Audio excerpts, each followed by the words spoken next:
tisana chite chilichonse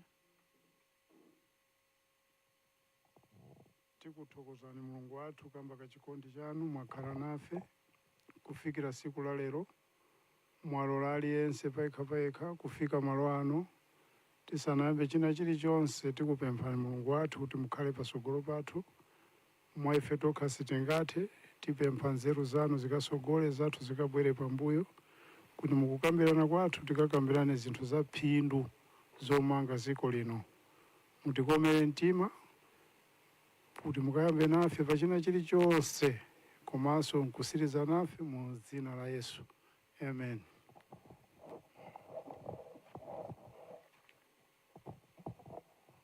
Thank you so much. Let me take this opportunity to welcome the honorable members and then our stakeholders from Greenbelt. Sincere apologies for the delay. There were one or two issues that we were handling. Some members will be joining us as we proceed with the meetings. So, as our tradition demands, let's start by self-introductions, starting with honorable members. I'm Werani Chirenga myself. I'm a member of Parliament for Chitipa South. I chair the Committee on Natural Resources and Climate Change and also co-chair for the Agriculture and Natural Resources Cluster number 1. Thank you, Honorable Co-Chair. I'm Ulemu Chirabondwa, Member of Parliament for Nchisi South and Vice Chairperson of Agriculture and Irrigation Committee of Parliament and currently co-chairing this session. Thank you.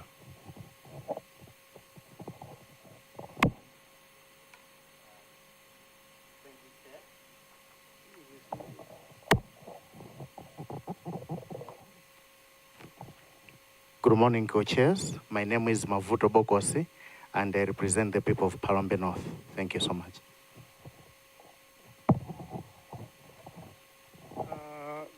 Secretariat. Thank you. Good morning. Through you, honorable co-chairpersons, my name is Sipiwe Koma, committee clerk. Through the co-chairs, my name is Chikondi Chisenga, Parliament Secretariat. Honorable Yona, you may introduce yourself before we hand over to stakeholders.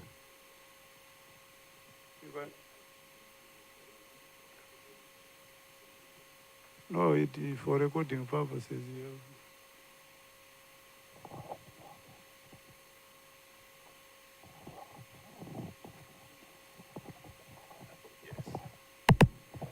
Chair, I represent the people of Salima North. Kapantongion is my name. Thank you very much.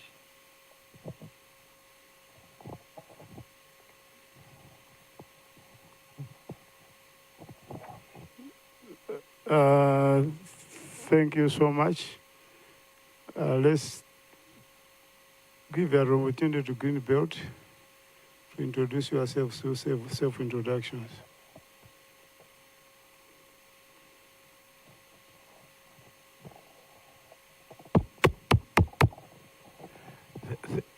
Thank you so much,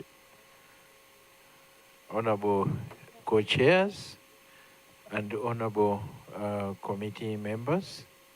My name is Eric Chizungu. I am CEO for Greenbelt Authority. Thank you. Good morning, honorable co-chairs and members of the committee. My name is Chisomo Kumbuyo. I'm the Director of Irrigation Operations for Greenbelt Authority. Thank you. Good morning, honorable co-chairs and members of the committee. My name is Frank Chidampamba, Planning and M&D Manager for Greenbelt Authority. Good morning, honorable co-chairs and members of the committee. My name is Linda Piri. I'm the Director of Finance and Investments for Greenbelt Authority. Good morning, co-chairs and members of the committee. I'm Rachel Silungwe, Director of Corporate Services, Greenbelt Authority. Good morning, the co-chairs and members of the committee. My name is Oscar Madobe, Land Administration Manager, Greenbelt Authority. Thank you. Good morning, honorable co-chairs and members of the committee. I am Snowden Kautsi, Infrastructure Development Manager, Greenbelt Authority. Thank you. Good morning.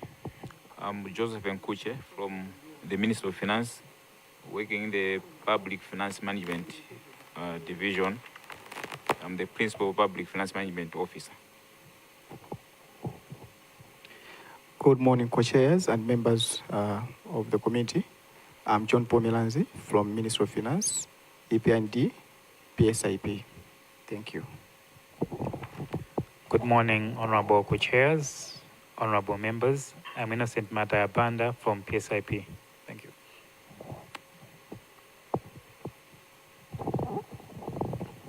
Good morning, chair and co-chairs and honorable members. I'm Joseph Maziz from Capital FM. Good morning, co-chairs and members. This is Pimpiro Malimba from Times. Good morning, Chair and co-chairs. This is Alice Kamanja from GBS TV. Good morning. My name is Farida Muhea from Television Islam. Good morning. My name is Hastings Jalis from GBS TV.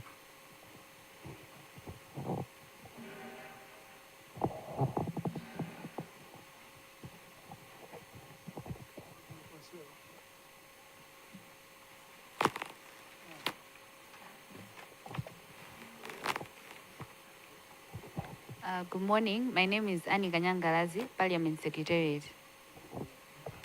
Through you, honorable co-chairs, I am Philip Majiga from Parliamentary Budget Office. Thank you. Thank you, Chair. I'm Martha Gomba, Parliament Secretariat. Thank you, Chair. I'm Pauline Nankwenya, Parliament Secretariat. Thank you so much. I'm Elena Katute, Parliament Secretariat. Thank you.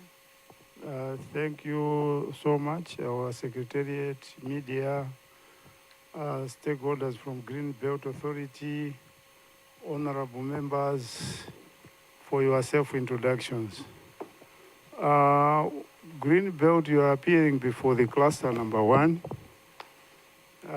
to brief the cluster on your 2024-2025 financial year budget allocation of 6.96 billion, which has been increased by 500% to 41.49 billion in 2025-2026 financial year.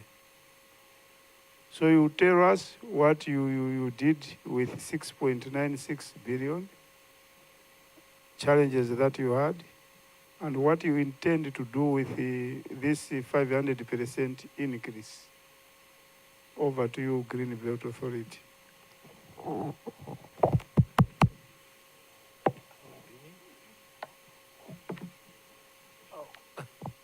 Awkwardly, Honorable Chair, I don't know if I can turn around. Yeah, you can turn. All of you can turn. Thank you. Thank you for ease of reference, so that I don't end up talking something which is perhaps contrary to what is being beamed. Once again, thank you, honorable co-chairs. We'll try to be brief but pointed. In a nutshell, that is the framework, that is the outline that will present our budget in terms of what you have just requested of us. What we were given, what we have done, what the government wants to entrust us, and what we can do.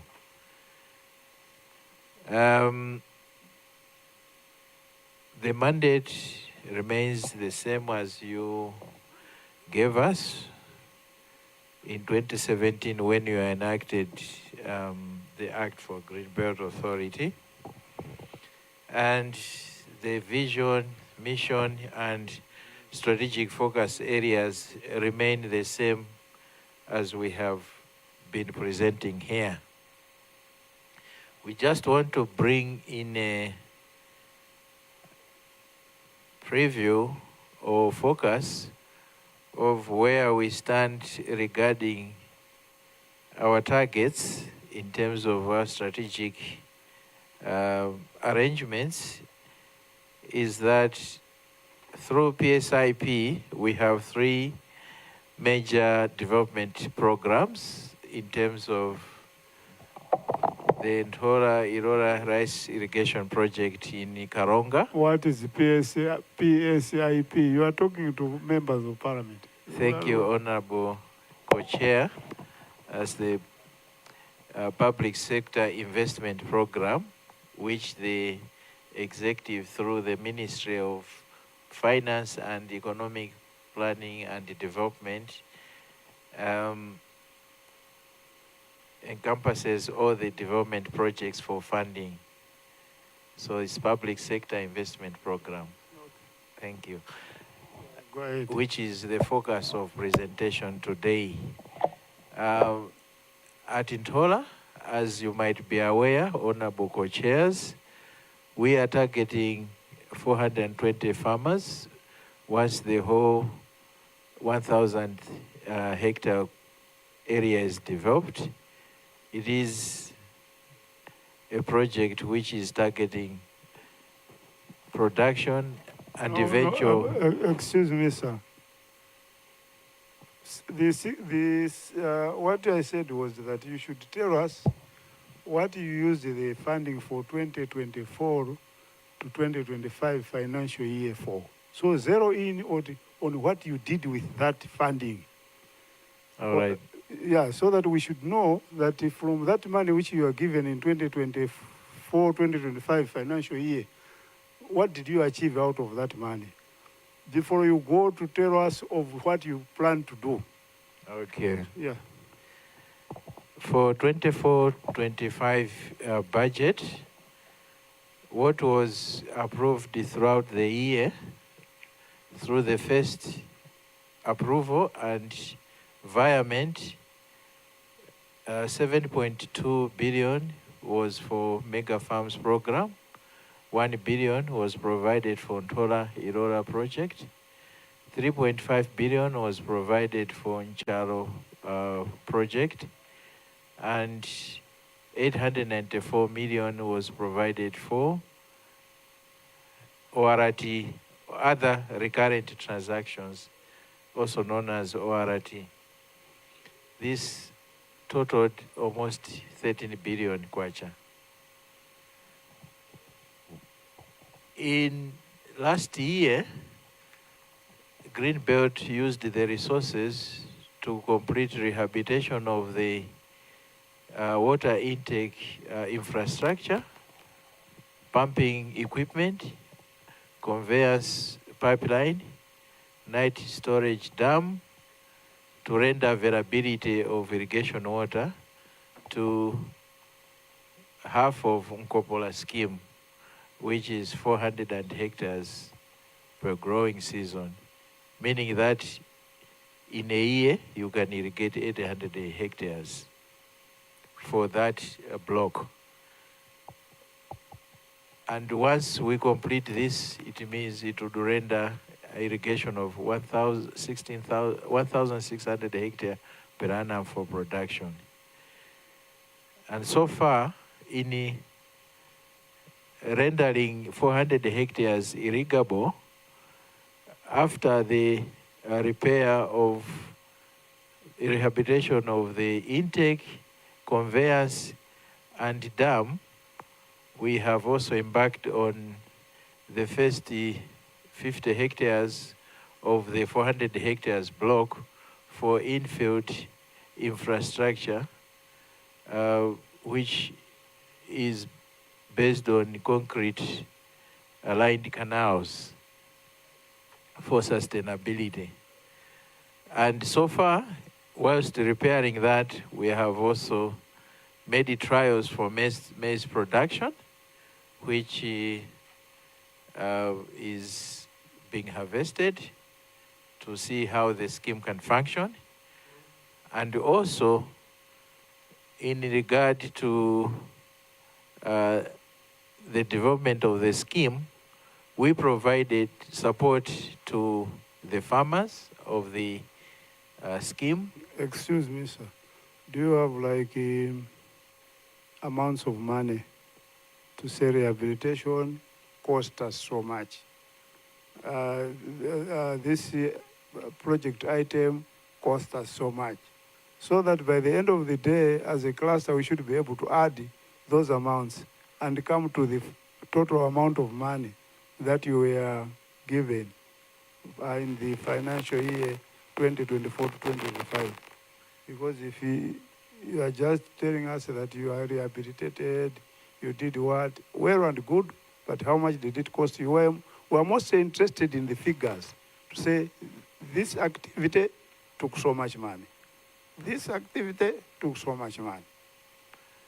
Yeah, thank you, Co-Chair. In terms of the figures, we have our Director of Finance and Investments. Perhaps she can come in and provide the figures. Thank you.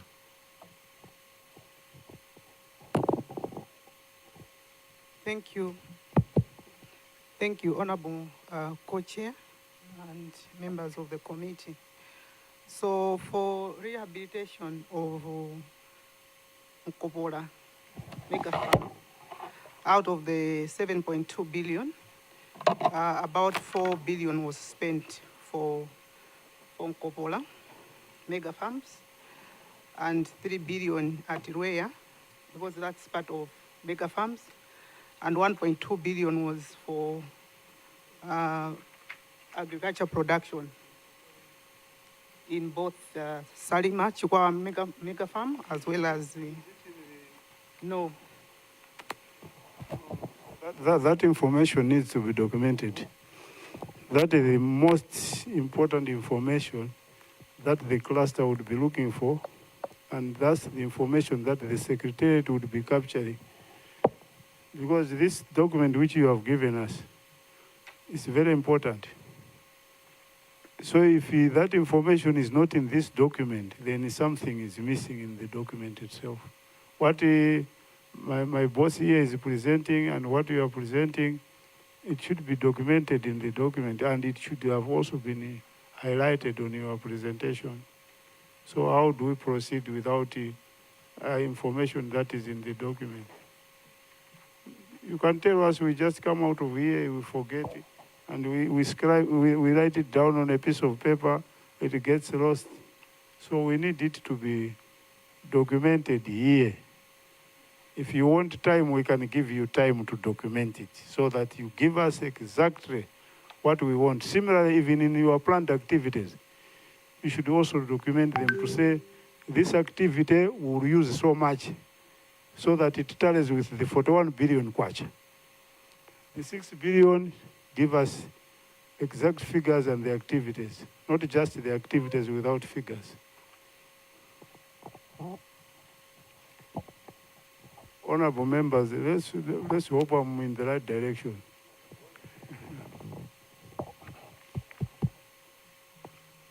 Thank you, Co-Chair. In which case, I think we stand to be guided or directed in terms of timing so that we can prepare the documentation as required by your honorable committee.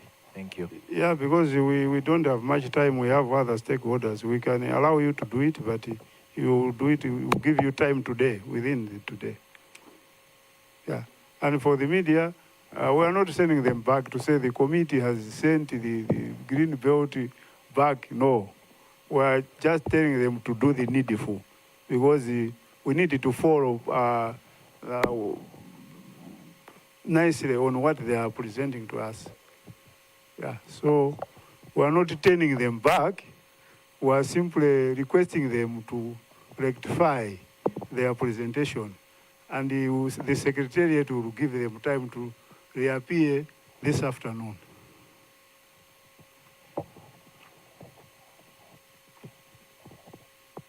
If you can do it fast, we can do it even this morning.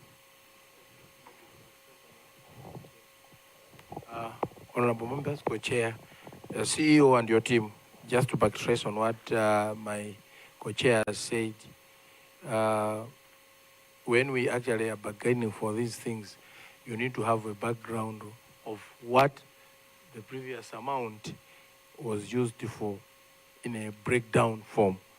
So indeed, it's not like sending the authority back, but it's like we need additional information so that it should help us as a cluster to produce a comprehensive report. Because the report which does not actually indicate the usage of money, yet at cluster level we're supposed to discuss these votes, then definitely our report will go in the plenary lacking. Thank you.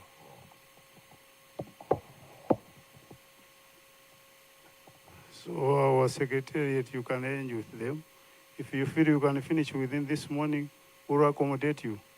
If you want the time in the afternoon, we'll accommodate you, but we have to deal with your vote today, not tomorrow.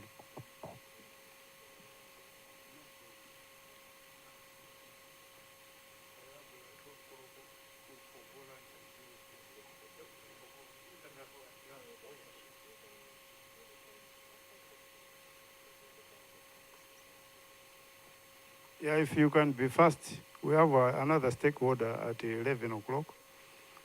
So we can forgo lunch ourselves and allow you to come at 12:30.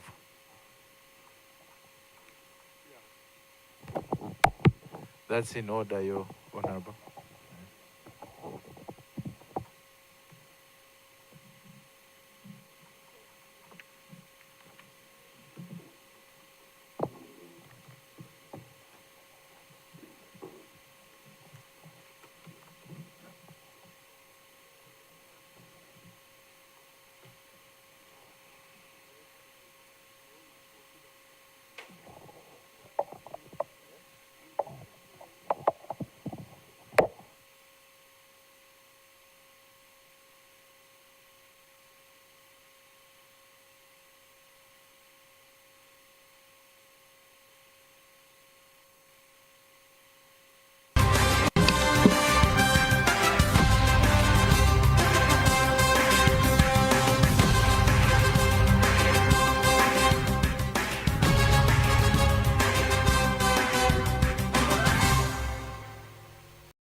Let me take this opportunity to welcome our officials from Pesticide Control Board to this session. And before we proceed, let's know each other through self-introductions, starting with honorable members. And I'm Werani Chirenga myself. I'm a member of parliament for Chitipa South. I chair the Committee on Natural Resources and Climate Change. But as usual, this cluster number 1 is composed of 2 committees: Natural Resources and Climate Change, Agriculture and Food Security. So it is being co-chaired by 2 chairs from Agriculture and Natural Resources. Thank you. Thank you very much, Honorable Chair, and Mulemu Chirapondwa, Member of Parliament for Nchisi South and Vice Chairperson of Agriculture and Irrigation Committee, and currently co-chairing this session. Thank you. Good morning, through Chair. I'm Joseph Nomale, representing the people of Jazru East, and I'm a member of this cluster as well. Thank you. Good morning, co-chairs. I'm Mavuto Bokosi. I represent the people of Palombe North and a member of this cluster. Thank you. Chair, I'm Bowden Mtonga, representing the people of Kasu Northwest. Co-chairs, my name is Ebi Matanda, Member of Parliament for Mulanje Pasani, and a member of this cluster. Thank you. Co-chairs, I represent the people of Salima North. Kapantegon is my name, member of this cluster. Thanks.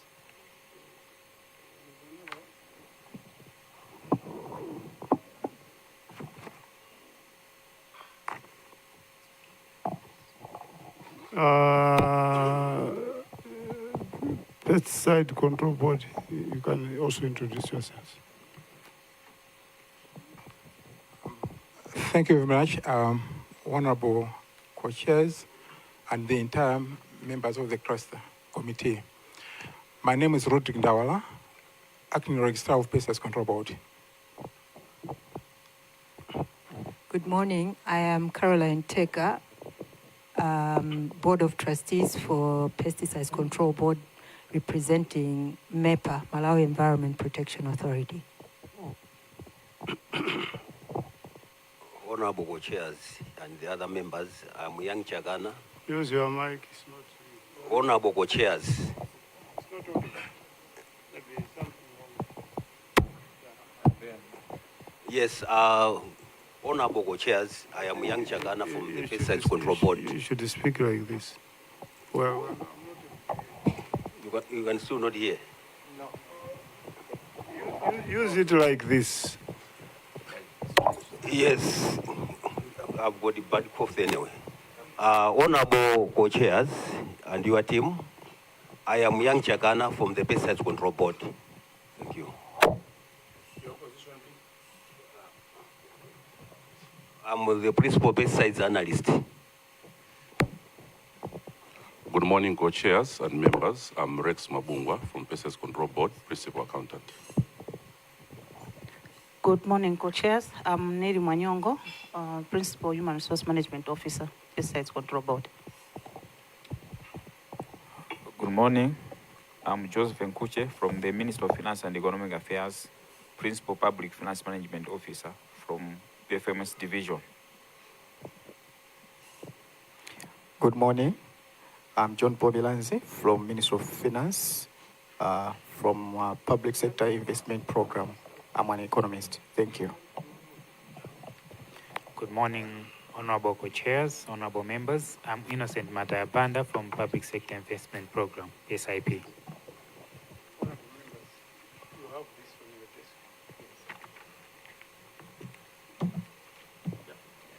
Good morning, I'm Patrick Kachere, a reporter for Umuntu FM.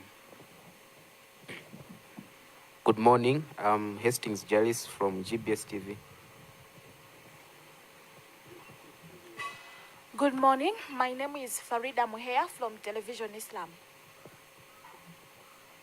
Good morning. I'm Alice Kamanje from GBS TV. Good morning. This is Pempero Malimba from Times. Good morning. I am Joseph Mazizi from Capital FM.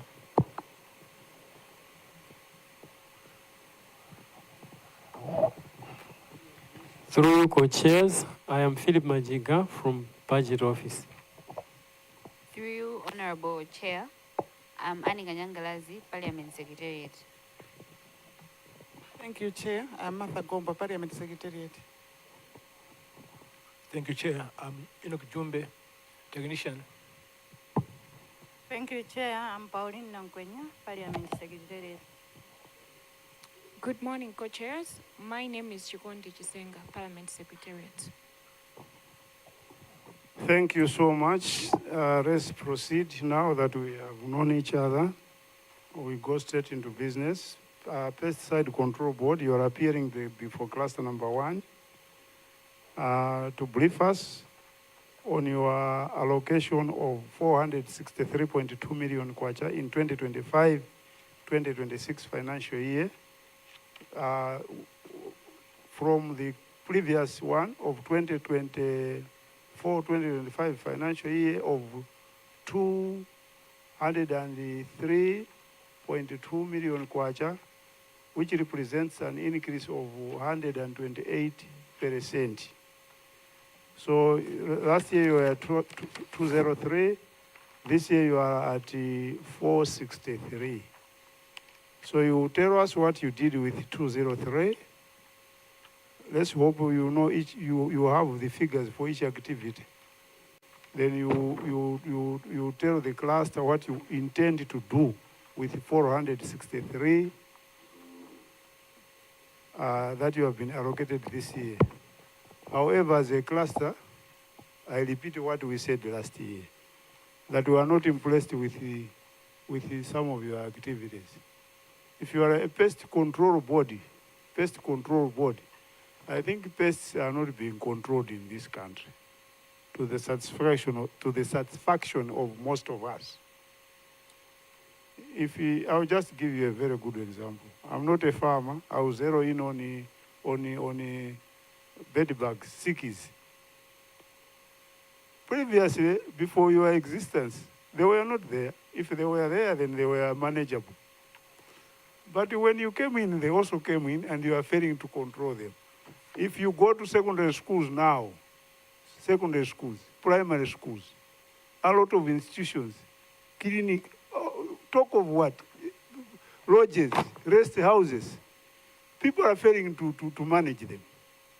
And out there are a lot of fake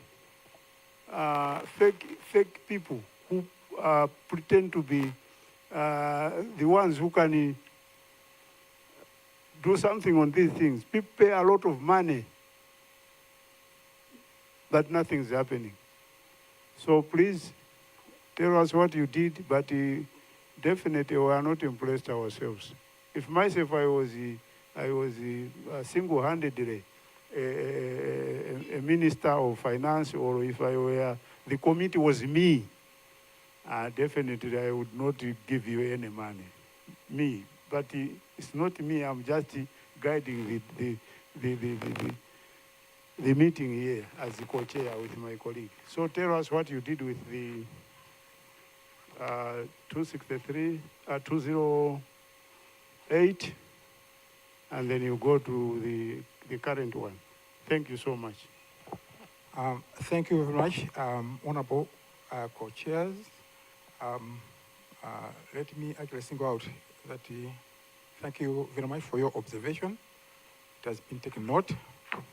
Let me go straight to the presentation.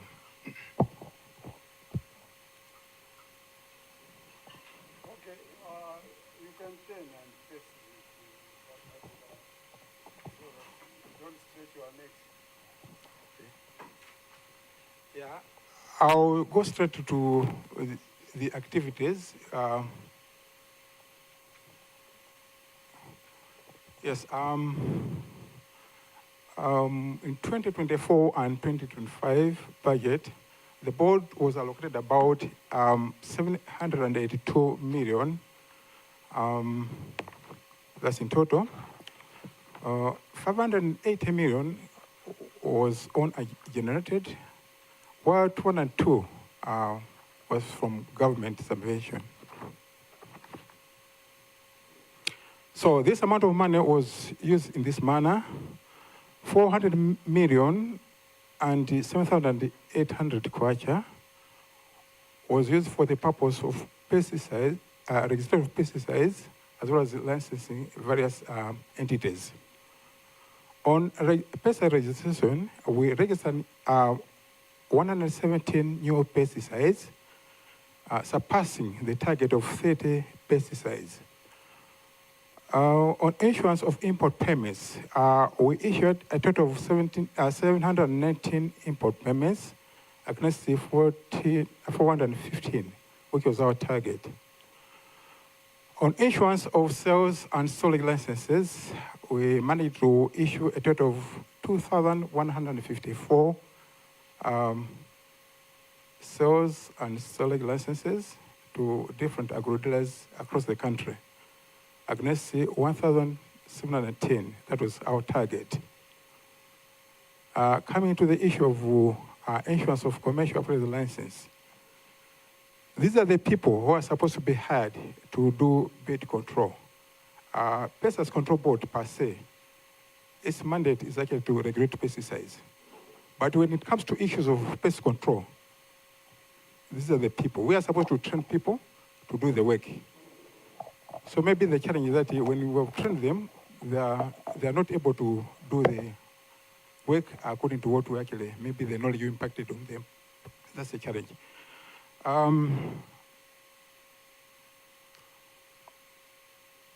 We also actually use 42,241,000 for monitoring and enforcement purposes. On this one, we inspected pesticide selling outlets and counterfeit pesticides. Our target was actually to inspect 1,410. However, we only managed to inspect 1,046 pesa selling outlets. On the same activity, we also actually did confiscation, whereby we confiscated illegal and counterfeit pesticides. And at the same time, we managed to arrest illegal pesticide sellers. So our target was to confiscate 1.5 tons of illegal pesticides, but we ended up confiscating 2 tons. The other activity is public education and information. On this one, our target was to train 250 agro-dealers across the country. We did a good job. We actually trained 290, surpassing the target of 250. Training of extension staff. Our target was to train 250 extension staff. We surpassed this target. We trained 308 extension staff. That's across the country. We also conducted TV, radio awareness programs, and initially we planned to do 10. However, due to emerging issues, we conducted 80 awareness programs. Training of pesticide applicators. As earlier on indicated, we are supposed to train pest control operators in this country. We plan to train 60. However, due to demand, we only trained 49 because this program is demand-driven. Production of copies of pesticide awareness materials. We are supposed to produce copies of pesticide awareness materials that are supposed to be displayed across the country. Initially, we planned to produce 1,600, but we produced 1,756.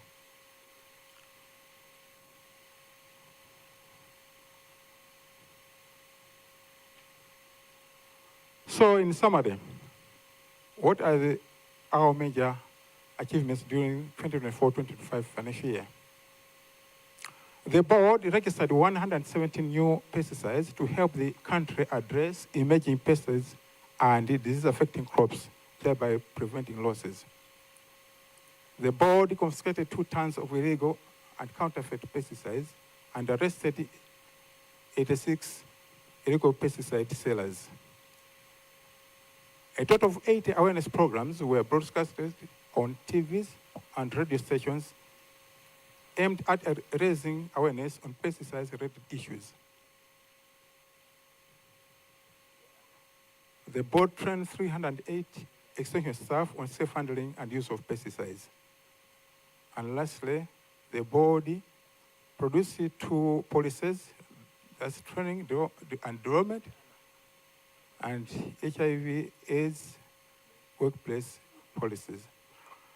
So these are the achievements that we actually made during 2024-2025 financial year. Now, if you could go back, which is the budget line for fumigators? Those people who do fumigation, are they under you? Are you the one who gives them licenses? Thank you very much, Honorable Co-Chair, for the good question. Yes, we are the ones who normally give them the licenses. We train them, we certify them. But the training is actually done in collaboration with the Ministry of Health and the Department of Agricultural Research. Yeah, I want to see the budget line for it. Okay. Okay, this one. So the budget line falls under public education and information. So that's where we tap our resources to train pesticide operators.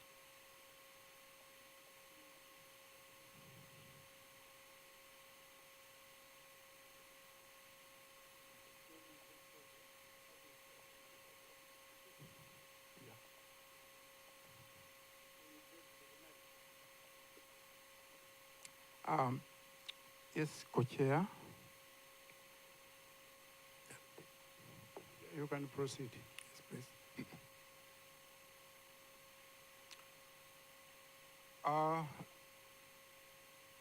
As a board, we face a lot of challenges, which include weak compliance enforcement due to inadequate personnel, pest resistance, and the non-functional pesticide quality control lab.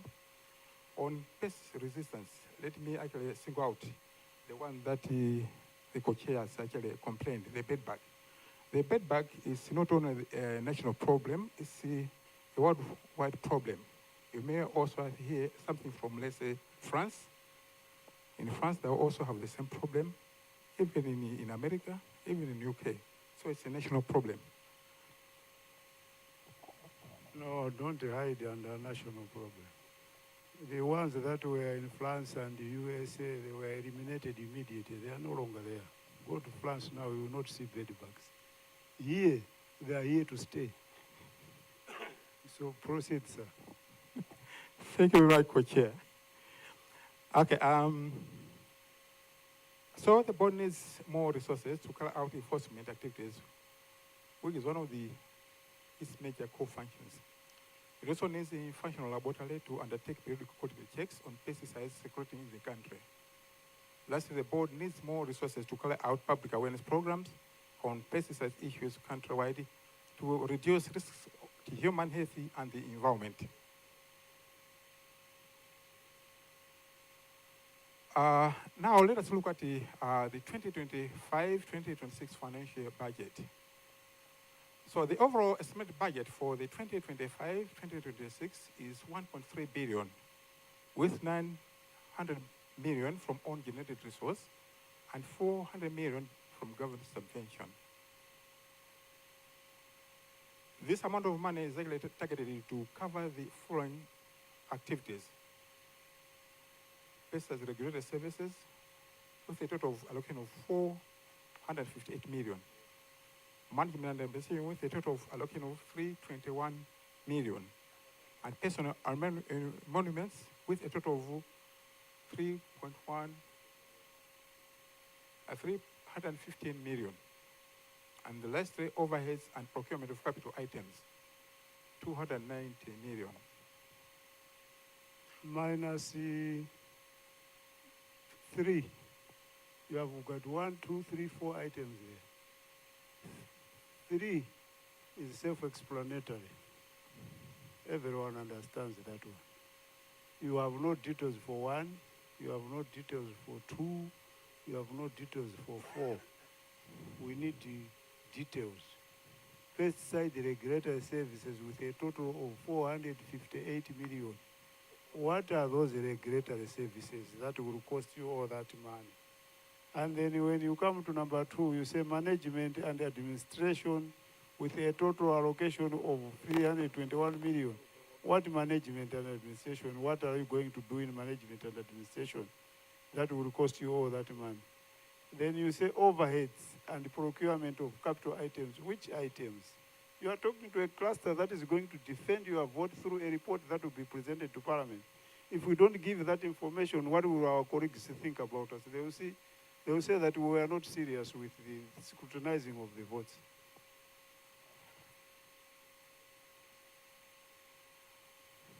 Co-Chair, can I proceed? Okay. Thank you very much for Honorable Co-Chair for the observations. I think some of those issues will be actually tackled as we go along. No, if you don't have the figures, it will be difficult for you to proceed.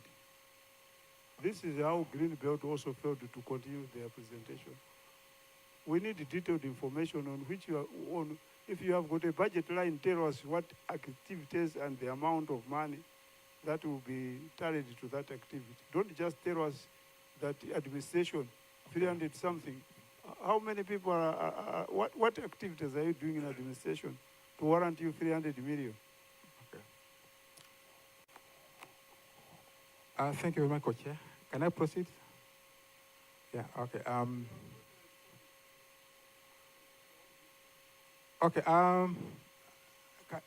Co-Chair, Honorable Co-Chair, please. Can I take you back to page 4, where we've got key functions of the board?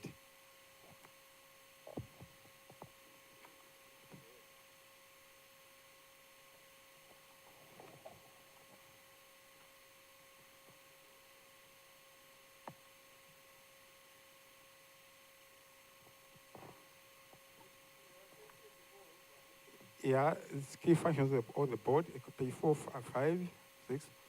But we also have some, I think, yeah.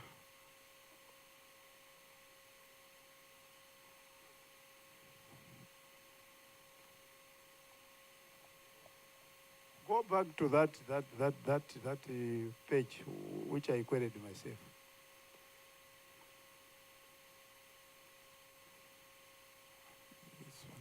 Okay. Pesticides regulatory services. Services. What services? And how much is each service? That should total up to 458.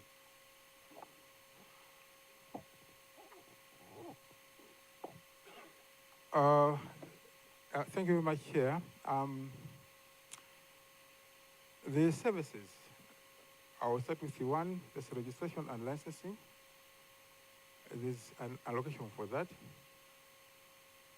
And the breakdown of the allocation, as I've indicated, we'll be able to maybe to appreciate as we go along. No, we will not be able to appreciate. What we want you in that presentation, where you are giving us the total amounts for each item, you should have a breakdown. Say if you stay pests and regulatory services, give us the services amount of money, it should total to 458.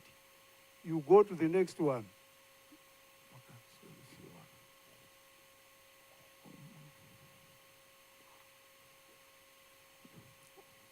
Yeah, this is page, starting from page 17.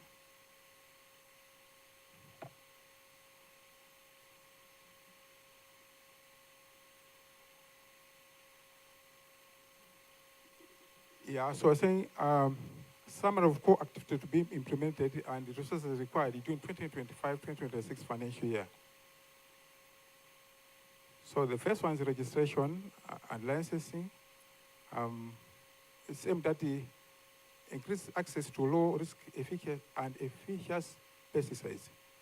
And this activity will actually require 53,105,000. So the sub-activities include pesticide registration, that's registration of new pesticides, insurance of import payments, insurance of sales and storage license, insurance of commercial appraisal license, and conduct conformity assessment for newly registered pesticides. So that's the first amount of money to be used. And the second activity is monitoring and enforcement, or monitoring and enforcement of compliance. This purpose is to increase compliance, and this one will require 70 million. Go back to the original one, which I queried myself.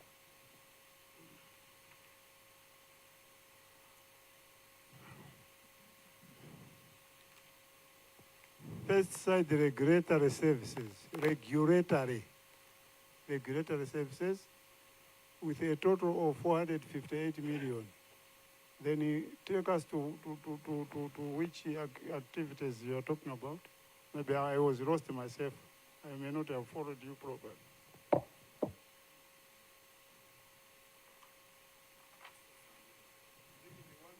Page 17.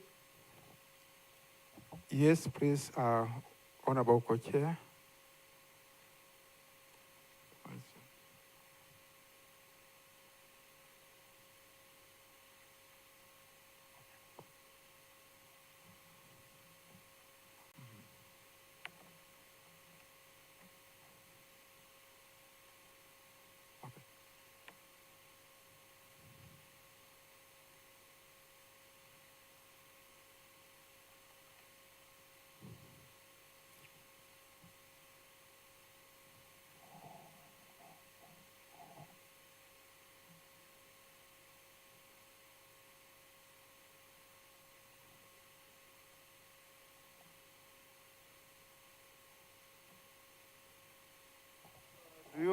like amounts for each of these? 50, 700, 1,720, 10 sites. Instead of just saying 53, 195,000.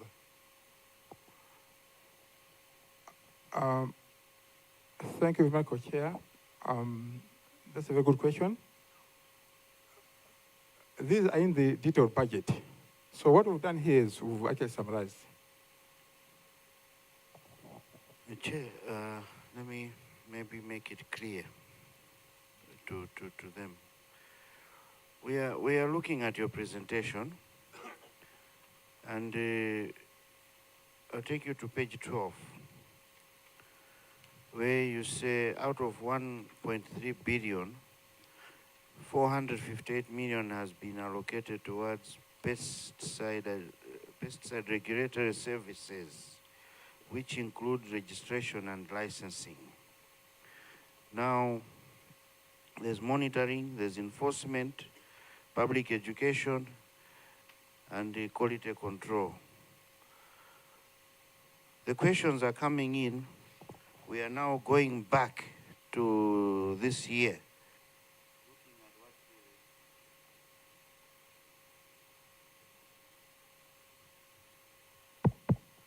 What you were supposed to do, but have not done. That's where the problem is coming in. You planned to have 15 consecutive meetings on pesticide management this year with district assemblies, but you've conducted none. You planned to inspect 310 sites of large-scale entities, like hotels, estates, lodges. Out of 310, you only inspected 24. You also planned to collect and analyze 60 inland pesticide samples and 50 entry point pesticide samples, but you analyzed none. Now we are wondering, you seem to have achieved more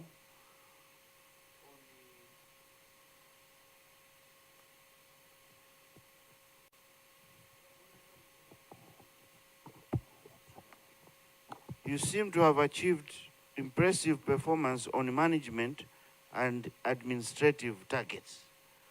But the core function targets that you are supposed to do on the ground, none. That's why now we don't even want to go far with your presentation, because here we are taking you as you're lying to us. You have got to do this on the ground. You've got to do this on the ground. We need so much money. Here we have proved that you have done nothing on the ground apart from office work that you are doing. Our pesticides don't come from the office. They are in the ground, in the field, where you are doing nothing. That's where the problem is. Chair, I just wanted to put that on record. Are we together, Bwana President? Co-Chair, that is true, we are together. Yeah, when we're talking of regulatory, there are several parameters that we regulate our entities. We could have done better, maybe we could have missed some, but in overall, I think as a board, we've done quite a lot. We've tried. That's because I'm talking of this issue of, is it 24? 24?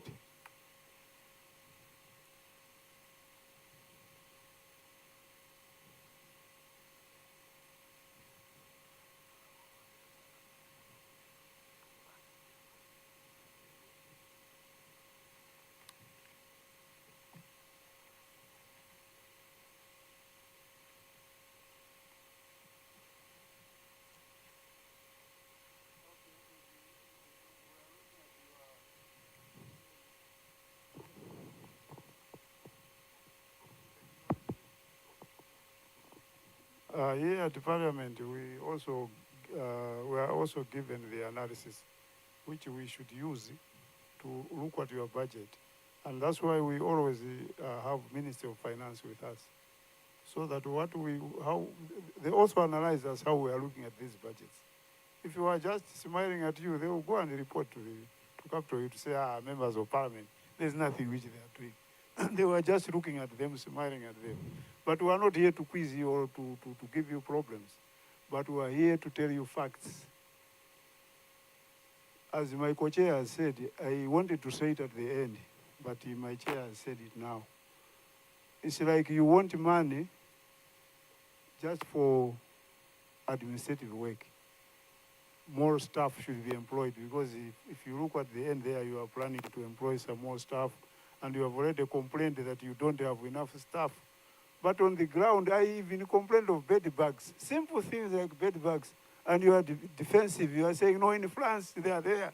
In America, they are there. You see? It's not a France problem, it's not an American, it's a Malawian problem. How do we sort it out as a country?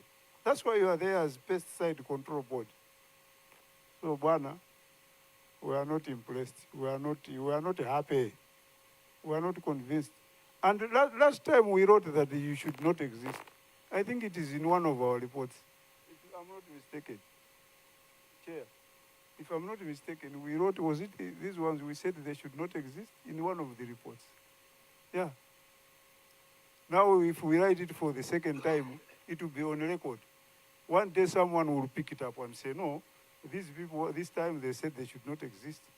We don't see any reason why you exist. We don't. So convince us that you are going to do the needful. Chair, just to add on what you're saying, we are being queried whether some of these boards and the authorities should continue. This work could have been done by a department at the ministry. But we have a board so that we have efficiency, we have a group that concentrates on this. So to do what your mandate is. But now it looks like having a board is incurring us more costs as a country than having a department within the ministry to oversee this. You can see that your wage bill alone for 19 people is 327 million. But come on the ground, you're failing even to visit hotels and lodges. Out of 315, your target, you can't tell me that you only visited 24. Then what are we doing? What are we doing? 24? That's within one location or within one town for the whole year. And you are collecting 327 million as wages. You want the monies to go up, ORT, you want more vehicles, but prove to us that you are on the ground, you are struggling to do your work, show us, and then we can come and support you. But don't come and show us that we would have rather gone back to the department, let the department do the job, than having a special board on this, because on the ground, it's not me, but it's there. You planned to conduct 15 meetings, consultative meetings with district assemblies. You have done none the whole year. So if we say you are just sitting, tikanga ramwano, but it's here in black and white. You planned to collect 60 samples, but you have done none. So what do we say? How do we justify the increase to you?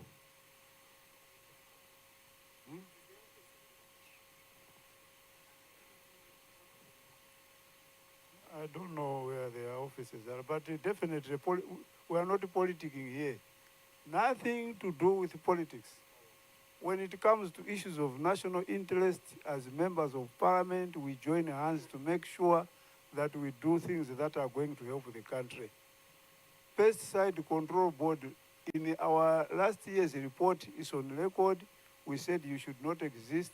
Your mandate should be referred to the Ministry of Agriculture. We even mentioned the department in the Ministry of Agriculture. Was it crops? Or I remember there was crops. Yes, we said crops. Yeah, we said you should go back. There's nothing which we are doing. So we are taking the same route. You have not convinced us. You have not at all. But you can finish your presentation, sir.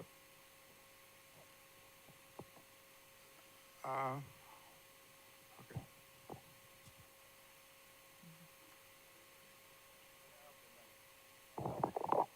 Co-chair. The issues that have been presented to them, to me, I feel they supersede the last part of the report. I mean, of the presentation. Because if we actually just pick these things to say the board planned to analyze 60 inland pesticide samples and 50 entry point pesticide samples,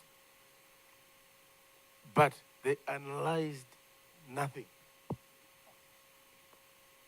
And then you're talking of what the chair agriculture here has actually pointed out. Do we really need to continue sitting in this room to listen to the report, to the presentation? You have indicated that at this level, we do politicking in the chamber there.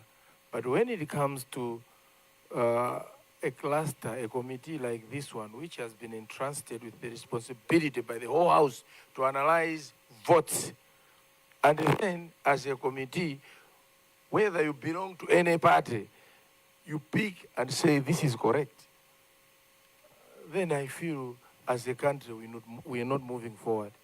And if I'm not mistaken, that report was presented in Parliament by myself. You chairs delegated me. And it was there to say, not only pesticide control board, but there are several, IERA from the natural resources. You say, what are these doing? What are these guys doing? We can do better with the subvention money funding, which is going towards these authorities. So, Chair, I don't know if we have to proceed, but otherwise, I too am not impressed with this. Thank you. No, my co-chairs have said it all. Ministry of Finance, please take our messages very seriously. You don't have to waste a lot of resources. We have a lot of, we want ADMAC to buy maize. We want NFRA to buy maize. We want people to get AIP. We roads are in bad shape. And here is money just lying idle. Chair, please. Chair, just to add, every year we are being hit by weevils and stuff that are eating away our crops. We are going through a hunger period. Ndiye kuzibweraso ziwala ndi zina kutidyeraso. And yet you are spending millions sitting in the office making sure your paperwork is up to date, but on the ground, zero. Just now, we'll hear of ziwalaso za Minda. Pesticide cannot even conduct 15 meetings the whole year. At least come and tell us that we couldn't do 15, we have done at least 5. We can understand, but zero. No samples taken. So what are you there for? Tell us, what are you there for? If you can't go in the field and collect samples and find a solution for us, but you come here, you want subvention increased. Where is the money going to come from?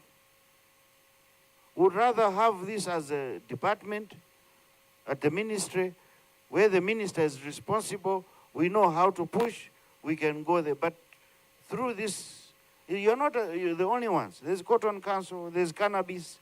These authorities and institutions, IERA, they are draining taxpayers' resources, but nothing to show on the ground. We see mabwana ana kulipiridwa ma high schools kunja kuti kuma background, no money is going on the ground. I am not supporting this, Chair. Thank you. Chair's list, you are itching for something. Chair, I'm surprised that we have this board in this country.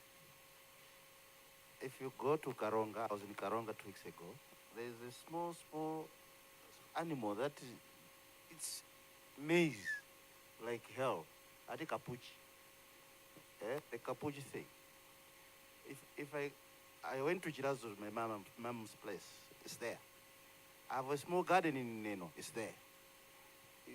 You go around the country, the capuchi thing is there. I mean, I bought some medicine. Capuchi is just enjoying the medicine. I don't know why you exist. I don't know. If you are to control, what is it that you are controlling? Because you are a board that is supposed to control this pests. They are in and out every year, enjoying our crops. I don't understand. What challenges do you have? You haven't even mentioned about the challenges that we have when it comes to controlling these pests. Thank you, Chair. Chair, just say further on what capuchi things. This capuchi thing, even myself living in the government, I'm a farmer. I've been struggling with this capuchi. I'm just buying this chemical to this chemical supplier. Nothing is working. So capuchi is everywhere. And we are really struggling as farmers just with capuchi. And yet you are there. You are not there to guide us what chemicals we should buy. You are just being, you see. So apart from Sikizi, we have Capuchi now. You as an MP, you are able to buy whatever you can buy. What about our local farmers? If this board was effective, we could have even incorporated a chemical approved by them to be part of AIP. We could have done that. But on the ground, they don't want to go, they don't want to visit, they don't want to have meetings. All they want is to make sure the offices are cleaned, the books are up to date. I think we can do it through the Minister, Chair. I think we have spoken enough. Members here are not happy to continue this presentation unless we see real work on the ground. We'll maintain our position as last year, Chair. Thank you. Ours is just a recommendation. We are not the policy holders. You were created through an act of parliament, which came from the policy holder, maybe at Ministry of Agriculture, or whichever minister may have pushed that act to parliament. Ours is just a recommendation to the policy holder. And our recommendation is that you should not exist.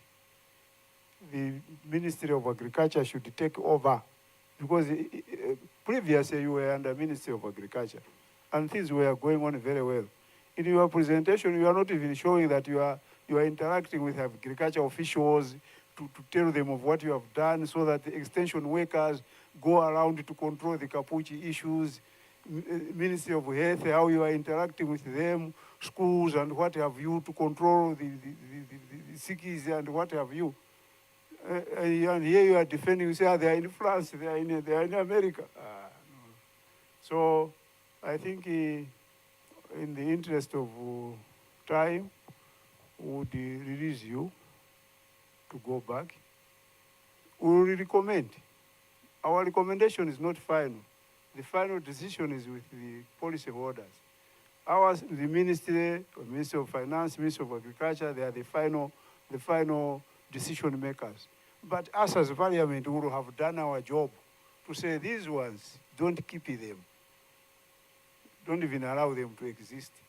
We need at least a board like this one within the Ministry of Agriculture itself. It can perform much better than leaving you as a pesticide board that is not assisting us.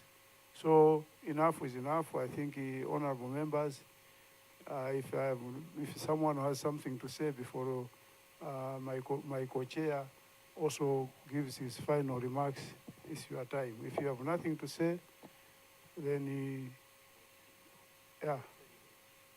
so Minister of Finance, take our message. Clear. We are happy you are here.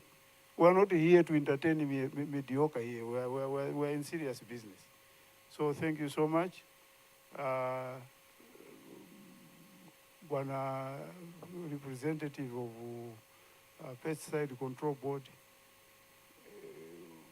wish you a safe return. Thank you so much.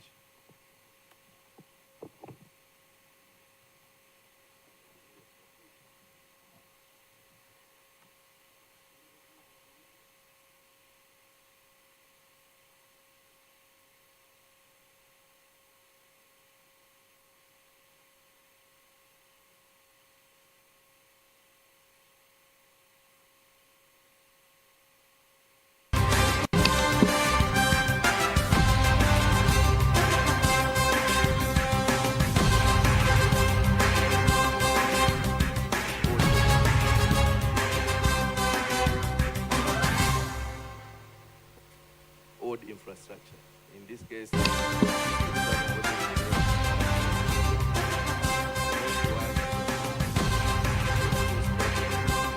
like in Chalo, Nkobola, and Iruea, which were created a long time ago. But as part of our mandate as Green Belt Authority, we are supposed to take care of those infrastructure again. And then that's why we have also been committing some resources towards that end. But in terms of having the model that Ilovo uses, that's the approach that we want to take, because as per our mandate, orientation is supposed to be commercial irrigation farming. Thank you, Honorable Co-Chairs.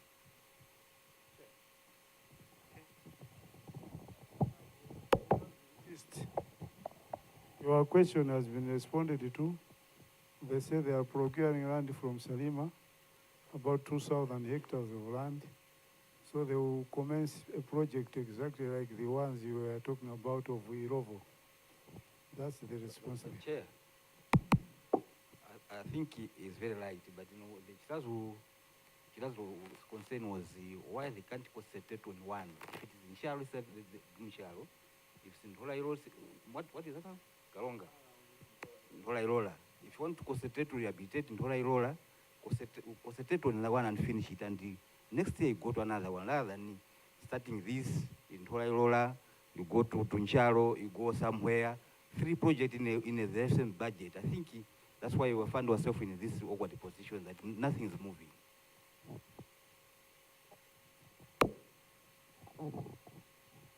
Yes, go ahead.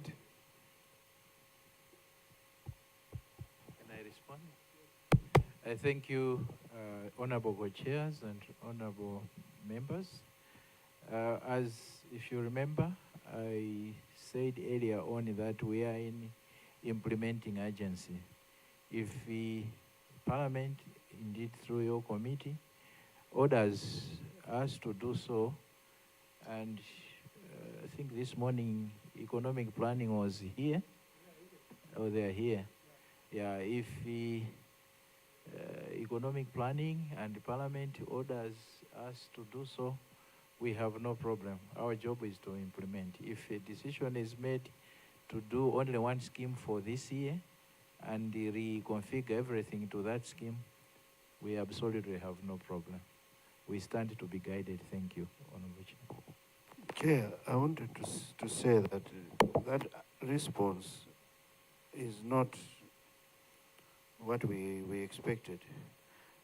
Who formulates your budget? It's not Parliament. It's not the Minister of Finance. It's yourselves. You formulate a budget according to your programs, that we want this. You come here as a cluster, we support you, because we are hoping that pomata jaga ichi tikhatitaona kuchina jake. But chaka jajata, you come and say, oh, we are not yet producing. We need more money. 5 years down the line, oh, mapaipi ajafanango kala onongega, let's go and redo the works again. More billions going. What we want to see is, when we put money, what are we benefiting from there? Look at Nthala Irola. Nthala Irola, the last time me and my vice chair visited, I think 4 years ago, 5 years ago. What have we as a country benefited from Ntalairola? It's Tanzanians. They are coming to buy our rice, taking it across. But as a country, what was the vision for this Ntalairola? Is it there? It's not there. Here you're asking for more money for Ntalairola. 14 billion? Another 14 billion should go to Ntalairola. When will we get the returns from these investments that we are doing? That's what we are saying.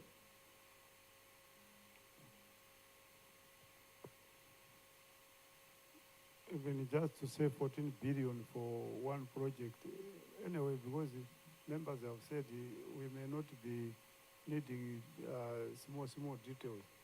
But at least 14 billion for one project, and then by the end of the day, no tangible results on the ground, nothing.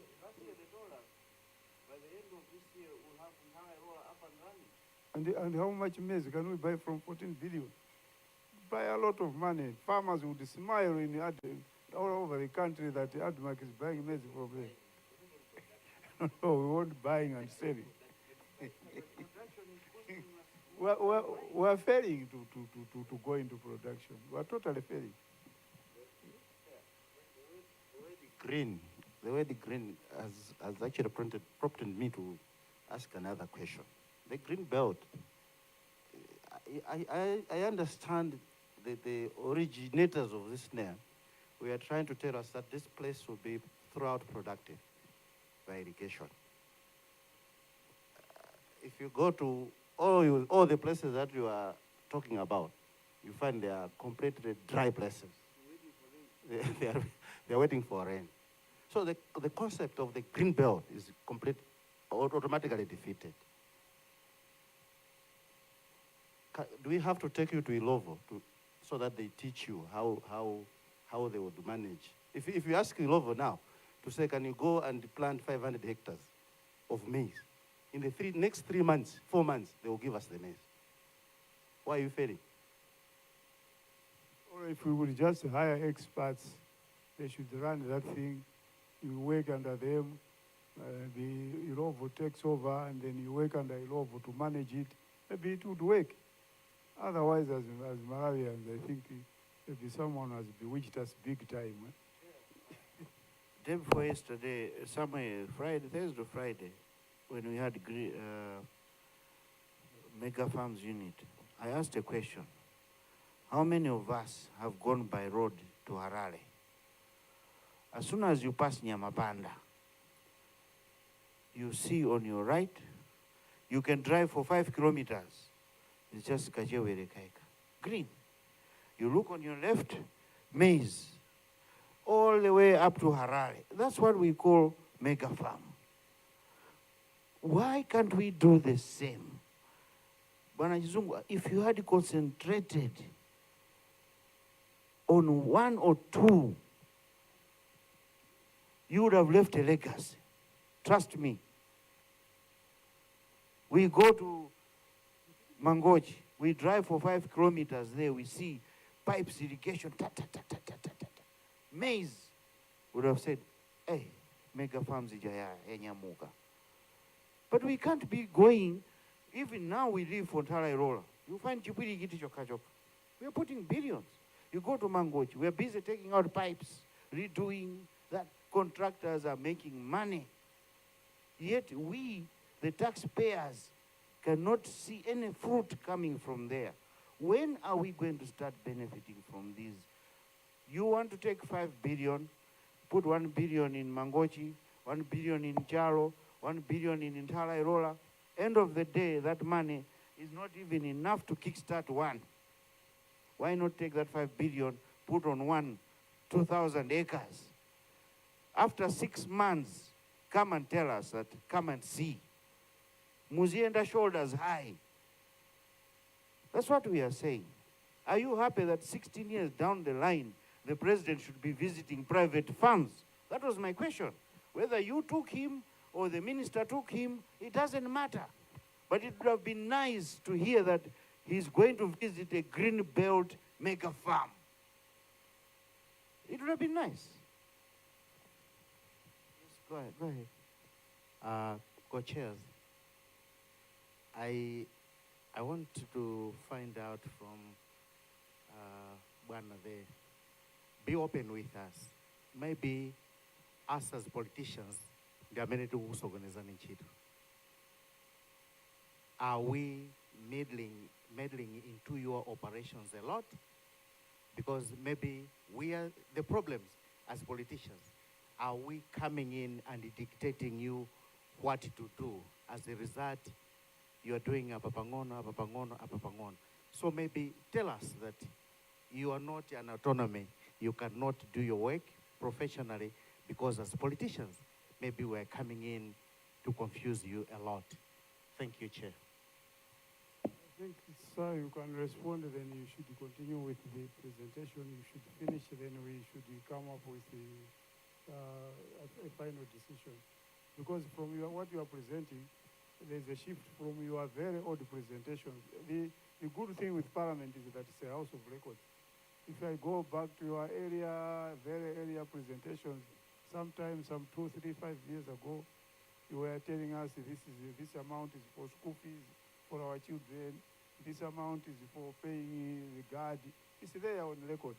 Now those things you have embedded them somewhere in your figures there. So finish the presentation, sir.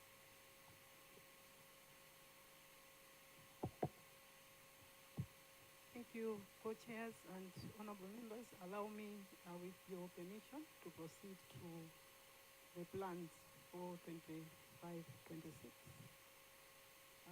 For Kopola Mega Farm, we endeavor to complete the rehabilitation of infield infrastructure for the remaining 352 hectares out of the 400 hectares under irrigation water command. And from there, the production activities will incorporate production of maize on 200 hectares under irrigation during 2025 irrigation season with expected yield of 800 metric tons.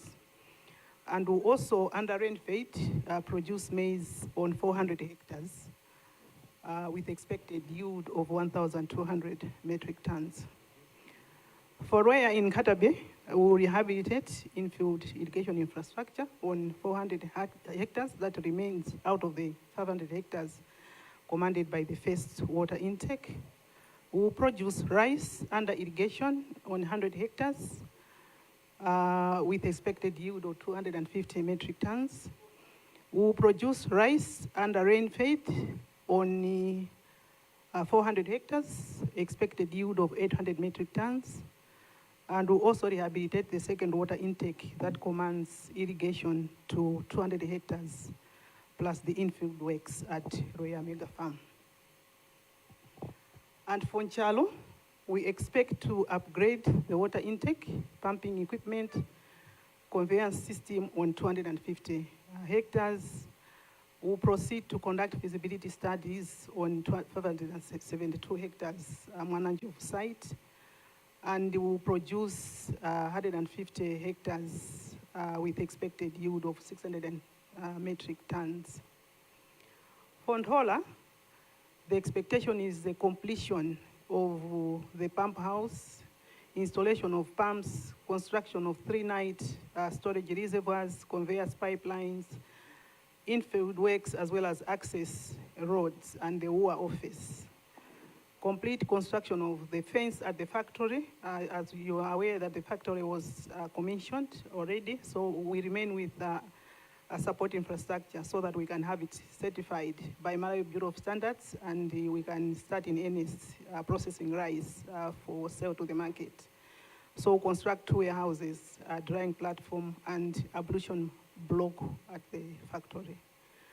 At Chikwawa scheme in Salima, as you are aware, currently we are producing maize on 200 hectares, but under planning, we'll produce maize on 500 hectares with estimated yield of 2,000 metric tons.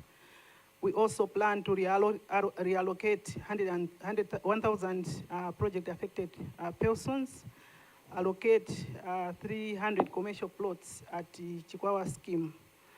Other plans, as the CEO already alluded to, we plan to acquire 3,000 hectares of land. Some of the parcels of land is the 2,500 hectares that has been allocated by Salima District Commission. For other recurring transactions, we will recruit and fill existing vacancies, leading to increased wage bill. Current vacancy rate is at 32%. We'll also be finalizing acquisition of the plot that was allocated to Greenbelt. And we'll also be automating our enterprise resource planning system, encompassing all activities that are happening at the Greenbelt. So apologies for the small figures, but we have attempted to break down as requested by members. So for Ntola Ilola, under land administration, the expenditure, planned expenditure is 100 million. Infrastructure section, based on the contractor's estimates, we are going to spend 13 billion. Agriculture protection section, we are spending 100 million. Planning, monitoring and evaluation, 132 million. Marketing, agro-processing and value addition, 20 million. Finance section, that's the internal audit and the other activities, 250 million and 73 million respectively. We are corporate services, that's for security issues and employment of casual laborers, it's 127 million. Public relations, 30 million, ICT section. So our budgeting this time around has been activity-based so that we apportion the costs to every Can you go back to, is it internal audit? That internal audit? Internal audit for... That's Ntola. No, you are saying internal audit for Ntola, Nchalo. Who does that internal audit? Yourselves? No, we have an internal audit section, as well as the internal audit, the central internal audit from Ministry of Finance. No. They are saying internal audit. Is it done by Ministry of Finance? Both. Our internal audit section within, we also have an internal audit section within Greenbelt Authority. But we also have the central internal audit section from Ministry of Finance that also goes to the project to verify, because that's a compliance audit. So compliance entails that if we say we will do this at Ntola Ilola, they go to verify what has been put on the ground. Now, is that money not too much for internal audit? We're looking at... You are saying there are a lot of issues there which I'm not happy with personally. Yeah, internal audit. You are saying internal audit for Ntola, what, 2020, is that? Yeah.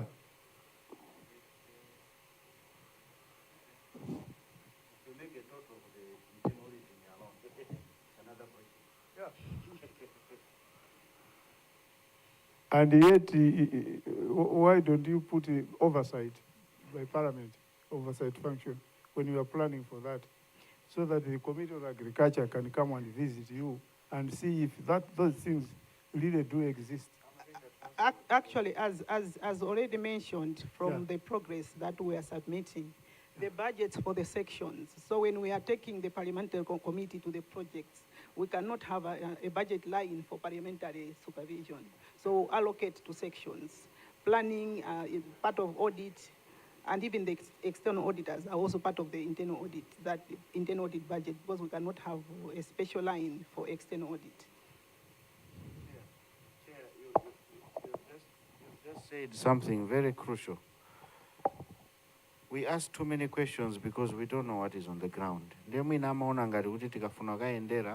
We have something to benefit from there. We are on the same page with them. Last time, Chair, he's my witness, my vice. We arranged a meeting with them to go and visit in Ntola Ilola as Agriculture Committee, and that is here and Transport Committee. hour. What are we going to say about Halairola? Okay, I think, let me just advise you. It's just an advice. All parliamentary committees are equally important. Very equally important. There's no committee that is more superior than the other. But you should be very mindful of committees that look at your cluster session. That's where the problem is. You can pick any committee. They will visit your place. They will tell you this and that. But by the end of the day, you find that it's the agriculture committee that is scrutinizing your budget. Now you have invested in a committee that is not scrutinizing your budget at the end of the day. So agriculture committee doesn't know what is happening. Ourselves, we don't want you to invite us to say, no. We have our own stakeholders. We have good relationship with our stakeholders, Ministry of Energy, what have you. We have no problem with them. But we get worried when our own sister committee is not being invited. So it becomes very difficult. So who's going to inform us? Like tomorrow, for example, we have a Genco coming, we have ESCOM coming, we have Ministry of Energy appearing before this class. We have all the information as a committee, which we have already briefed our colleagues. They are aware of what is happening. So when the Ministry of Energy appears before this cluster, they are very conversant. They even went to Salima to visit the Ejenko, some of the infrastructures. That's how we work. So it makes your work much easier. Otherwise, they will just be asking, what is Irola? Salima, just things which would have been very easy for you to present to Parliament. Chair, I just wanted to add on what you have already said. Add a small question, in addition to what you are saying, to say, amongst all those schemes that you have mentioned, is there anyone that is in complete stage? That is completed?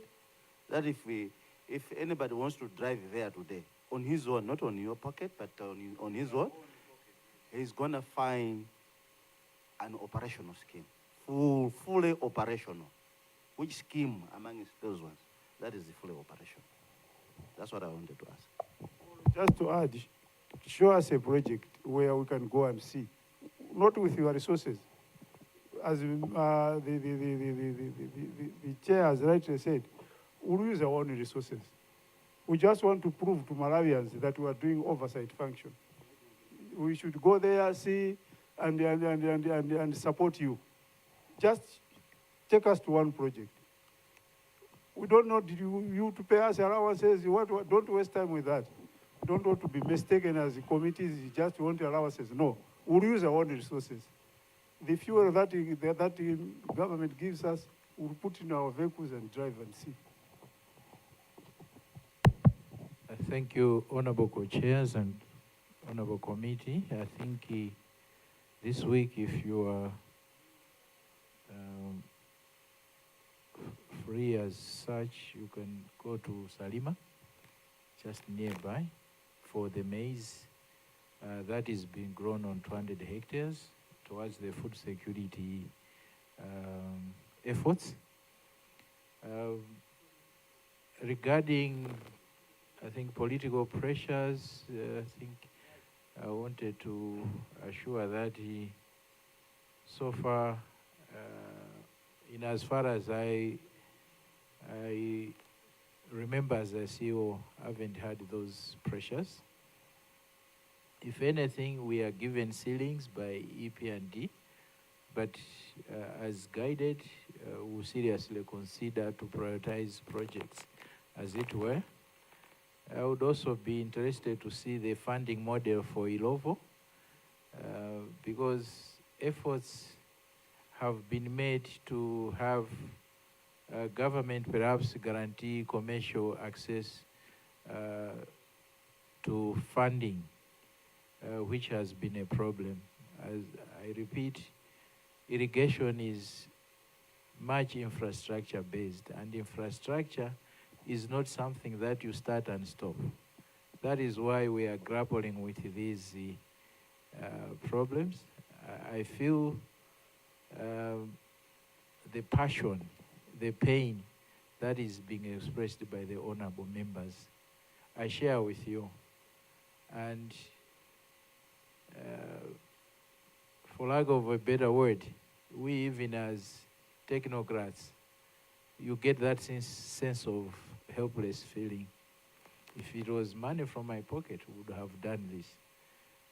But it's a concerted effort, perhaps with more interface, as has been alluded here. We will make sure that there's more interface immediately, even after the Salima visit, so that we are more guided. And there's that saying, kuti milandu ya munda magambira pa munda. Perhaps it would make more sense when we get down on sites to appreciate the problems that we have been having to finish these projects. Thank you.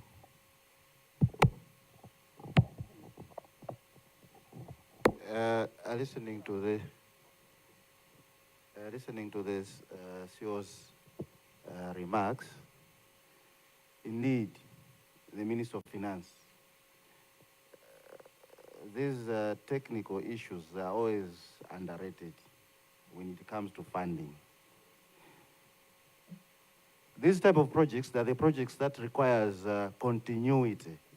You don't start laying a pipe which will take, say, 6 kilometers, you lay 200 meters, and it's not operational for 4 years. It doesn't make any sense. I feel these people should come up with the design, complete design, and proper estimates, proper BOQs, so that you know if we get 100 billion, we'll finance these projects once and for all. Then all the infrastructure is installed.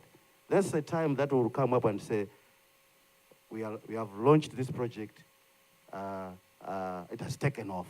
Because all the infrastructure is in place. They will not come back here and look for additional infrastructures. But if you give them like in small pieces, then these are the complexes that they will be bringing in every time and now. My other question is, you have shown us good mess. The unfortunate thing is, it's our culture. Every time we want to have a picture, we'll go where we have the best product. So that is it for marketing purposes. I'm sure this is your maize. You have harvested, you harvested. I'm sure you've been harvesting before. Do you make money out of this harvest? I haven't seen anywhere in the budget where you said we harvested so much that year. This is the revenue that we collected from the sales. Are you a donor-oriented whatever? If it's a donation, where do you donate your products? Thank you, Chair. Direct CEO, I wanted to say this. It's nothing personal. It's nothing political. But I think you are turning this program into politics. You have the mandate. You have the powers to oversee that program, Green Belt Authority. It's in your hands. Anything goes wrong there, whether it's your garden boy at the office or it's the guard, but end of the day, it is the head that is responsible, answerable. That is why we are coming back and saying to you, Bana, you have the power to say 14 billion for Tarairola. We make sure that by the end of this year, we have a running scheme that is going to start generating us money. That is going to try and alleviate the hunger. It will help us. But what you want to do is, you want to take 10 billion, you are now playing politics. Tuoneke kuti kunchalo tukupanga kena kake, tuoneke kuti kumangochi tukupanga kena kake. End of the day, we are not getting anything any return out of that investment. What we are saying today, try this. You are getting 2,000 acres Usalima. It's only 6 months. 6 months. You can even go into a PPPC arrangement with a private investor. I'll repeat what I said, Zana. Me and my vice, an example. We have these 2,000 acres we have secured. It's under mega farms. These are the documents. We want to lease it to you. Under mega farms, under Green Belt Authority. Because you can't go and do it yourself on the ground. You're overseers. But get partners. Give them what they want. Here is the land. Here is the input. Here is the seed. Here is the irrigation equipment. We have done it. It's ready. Can you run this for us for 2 years under lease? And you see the private, the private sector also doing its part, helping you. Pita ni babunda hapo kaya ni baruana hapo. My graduates ambiri well informed. Take those. Tell them here is 20 acres we have secured for you. We have fitted irrigation pipes here. 2 years lease.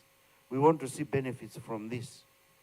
We could have had, at least by now, 3-4 mega farms. Not mega farms, yali ngono. That's not a mega farm.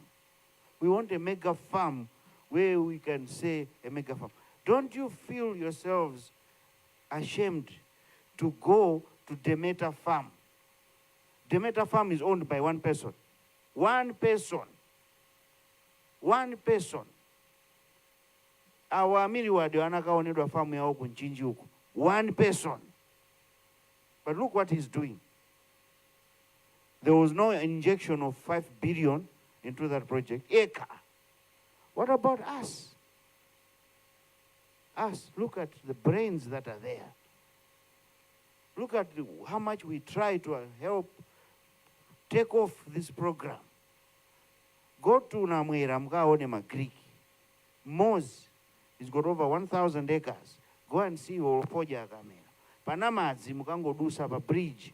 Go and see my farm. One person doing that. What about us? You have all the support. You've got government support. You've got parliament support. Finance.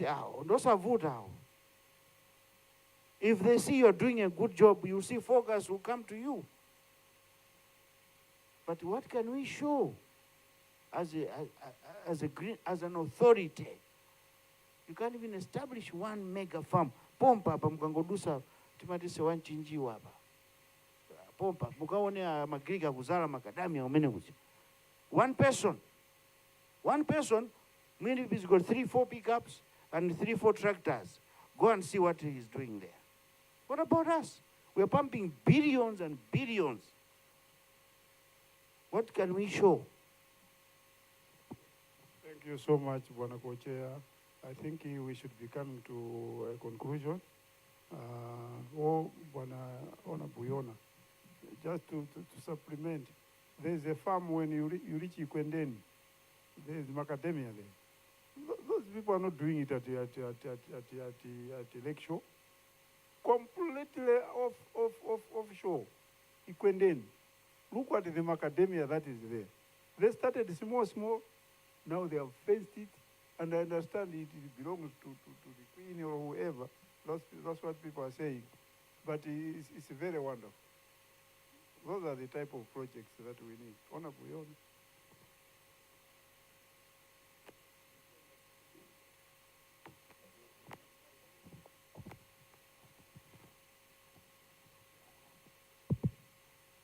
Thank you very much, Chair. I just wanted to find out how much have you budgeted for as regards to compensation for those that are going to be displaced, because you have indicated 1,000 people. Chair, at Chikwawa, we still have displaced people who have up to now not received their compensation. Now, this is so painful. And I would want to find out from our officials how soon are these people going to receive their compensation. It's very painful. It has taken so long. Think if it were you, how would you feel? Chair, I rest my case. Yeah, that honorable member is from Salima, so he exactly knows what he's talking about. If you can respond to him so that he has an answer to give to his constituents.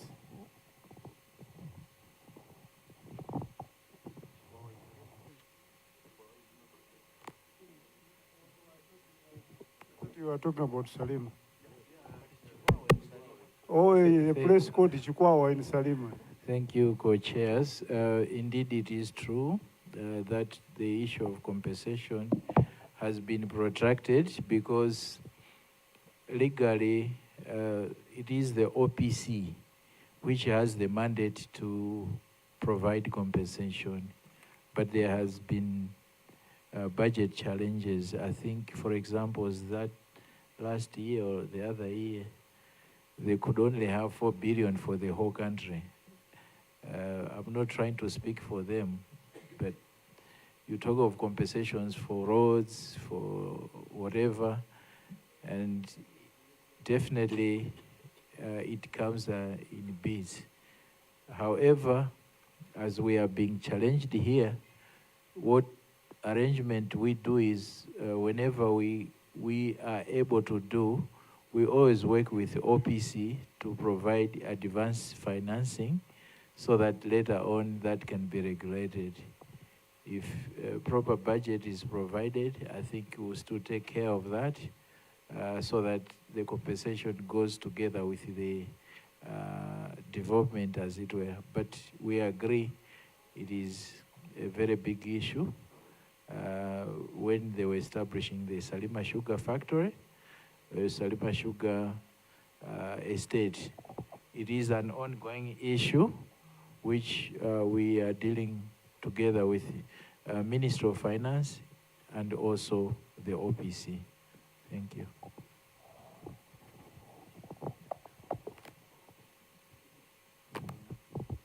Yeah, sorry, as an extension, I think there was a specific question. In this budget, there's 2 billion allocated for that. Thank you, Honorable.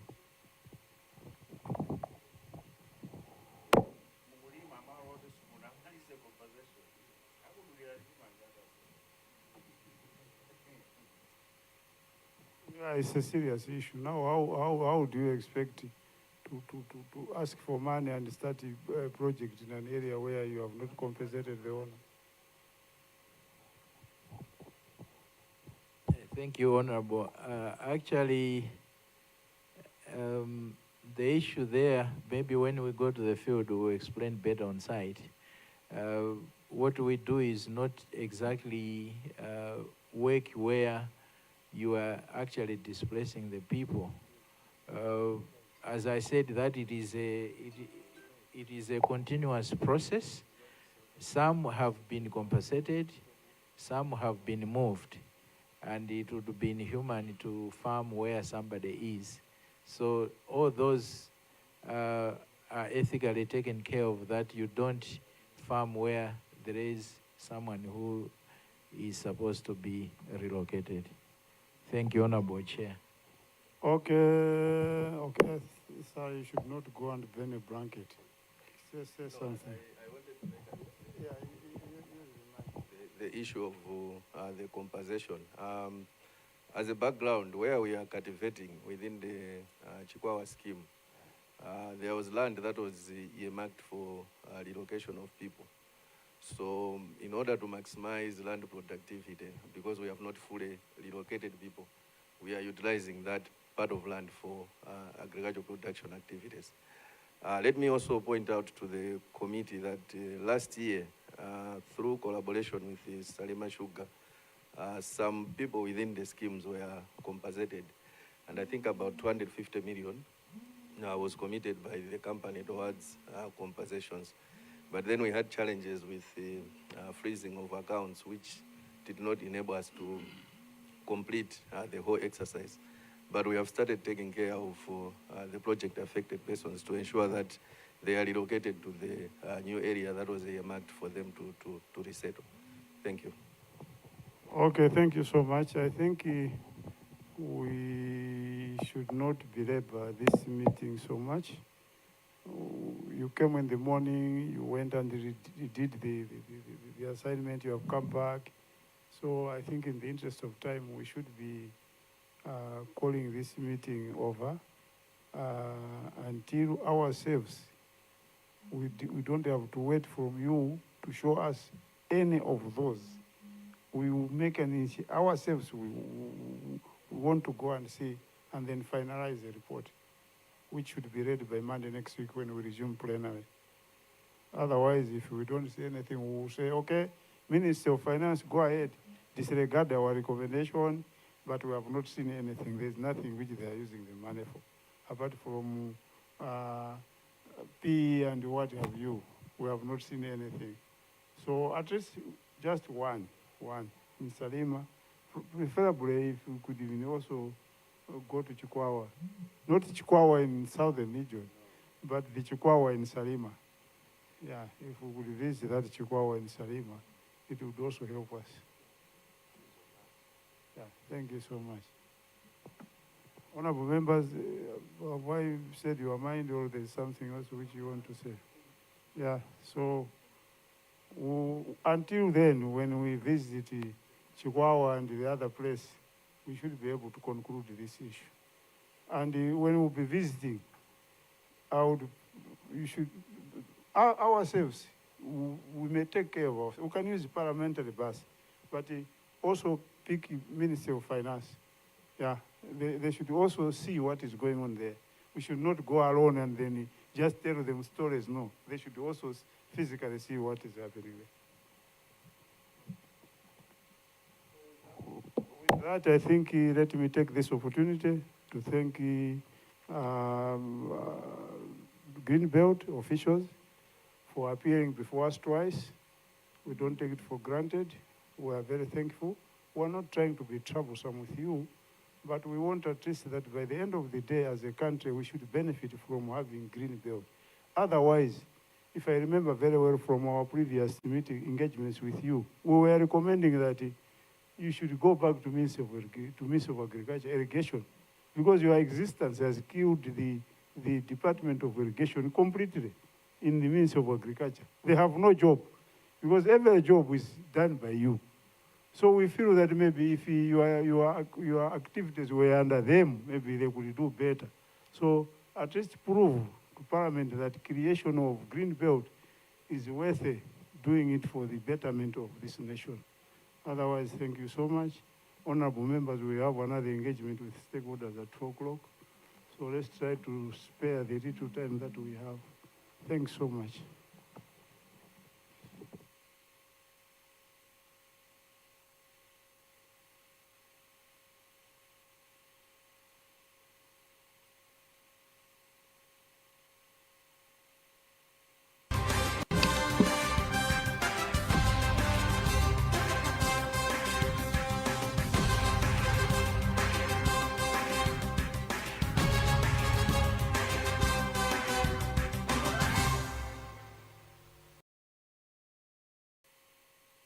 Chair and honorable members, before you this afternoon are officials from the Cotton Council of Malawi, led by Mr. Cosmas Luanda.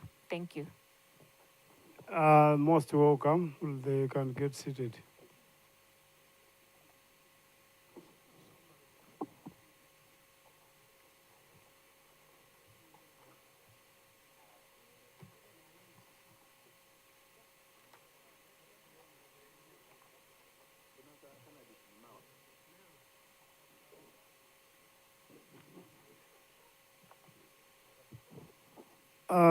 Thank you so much. Let me take this opportunity to welcome officials from Cotton Council of Malawi. And as our tradition demands, before we proceed, let's know each other through self-introduction, starting with honorable members of parliament. And I will start. I'm Werani Chirenga myself. I'm a member of parliament for Chitipa South. I chair the Committee on Natural Resources and Climate Change and co-chair of the cluster number 1, which is composed of 2 committees, a committee on agriculture and food security, and then a committee on natural resources and climate change.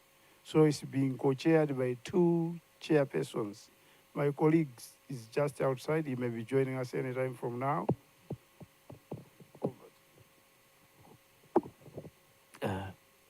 Thank you, Co-Chair. George Million, Member of Parliament, Palombe Central, and Vice Chair for Natural Resources and Climate Change Committee. Thank you, Co-Chair.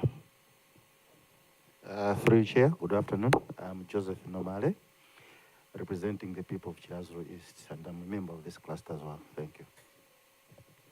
Good afternoon. My name is Shadrick Namalomba, Member of Parliament for Mangoi Southwest and a member of Natural Resources Committee.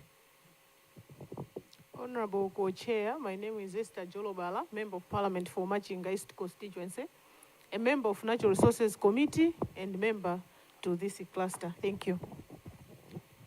Through Co-Chairs, my name is Bowden Tonga, representing the people of Gassou Northwest. Co-Chair, I represent the people of Salima North. Kampantongon is my name, member of Agriculture and Irrigation, member of this committee. Through you, Chair, good afternoon. I am Ramzan Juma Mohammed, MP for Sanje South. Thank you, Chair.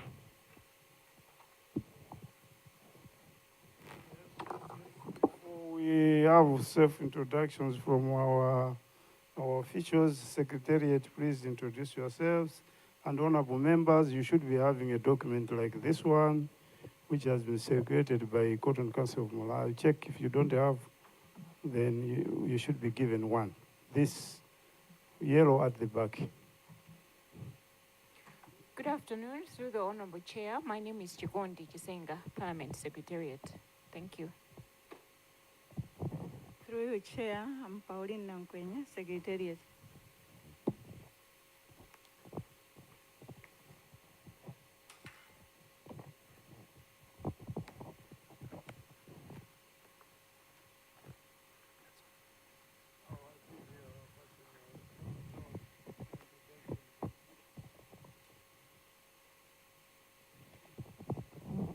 Through you, Co-Chair, and the entire cluster committee, my name is Enos Kanduna. I'm representing Parliament Television. Thank you. Through you, Chair, I'm Florence Sejonda, Parliament Television. Through you, Chair, I'm Webster Nkandawire, Parliament Television.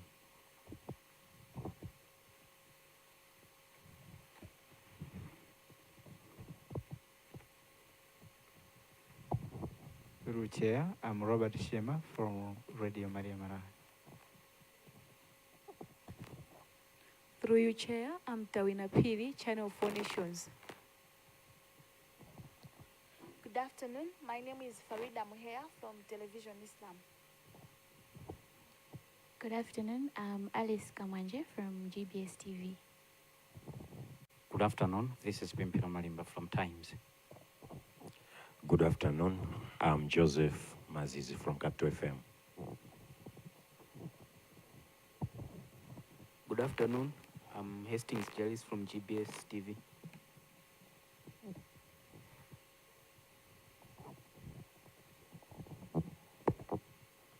Thank you so much. I think you can give the mic to if everybody else is done, then you can give the mic to the officials. Our officials from Cotton Council of Malawi, you will introduce yourself through self-introduction, mentioning your name, preferably with your position. Thank you.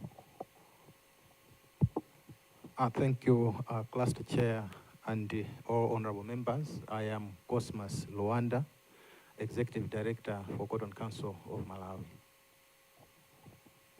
Honorable members, I'm Yohane Chiko, Finance Manager, Cotton Council of Malawi.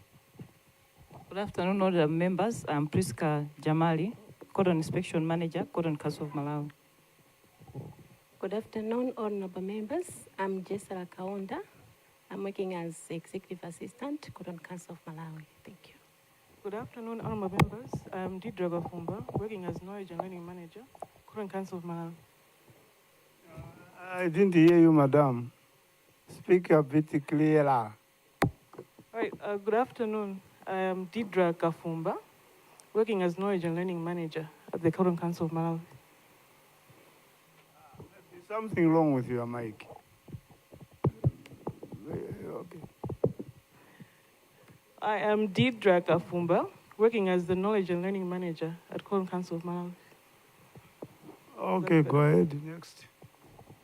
Through you, Chair, my name is Justin Chimimba. I work as a Research and Development Manager of Cotton Council of Malawi. Thank you. Good afternoon. I'm Joseph Nkuche from Ministry of Finance and Economic Affairs, Principal Public Finance Management Office. Good afternoon. My name is Joseph Mtana. I work as an internal auditor for the Council of Malawi. Good afternoon. My name is Brave Chidiauzu, the Budget Division. Thank you so much. Two honorable members have just come in. Lumpi North and GC South. So, okay, go ahead, Honorable. Afternoon, co-chairs. My name is Ebi Matanda, Member of Parliament for Mulanje Basan, and a member to this cluster. Thank you.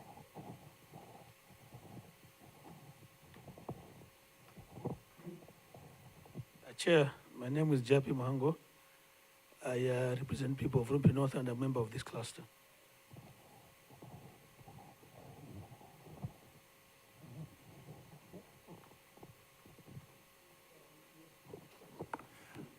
Afternoon, Chair. I'm Ulemu Chilabondwa, Member of Parliament for Chi South and Vice Chairperson of Agriculture and Education Committee. Thank you. Thank you so much, honorable members and the officials from Cotton Council of Malawi, Secretariat, Media. Let me take this opportunity to welcome our officials from Cotton Council of Malawi. We have invited you to appear before the cluster number 1,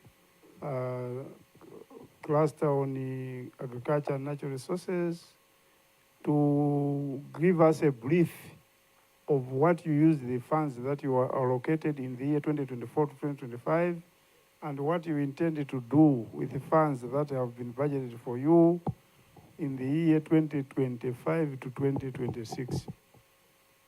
I'm not surprised by seeing what has happened. Cotton Council's budget has been reduced by 51%. From 1.5 billion you have in 2024-2025 financial year to 722 million in 2025-2026 financial year. In our cluster report last year, I think we indicated that you should cease to exist and that your functions should revert to Ministry of Agriculture and the Crops Department. I think that's what is in the report, if I'm not mistaken. It was yourselves, Pesticides Board, AERA, I think 4 or if not 3. So with this reduced funding, we are not amused ourselves as a committee, because in our report we would have wished you were not existing. They should have given you 0, and then the Ministry of Agriculture should have taken over your responsibilities because of the reasons we found last time. I'm just trying to give you a brief background of what transpired last year. Having said that, this is another year. This is 2025 to 2026 financial year. So you may have done things different and you may have plans which are different from the ones that were there last time. So over to you, tell us what you used the 1.5 billion for, and then what you intend to use with the 700 and the, is it what? 722 million kwacha, which you have been allocated. Whether you have a shortfall, you need more money, how much do you need? It will be up to the cluster to be convinced with your explanation, either add you more money or say you should again stop to exist.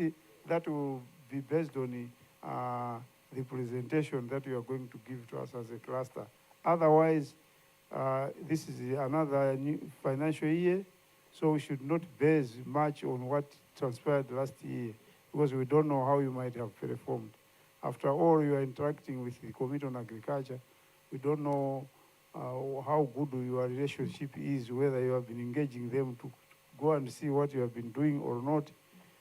Those stories are going to come out of this session. So over to you, Bwana Executive Director for Cotton Council of Malawi. It's your time.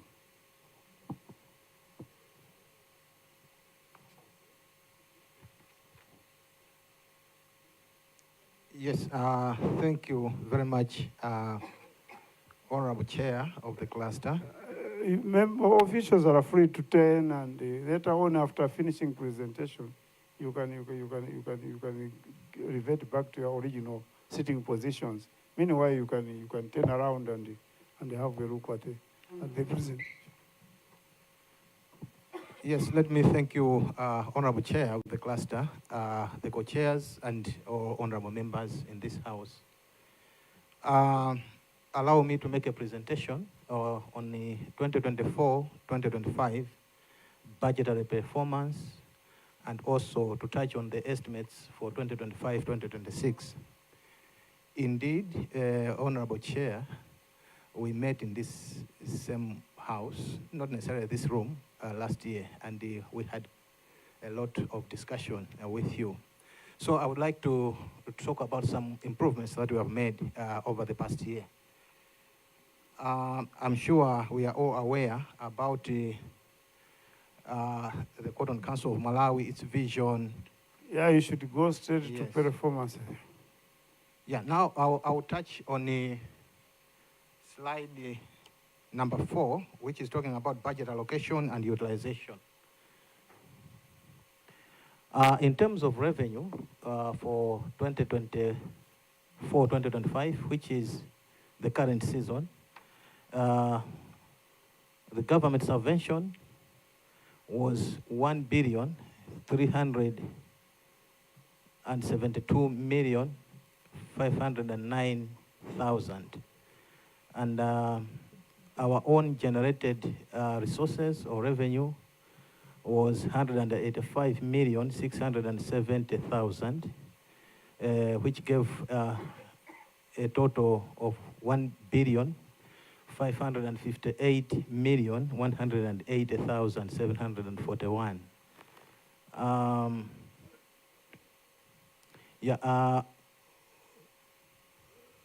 At mid-year, we received 737,115,000, and our own generated resources were at 159,204,000, and that gave a total of 896,320,804 kwacha. The council budgeted income amounting to 107 billion Malawi kwacha, comprising 89% of government subvention and 11% of own generated resources.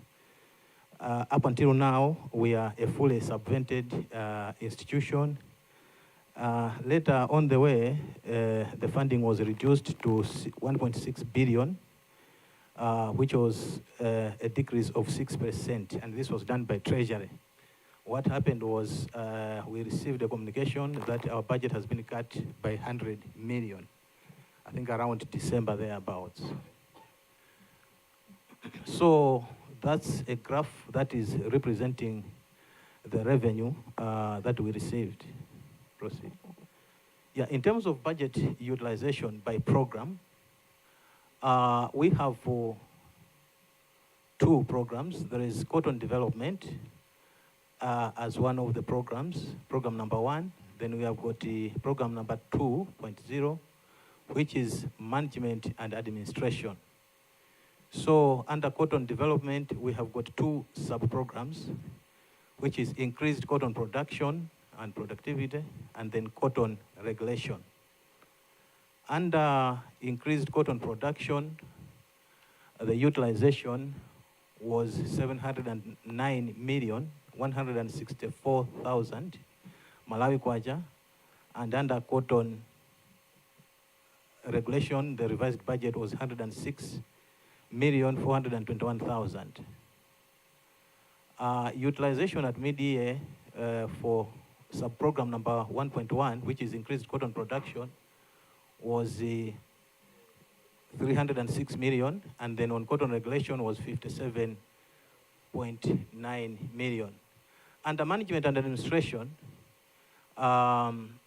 we have 3 sub-programs: administration, planning, monitoring and evaluation, financial management and audit services, and human resource management. So under administration, planning and monitoring and evaluation, the allocation was 338.8 million. And then at mid-year, we had spent 180.5 million. Under sub-program number 2, under management and administration, financial management and audit services, we had an allocation of 188 million. And then at mid-year, we had spent 96.2 million. Under human resource management, we had 215.5 million allocation, and then at mid-year, we had spent 87.2 million Malawi kwacha. Under administration, planning, monitoring, and evaluation, that's where we also have the salaries, because as you are aware, as a Paristato, our personnel emoluments come together with the funding that we receive. So at the far end there, those are the percentage utilizations of the figures that I've been mentioning. We can see that at mid-year, we were just about 50%, 48% utilization, meaning that we were on course in terms of our budget performance and expenditures. Okay, on So- the word, just to, if you could use the word you had used so much, it makes much more sense. Okay. Than if you use the word spent. Okay. Yeah, so the better word for you would have you had used so much, you had used so much.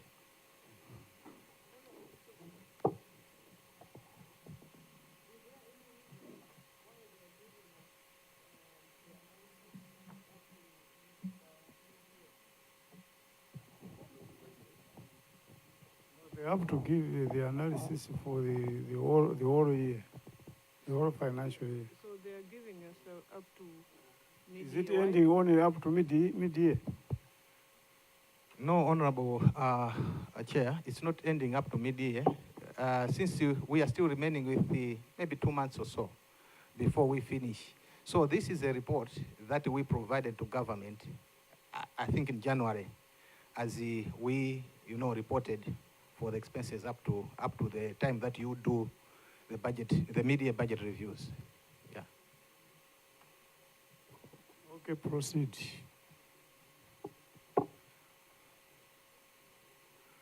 Yeah, so under cotton development as a sub-program, I stated that the allocation was 687.2 million, which was revised to 815.6 million, with an increase of 19%.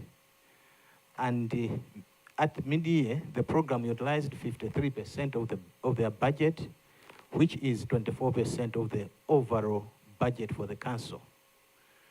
Looking at the actual sub-programs, on increased cotton production, the utilization was 54% of the budget. And if you compare that with the overall budget, it was at 45%. Under sub-program on cotton regulation, the utilization was at 48% of the budget, and 48% of the sub-program budget, but 8% of the overall program. So in terms of the major activities, which could be of interest to you honorable members, the council implemented in this current season the zero deposit input distribution program, which we are just calling as ZDD. If you remember in our last interactions before, in the previous years, we have been proposing for the structured market program, which we feel can improve the performance of the sector. So despite the fact that the proposal that we presented to government did not receive the support, though it was somehow approved, we sat down with stakeholders in the sector and said, what are we going to do to start off the things that we want to happen in the sector? So we agreed on this program where input suppliers and the GINAs, together with pesticide suppliers, we agreed that let's run a program where we are going to distribute inputs to farmers without requiring them to pay any deposit upfront. The aim was to try to increase the production of cotton. And then the arrangement was that the farmers should be deducted the loans at the time that we will be selling the seed cotton on the market. So the agreement there was that the GINAs who are interested to buy the cotton when the trading period starts for seed cotton should make an advance payment to the Cotton Development Fund, which is going to cover some of the percentage cost of the input suppliers. For instance, the seed suppliers would supply seed, and then the GINAs would make available 30% of the payment upfront on behalf of the farmers. And then that would be paid to the seed suppliers.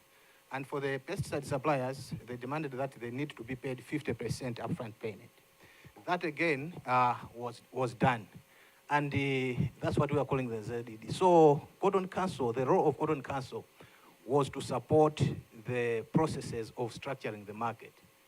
It involved, registration of the farmers, implementation of a system that we are calling the Cotton Management Information System. I talked about this last time, where each farmer is being given a card. The card has been shown on the first page. And then all the information about that farmer is being recorded in that card. And then all the loans that the farmer has gotten are there. And then that card is going also to be used when the farmer is presenting his cotton on the market. So I will explain in detail what is being involved in there, but we implemented that system. So there were stakeholder meetings that costed 34.5 million because we had to sensitize all the stakeholders about the changes that are coming. And then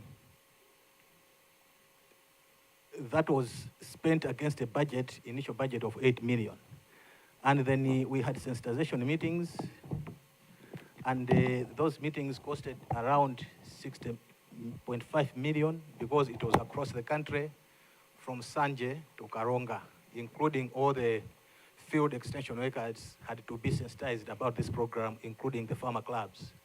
Then registration exercise used 20.4 million. Of course, this was not the only amount that was used because the other amounts were coming also from the GINAs themselves as a contribution. Then the council also undertook the reviewing of the Cotton Act. We have started this process where the act is being reviewed because it was enacted in 2013. And I think this committee also made a recommendation that if there is need to do that, we must commence the process. So we wrote a letter to Ministry of Agriculture to, recommend that the Cotton Act be reviewed because there are so many changes that were not included in the act. So we have reached a level where a draft bill has been prepared. And we are conducting some consultations before the draft bill is presented to Parliament here, to this committee, and it goes forward to the cabinet. The actual registration exercise, go back to the slide. The actual registration exercise, as I said, took 20.4 million, and the council, and then we also had some support from the Shire Valley Transformation Project on the review of the Cotton Act. Proceed. Under management and administration, we budgeted 838 million, and this was later revised to 742 million, a decrease of 11%. At mid-year, utilization rate was at 43% of the program, and then administration, planning, and evaluation and monitoring consumed 38% of their budget. Under human resources management, including personnel emoluments, we utilized 45% by mid-year. Finance management and audit utilized 55% of the budget. The major cost drivers were as follows.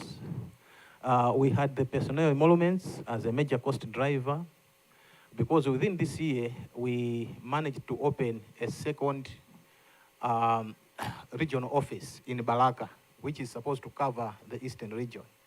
Last year, we reported that we had opened a regional office in Blantyre.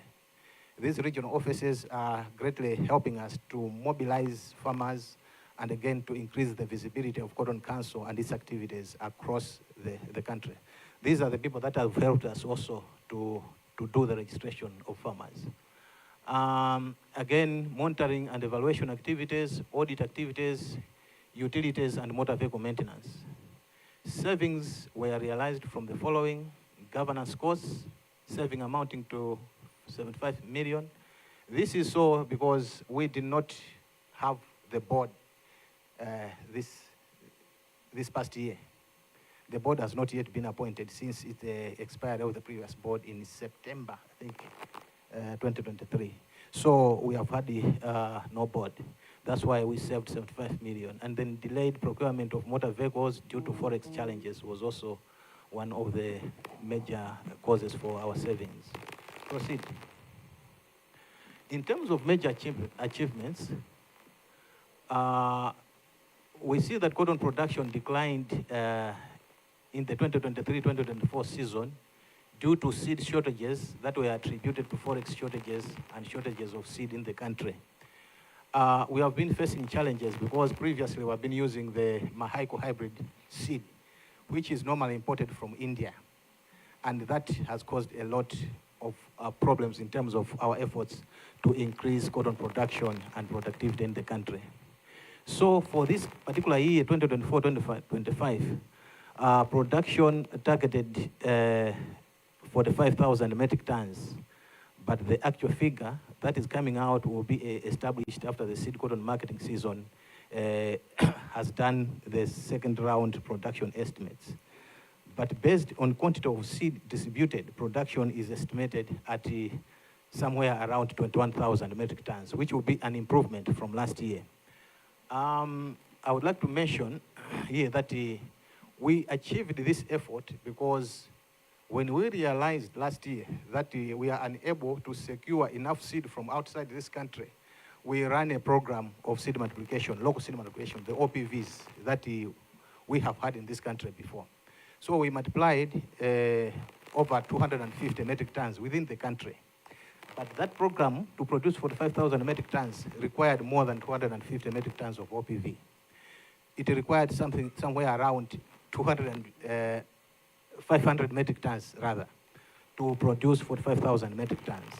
So we engaged some suppliers from Zimbabwe to supply the shortfall. The 250 has been produced within the country. Then we engaged HFS in Zimbabwe to bring into the country another 250 metric tons of OPV seed, which has been already approved in Malawi. So it was supposed to be 500 metric tons. But when the seed was about to come into this country, we faced a challenge with Mozambique, where trucks were not allowed to pass through Mozambique because of the political situation there.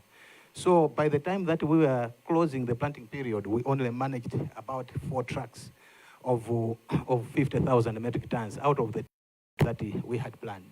So in total, the seed that we distributed in the country was around 205 metric tons of seed of OPV, apart from a few hybrids that were also distributed to farmers.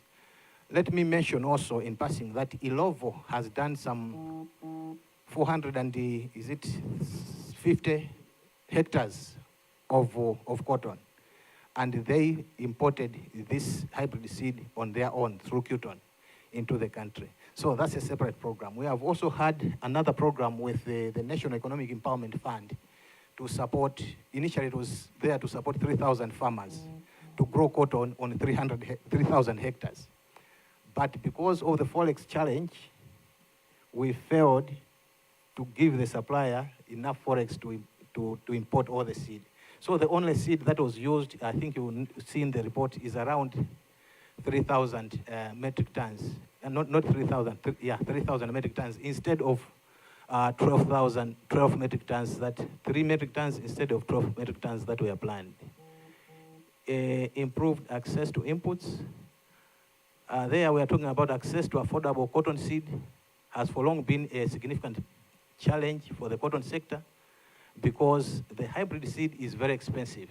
So that's why we ventured into local seed multiplication to ensure that more farmers have access to affordable and quality seed within the country. A zero deposit input distribution arrangement was adopted, the one that I mentioned, and implemented. As I stated, 205 metric tons of OPV seed has been distributed, representing an estimated 82% of achievement. Again, 6.5 metric tons of hybrid seed have been distributed to farmers, and that is representing a 9.7% achievement because the plan was to distribute 67 metric tons of hybrid seed. Yeah, so in terms of seed distribution across the districts in Malawi, that graph is trying to give that picture, where, as you see in the graph, Chikwawa is the highest.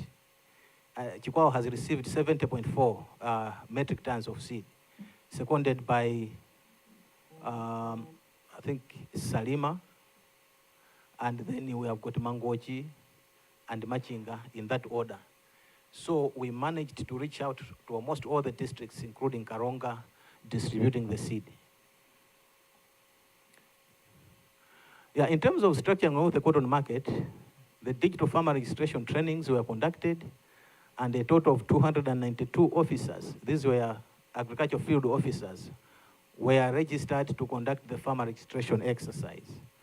And to date, 26,274 hectares were registered out of the targeted 41,666 hectares, and that is representing 63% of achievement. Proceed.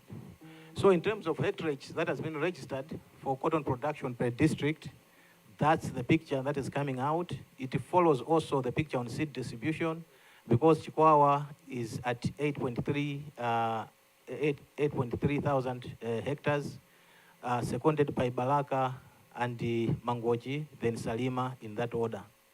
So you will see that most of the cotton growing districts have benefited from this program this year. Proceed. So the structuring of the cotton market was done in collaboration with an NGO called Solidaridad or Stroke Kivuno, and then we are also doing it with ADMAC. ADMAC is coming in as a GINA this year, but again, it is coming in also as a floor operator or a market for the aggregation of the cotton and the selling of the cotton. So 12 market or aggregation centers will be established throughout the country, and that will be supported by what we call the Cotton Management Information System, which we have implemented. The Cotton Management Information System will ensure traceability of all cotton farmers and reduce investment risks for stakeholders by enabling cashless transactions and improved loan recovery. This will also allow the council to collect levies immediately after each transaction has happened and to deter under-declaration of volumes. We have been complaining about GINAs under-declaring volumes to avert payment of levy for cotton council. So the system that we are implementing now is going to tighten those loose ends and make sure that at least by and by, Cotton Council of Malawi becomes financially sustainable. 23,604 farmers were digitally registered and issued with cotton registration cards that contained details on the land size, loans, and payment methods. If you remember what we presented last year, you'll see that the number of farmers that have been registered this year is much higher than what we reported last year. So the improvements are starting to come up with the structuring of the markets. The seed multiplication program that we are implementing is aimed at establishing a sustainable seed supply system, and the seed multiplication efforts have been also undertaken this year. And this season, a total of 14 metric tons of cotton basic seed were distributed for seed multiplication. And this is expected to produce 619 metric tons of certified cotton seed for use in the 2025-2026 season. That is against the 250 metric tons that was produced in the previous season. This output could possibly generate 103,000 metric tons of seed cotton and potentially bring 128 million United States dollars in the country in terms of export of lint and cotton seed. So we see that by and by, the cotton sector is improving. I would like to address, I think, the concerns that the Honorable Chair of the cluster mentioned, that last year this committee recommended that the Cotton Council should get back to Ministry of Agriculture. But we see that I think the trump card that we have been waiting for is the structuring of the market. Because what has been happening with the cotton sector, you see that all the time that the government or private sector players have tried to invest money into the cotton sector, the money has gone down the drain over the years because it lacked a system that can trace the transactions. Either farmers or the genius exploited the system. So the structuring of the market is a key component that is going to see the cotton sector develop and revert back to the old days where it was performing very well. In the old days, it was performing very well because there was only ADMAC as a buyer. But now the complication came in when we got multiple players coming into the sector, because that again brought in, trading practices that are really not conducive to businesses. So the seed distribution that is anticipated from the effort that we have done this year in seed multiplication is the one that is being shown on the table. Please proceed. Now I would like to touch on the development of new cotton bill. The review of the Cotton Act was identified as a key target for assessing the Council's performance in the 2024-2025 financial year. And the new bill has been aligned with the structured marketing system. We expect that fees, penalties, and administrative functions will be revised to enhance the Council's operational efficiency and support its mandate. Yes.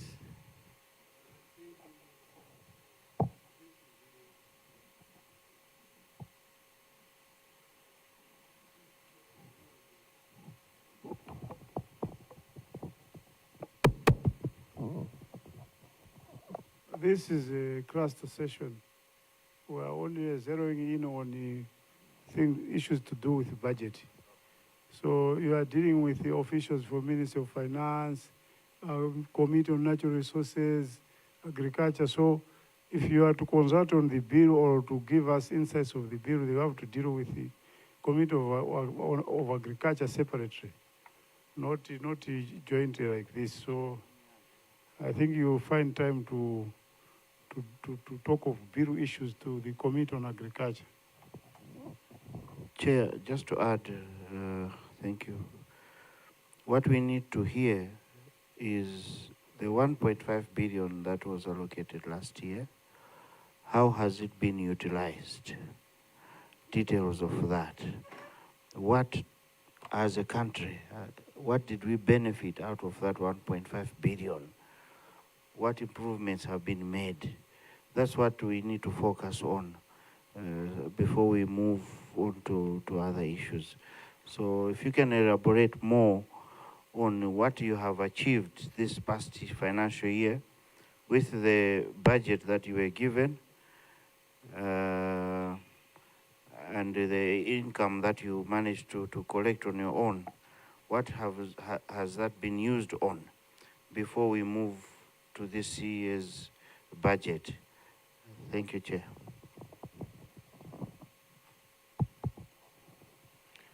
All right, thank you so much, co-chairs. Probably now I will just summarize. I've been mentioning in passing what we have done, but just for clarity's sake, I will mention that for the funding that we received in the past financial year, we managed, one, to distribute seed. That is equivalent to 205 metric tons of OPV. We managed to register farmers, 23,000 farmers.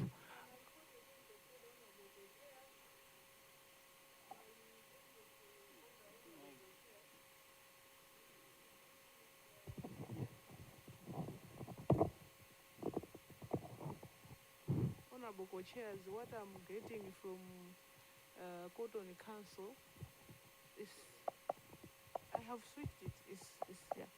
Thank you, Honorable Co-Chairs. What I'm getting from them is like a storytelling, like telling us the story, we have done this, we have done this. What I was expecting from them is that on registration of farmers or distribution of seed, we procured seed this much, we did this. We are talking of budget things. That's what I was, figures. That's what I was expecting from them. So, I don't know, Honorable Co-Chairs, but that's my concern. Thank you.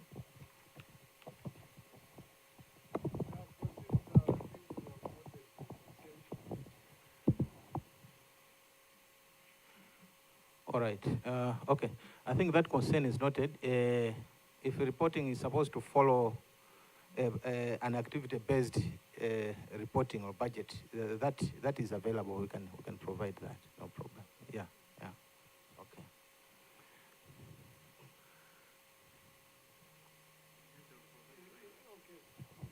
You should have reported it in format type rather than just a story like that. Okay, You got paragraphs and paragraphs.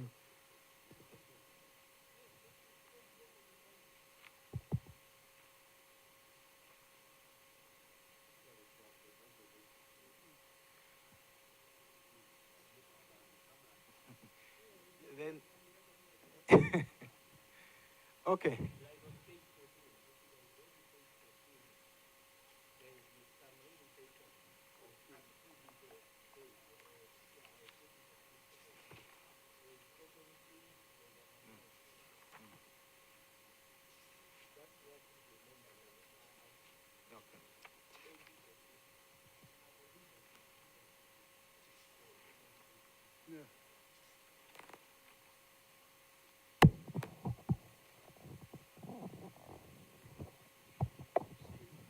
Chairs, you see the way they have started their presentation. There is page 5. Let me draw your attention to page 5. Slide number 9. Yes. You will see that there is in the folder that we have you will see, chairs, that there is a slide there, budget utilization by program, which is giving us a revised budget utilization at mid-year. That is explaining what the money that they were given was used for.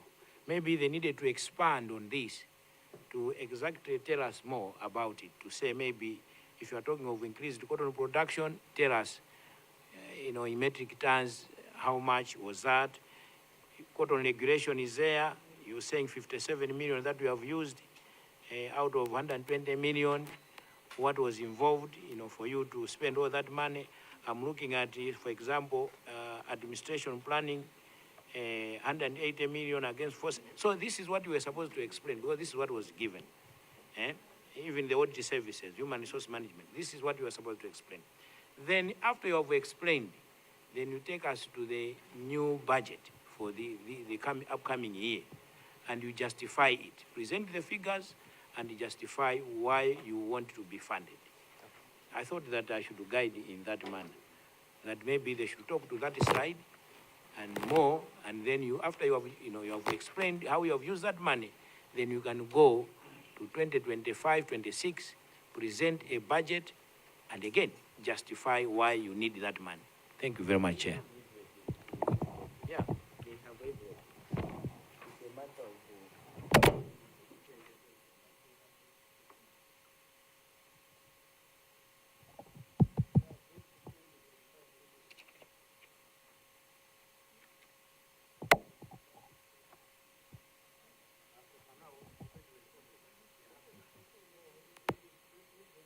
present, let them finish. Then you can come in and ask questions on the whole.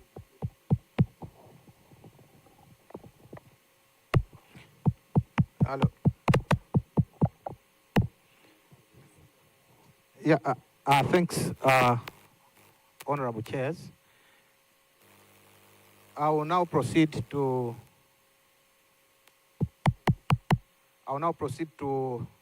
2025-2026 planning. Under the coming year, the target production that we have planned is 50,000 metric tons. That is to be produced, and that is going to be produced on 50,000 hectares. 50,000 hectares because we are planning still to utilize the OPV because we are not sure about the availability of forex that will enable us to import the hybrid seed. So if hybrid seed happens to come in, it will be a plus, but we are planning on the basis of OPV. And we plan to involve a number of farmers not less than 50,000. And on average, we plan based approach.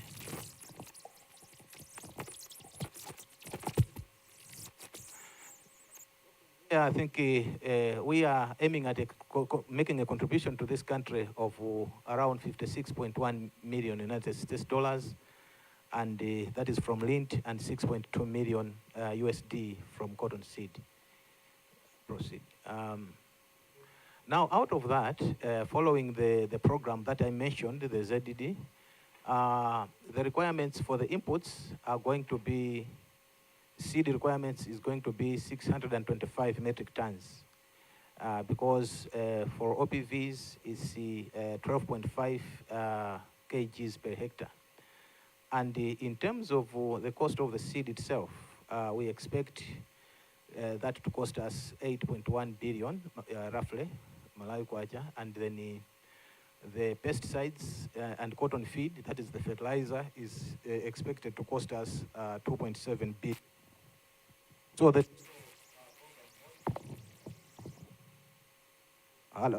a total program cost will be at 10.8 billion Malawi kwacha.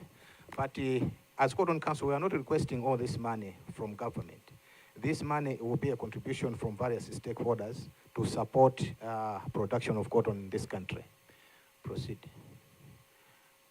In terms of corporate plans and targets for 2025-2026, we would like to review and improve the structured marketing arrangement that is subject to securing of project financing. As I stated, this year we are going to work with ADMAC using 12 of their market outlets that are going to perform the function of cotton floors where cotton is going to be traded. We are not going to utilize the GINAs to open numerous markets across the country to trade cotton because we are structuring the cotton market. We are going to continue the dissemination of the revised Cotton Act regulations because at this time it's at the we are also going to continue to enhance monitoring of traded volumes and exports, enhanced cotton import loan recovery by 90% of producers by 2026. That is meant to attract more investments into the sector. Access to production finance, 90% of cotton producers by 2026 through input subsidy loans. Proceed.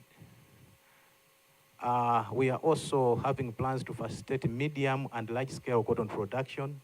We would like in 2026 to achieve not less than 1,000 hectares of large-scale cotton production. We would like to support cotton mega farm initiatives. During the meetings on mega farms that happened the current financial year, we had a number of interested farmers that would like to go on a cotton mega farm and would like to support those.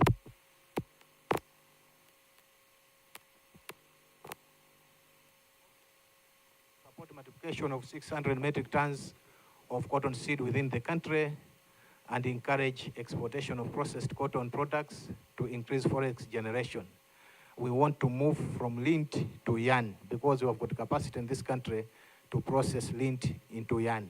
We have got a lint processing factory, a yarn processing factory in Salima that is lying idle at the moment. In terms of the budget, the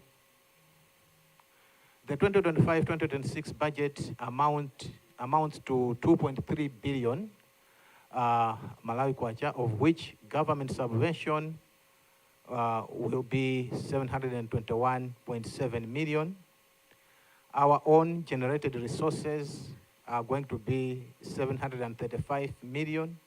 That is from the 2024-2025 revenue, which we are projecting. Then there is a budget deficit of 856.8 million. This budget deficit is coming in because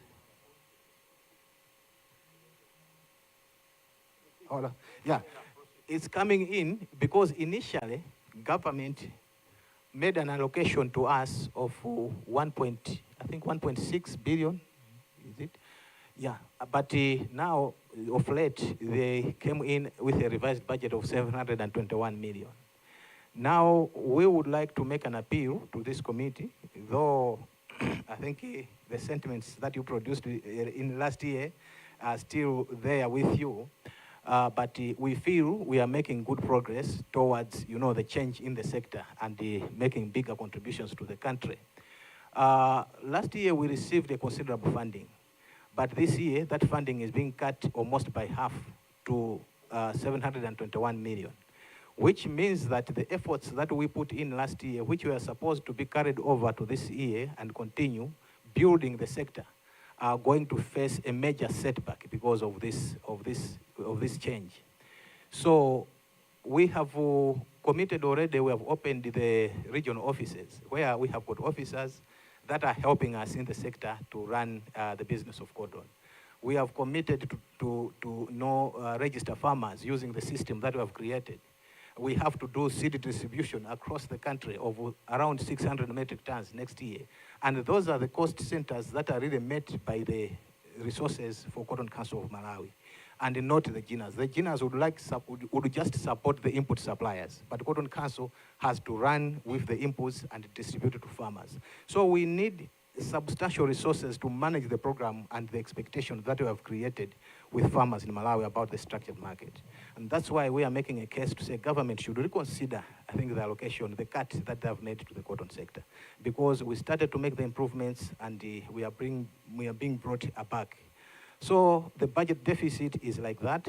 If it remains like that, it means we have to cut back some of the activities so that we live according to the resources that we have.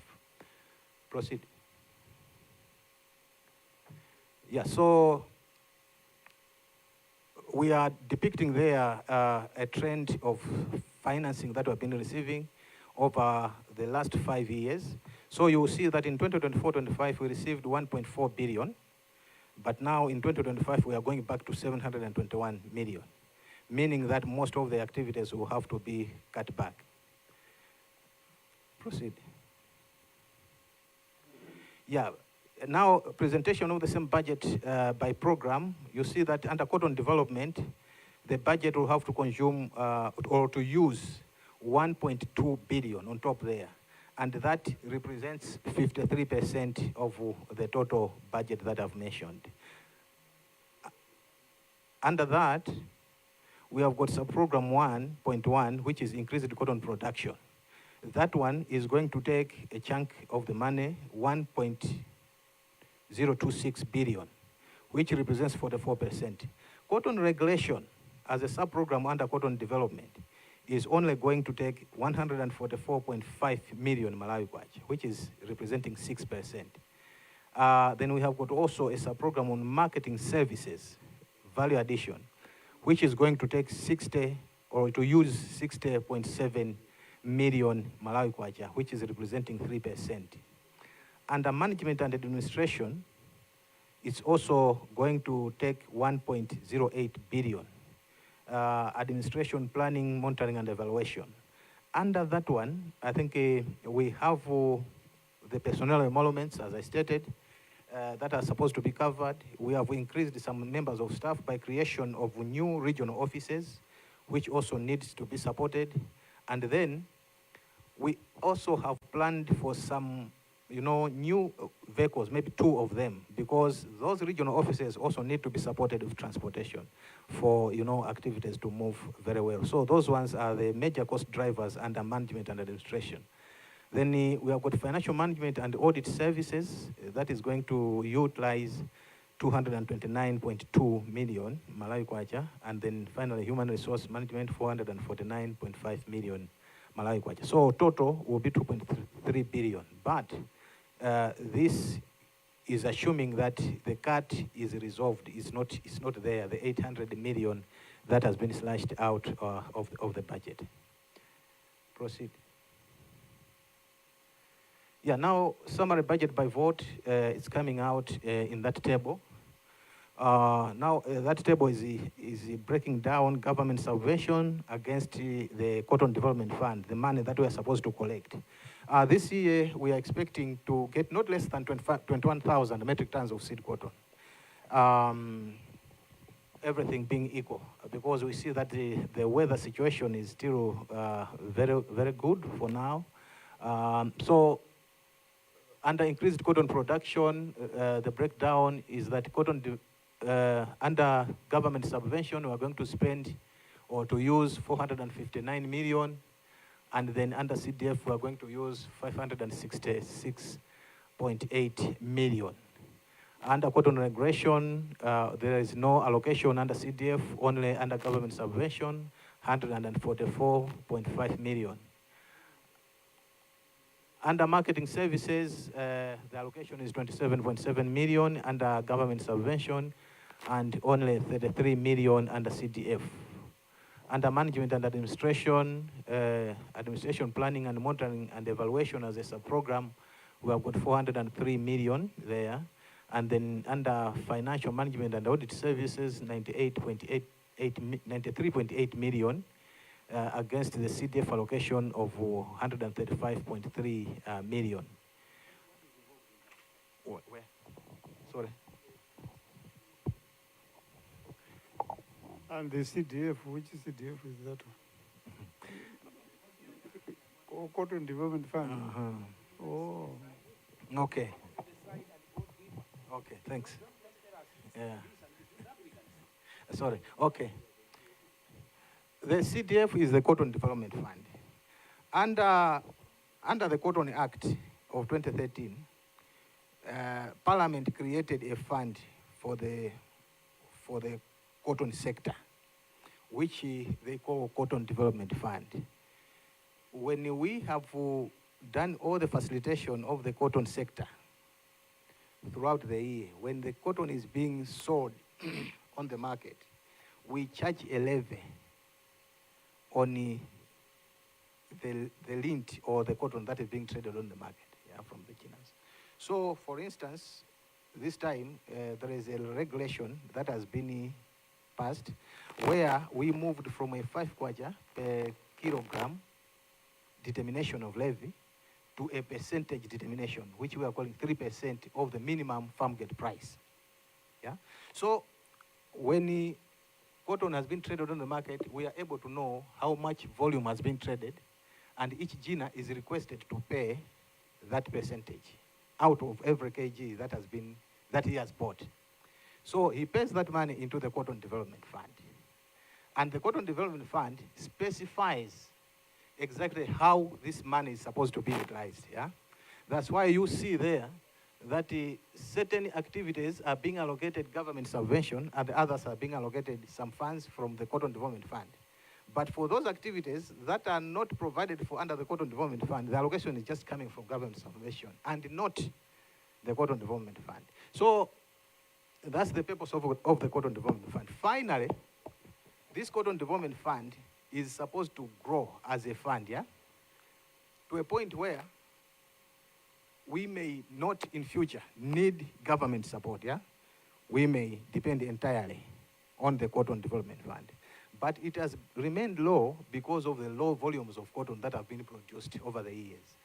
But assuming we get, say, 100 metric tons of cotton. At 3% per kg, this will be enough money for the Cotton Council to run without requiring government subvention.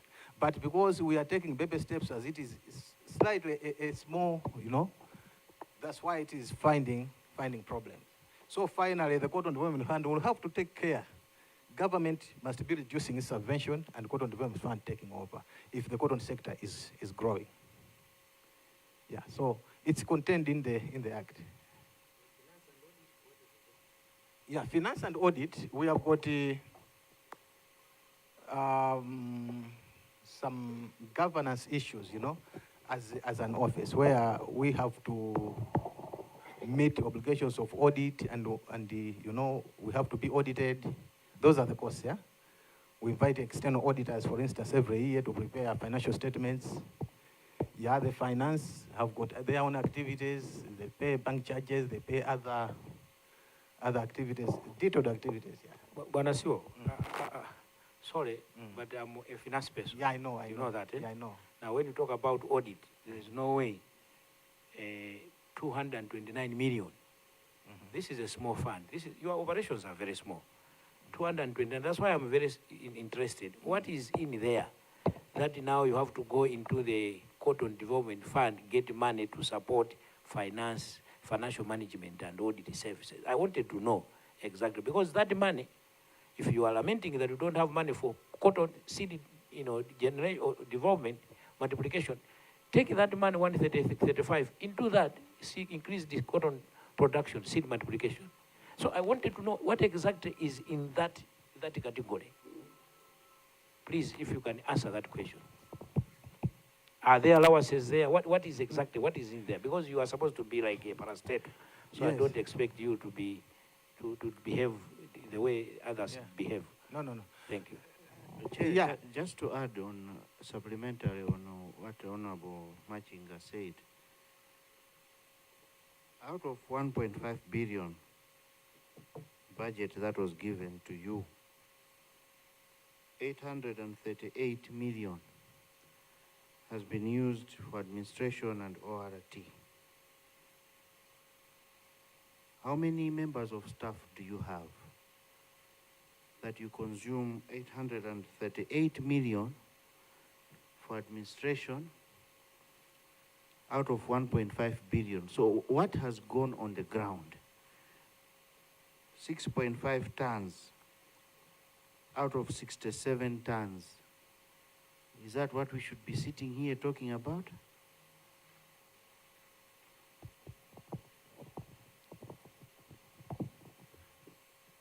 Okay. I think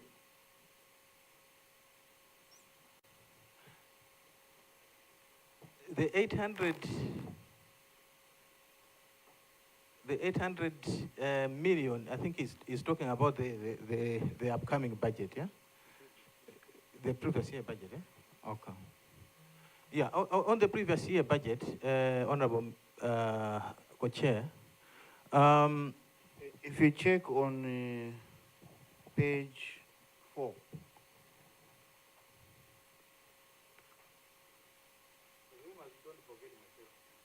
Yes, I want to forget, yeah.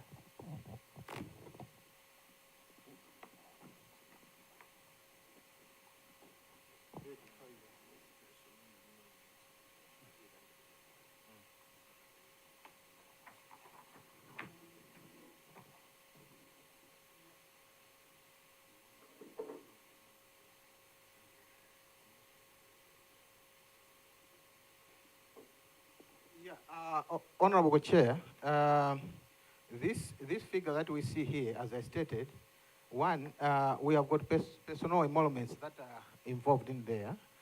The number of staff that we have currently is 23, if not 24, 23, that we have at Cotton Council against an establishment of 54.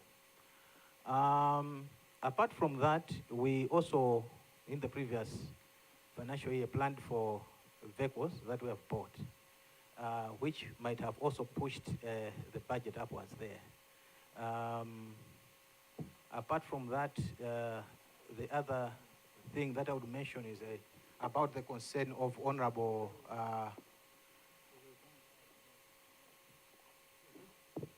Honorable. Probably, let me say that we'll have to review that, yeah, for now. Because your concern could be realistic. But what we do, what happens at the office is that we have got other statutory requirements. For instance, we get in the internal auditors that come in, apart from the office of, not internal auditors, but external auditors, apart from our officer here, not necessarily allowances. We also have the accountants board. They also come and they do their own functions within the government institutions. They request also some payment, yeah, to their budget. Yeah, that happens, yeah. Even if they are not giving support, they are not giving support. They are not giving support to pay auditor general when they come. They get allowances from where they come. Even the same thing auditors. Even the same auditors, you agree with. That is why I was looking at having that amount of money, 11% of your budget, 10 to finance and 40%. It is too much. Just to add on that, Co-Chair, just to add on that, Cotton Council, if you go on the ground, the local farmer who is trying to grow cotton, Honorable Sanjay South, you are here. You will be my witness. Salima North, you are here. Cotton farmers are crying. You took their cotton to Admark, some of them have not been paid. There's a lot of mess. On the ground, we cannot see even a farm of cotton. Yet we are pumping in billions. That's what we are saying. Since 2013, what can you say you have achieved as Cotton Council? What can you show us? That we have improved cotton production. We have 3 gineries with Adimac. None of them is operational because there's no cotton. What is your job now? Because as government, we don't have money just to be giving us a subvention that is not producing results. That's where the co-chair said, maybe we should just go back to a department under the ministry where we had less expenses, but they were doing their job.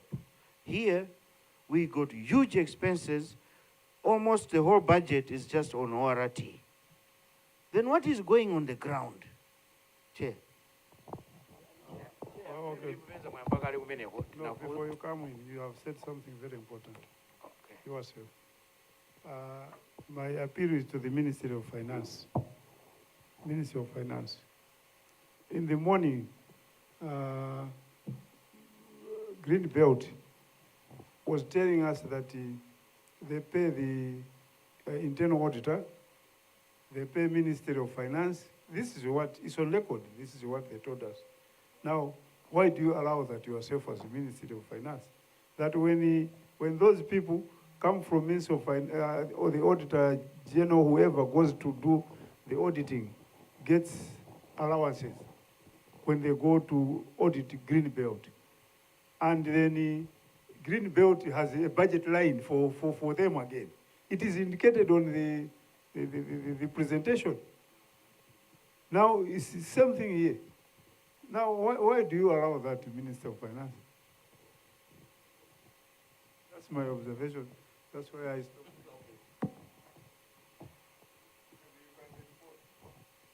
Yeah, through you, Chair, perhaps just to elaborate a little bit on the finance and the audit services. Cotton Council of Malawi has got a Department of Finance as well as internal audit. These are staffed. They have got staff who are supposed, at the end of the month, to also be paid. So it also covers part of that. But at times, they also need to go to the field to carry out verifications, to carry out assessments. That is also part of that cost. I just wanted to elaborate on that. But included in that are also costs related to the external audit. When they come and they are required to travel to the field, they are supposed to be supported, and we need to take care of that. Thank you so much. Honorable Chair, I wanted to extend. The Minister of The Finance. Minister of Finance, I wanted to extend what the Honorable Co-Chair for Agriculture was saying, that we are allocating finances and less support to our local farmers. Even if you go to their what they have done in the budget document, you will find out that they planned to reach out to 125,000 farmers, but they only managed to reach out to 22,000. And they are saying that last year they were well funded, but they failed to reach out to the planned farmers. And here they are saying there is progress in the sector. Progress to who? Is it to them as officers or to rural people who depend on their services? I submit, Honorable Chair.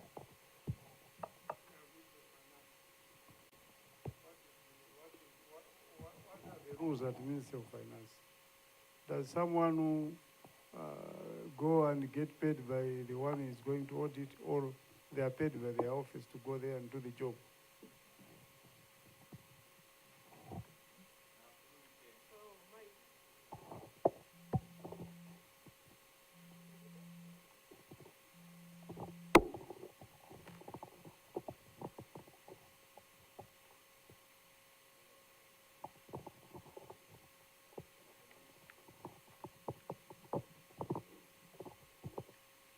Through Chair, to try to answer that question. Yeah, it depends on whose activity it is. But in most cases, if the activity has been, let's say, requested by the CIAU, then it's them who are supposed to pay for the ORTs. But if the activity has been requested by, in this case, let's say, Cotton Council, then they are supposed to cover for the logistics. But in this case, for us to come up with a concrete answer, I think we need to find out what has been happening so that we establish the real root of the whatever has been happening. Thank you. Yeah, Finance, while you're there, I want you to open page 6 of the presentation. I should assume that Finance, most of you guys are accountants. I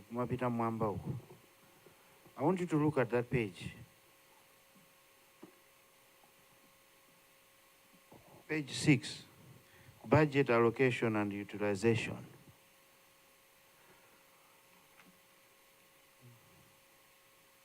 Look at the major cost drivers. As an accountant, is this company worth keeping? My one question only, and I want an honest answer to you. I mean, from you. As an accountant, you expect to put money and benefit from that investment.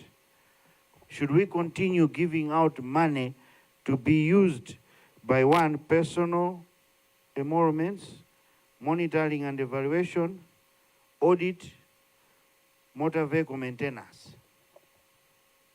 as major cost drivers? So what is this program for?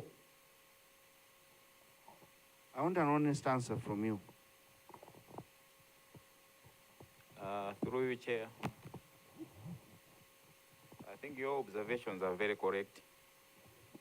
And my opinion on this would be maybe we give them a chance to critically look at the budget and then come up with a budget that is more appealing than the one which we are seeing here. Thank you, Chair. Okay.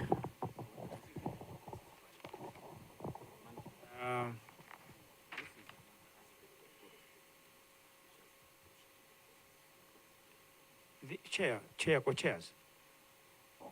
I think this is parastatal, and I'm beginning now to agree with the proposition that we don't need this parastate to stand on its own.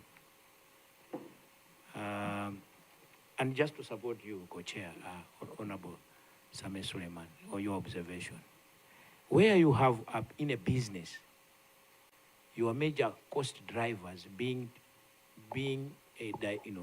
coming from what we call support services, it means that business is not sustainable. Because your cost drivers should have been the operations themselves, seed, not support services. Now, we may be saying, okay, we are coming from a background where the seed was, seed multiplication was a problem and so forth. But even when you look at what is happening here, and I wanted us to look at, I have this one. You have budgeted, you are saying 21,000 metric, is it 21,000 metric tons in 2024-25? And against a budget, and you haven't even demonstrated the budget that we're supposed to produce in terms of tonnage. So I wanted us, maybe if you had demonstrated to us about what was your target in terms of seed multiplication last year? What have you achieved in terms of seed multiplication? And Honorable Jorobar also said, you are targeted 125,000 farmers. What you achieved? Why did you achieve it that way? And then you come here, particularly this budget, you are talking about 50 metric tons. But elsewhere, you are also indicating somewhere, you are saying you would want to achieve 125,000 metric tons because you are going to invest 619 metric tons of seed. Eh? You needed to explain. We need to justify. Otherwise, you are supposed to have 70%. 70% operational cost, direct costs related to seed production, 30% for your management. 30%, that is the standard that we are supposed to follow. But where you are having 50%, what it means that you need a functional review, and I'm looking at the number of staff that you have. You have here 23 members of staff. Each one of them on average is getting 10 billion a year, and that is too much. 10 billion a year, I've calculated from last year. And even when you are including, because you have 449, is it 449 million? It's 10 million per month. 10 million for, okay, let me recast. 23 people, it's coming to 10 million per annum remuneration for each employee, average. Meaning that you are 1 million every month for each person, or 900,000, which is extremely very high. Now, even when you project it to the year that you're talking about, it is still very high. So maybe you may need to begin to say that you needed a functional review. Maybe you may begin to say, do you really need to open these regional offices? Maybe you may begin to say, are you sure when you look at where you are getting most of the cotton, the lint, is coming from Chikwawa and Sanje and so forth? Don't you think that we just need to concentrate on that region? Why are you going to Karonga? Why are you going to Dedza? Where Dedza you're not going to grow any cotton? Why are you spreading your hands thinly on the ground? Maybe we need to now to think in that line. But the way things are here, even if we give you that money, next year, we'll continue giving you money, but there's nothing that we're going to achieve. Thank you very much, Chair. Chair, just to supplement, what hurts is that we should come here, sit here, with all these banners. Government is spending so much on this authority, but to be coming here to be saying we only managed to get 6.5 tons. 6.5 tons. Awasika Benza, Maparado ali hapa. Time, this is a number that's 6.5 tons as an achievement. That is imported seed. I think we are joking. We are joking. Okay. I'm the referee now, so listen from me. In the interest of time, we have another stakeholder, cannabis, they're already around.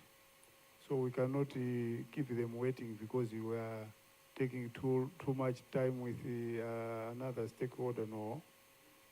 Let's be people who can manage time.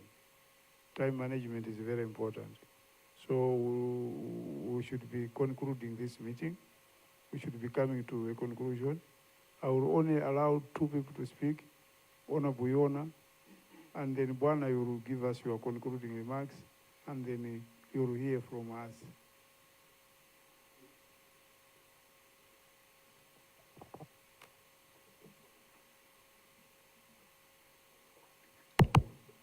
Thank you very much, co-chairs. I just want to find out from our officials, do we really have market for cotton in this country? I am saying this because a dubious company came in my constituency to buy cotton. But I can tell you that up to now, farmers in my constituency have not received the money. So I would want to find out whether we have market for cotton. And my next issue is to do with the policy itself, because you were on top of matters as regards to production of cotton. You were saying that farmers should stop using the hybrid, the local variety. Now you are back to say, okay, let's continue with the local variety. I'm a little bit confused because if there is a thing that has demoralized farmers, it's because of inconsistency. And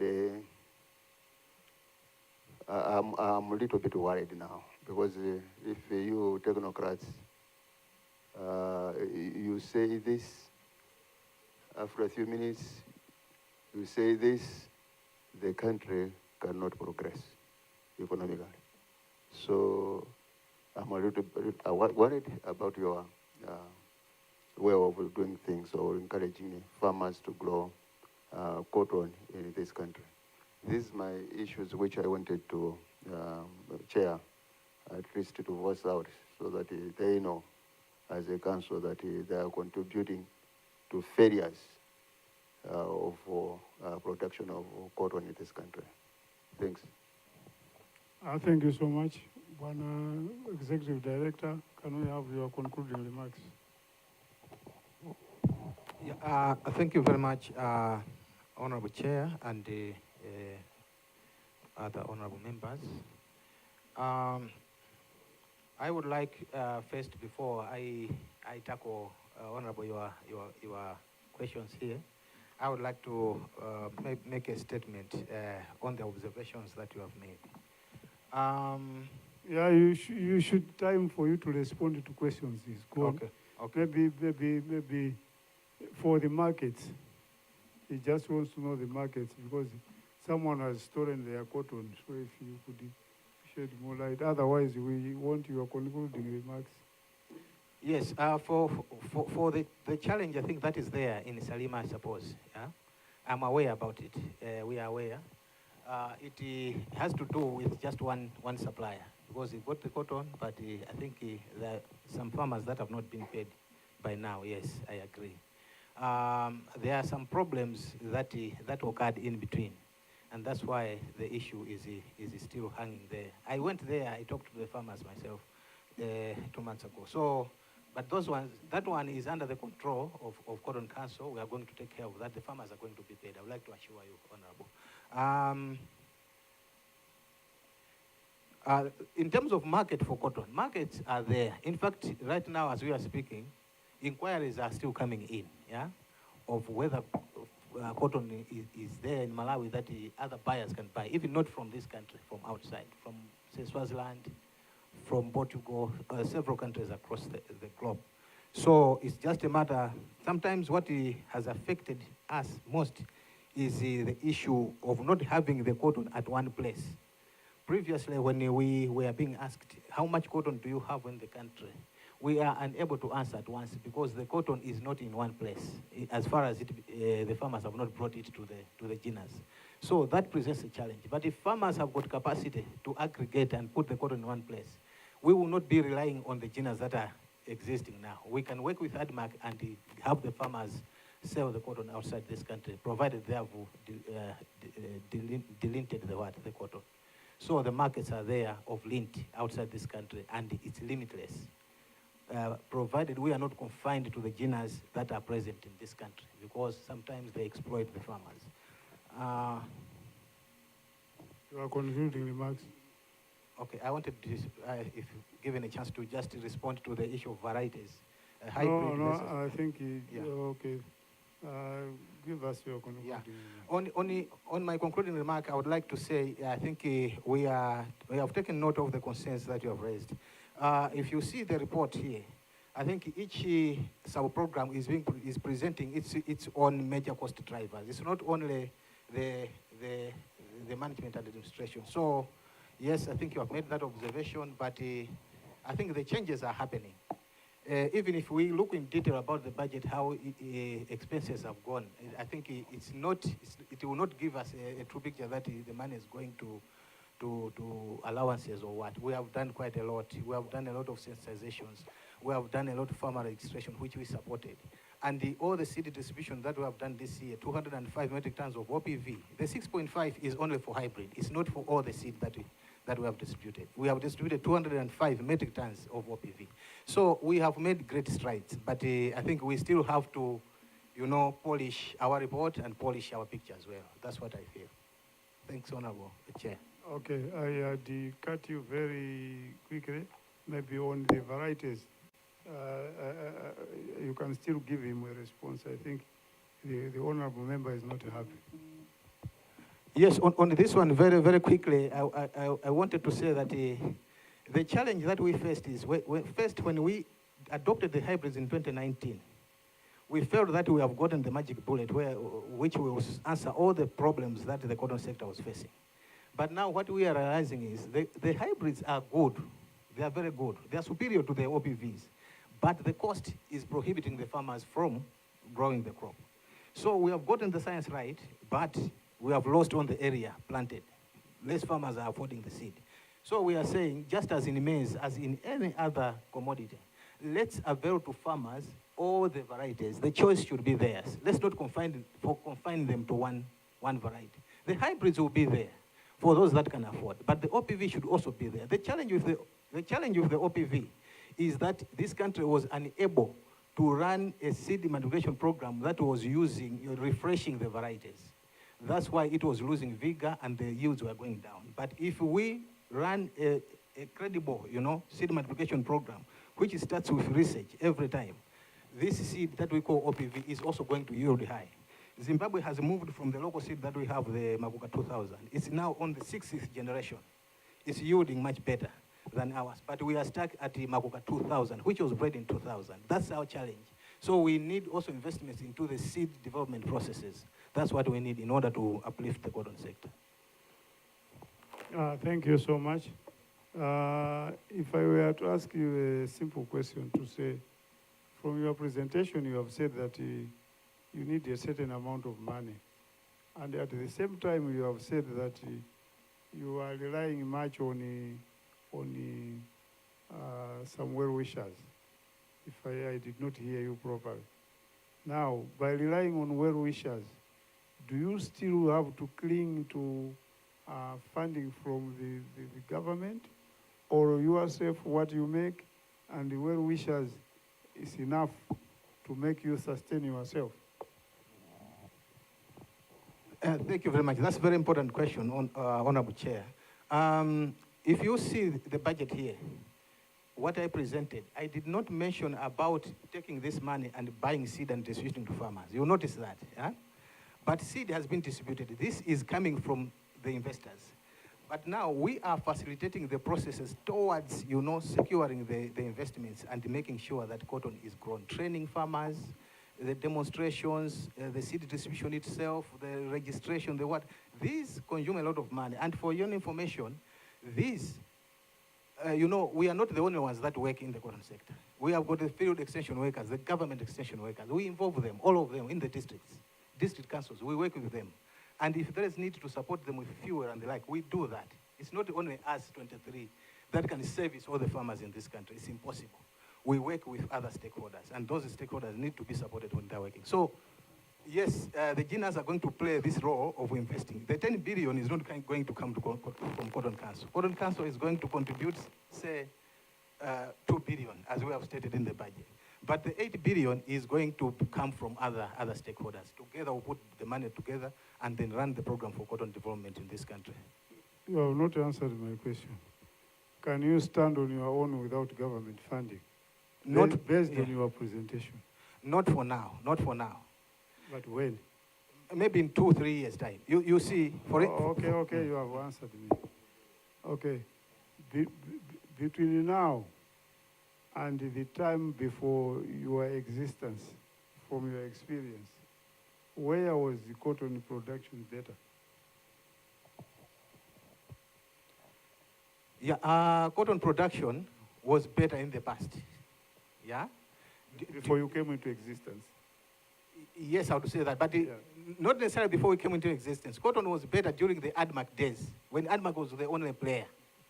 And there are reasons for that, Honorable Chair. There are reasons.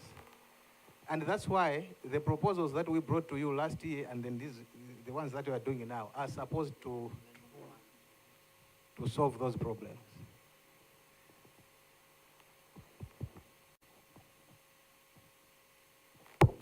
Chair, last year we were told, we were even shown a package of seed from India. Some of you can remember. We were told that we are going into hybrid. We have found suppliers. We are doing this. We are doing this. Since 2019, we adopted the hybrid to move into hybrid. Today, 2025, we are coming here and saying we are only doing OPV.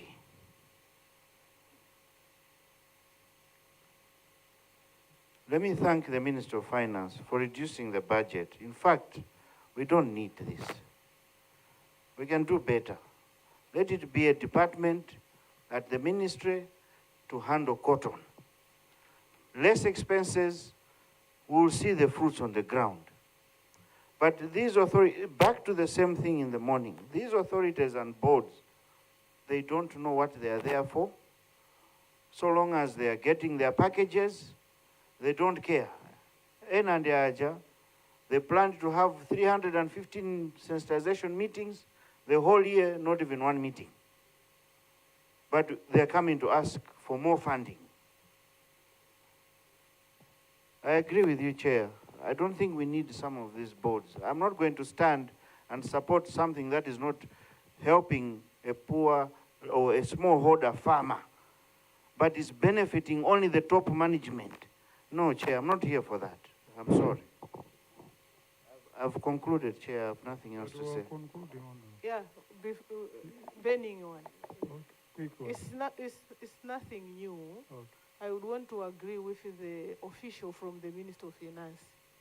He indicated that I think they should be given a time and they should go and review their budget so that they can present something attractive. So between the officials from the Minister of Finance and officials from Cotton Council, they have been discussing about these budgets and a ceiling was given.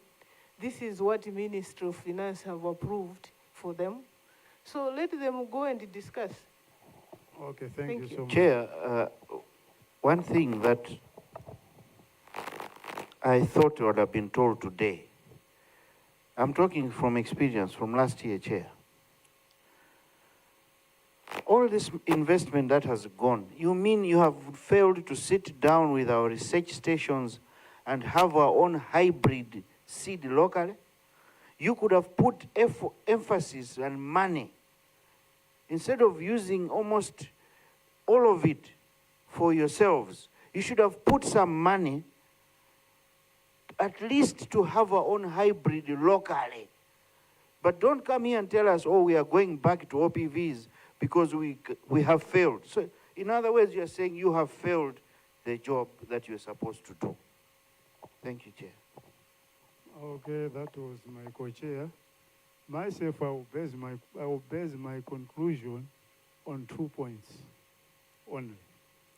The first one is that you have considered that before your existence, production of cotton in Malawi was better. That has been said by yourself. You have answered my question. So it's not me who is saying that. It's yourself. Secondly, you have considered that you are moving from hybrid seeds. You are reverting back to local seeds. This, you have said it yourself.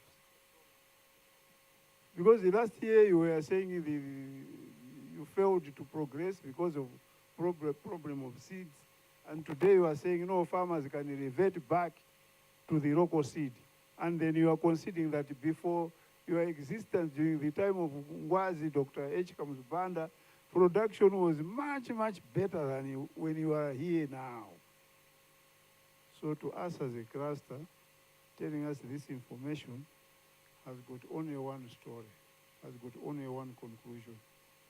I think it's better we go back to the status quo.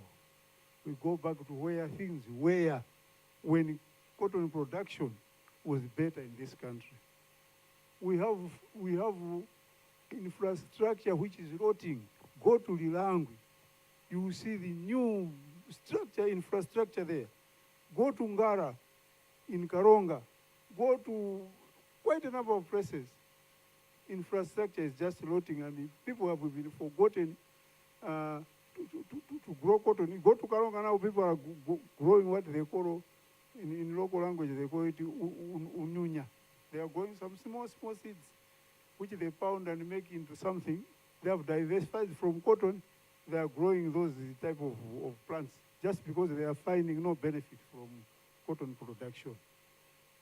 We need an institution to manage cotton production in this country. But from your last year's presentation, the other year's presentation, today's presentation, it's better you consider that you have failed. And today you have indeed said that the production was better before you came in. So I think we will treat you the way we have treated the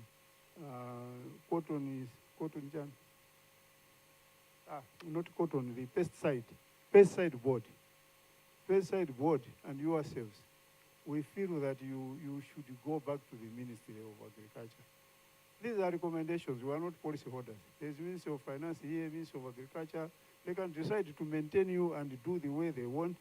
But this is what is going to form our report, to say that no, enough is enough. You are confusing farmers, one. Secondly, you have considered that you have failed. So there's no need for you to be maintained as an institution that is guiding production of cotton in this country, but you'd rather be under the Ministry of Agriculture, Crops Department. That's where you originated from.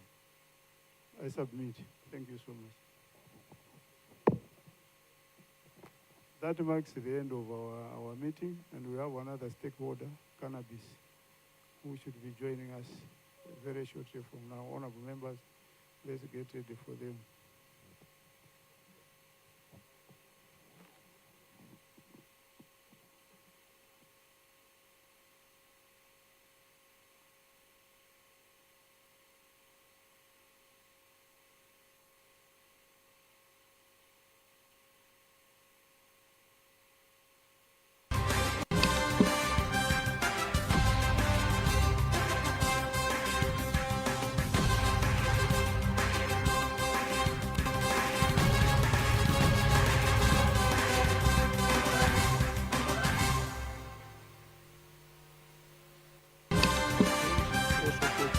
Cluster, which is composed of two committees, Committee on Agriculture and the Committee on Natural Resources. So it is being co-chaired by two chairpersons. My co-chair is just outside. He may be coming in any time from now.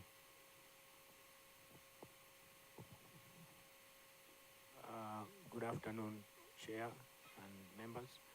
My name is Shadrack Namalomba, Member of Parliament for Mangwe Southwest, member of Natural Resources, but I'm in this cluster. Thank you.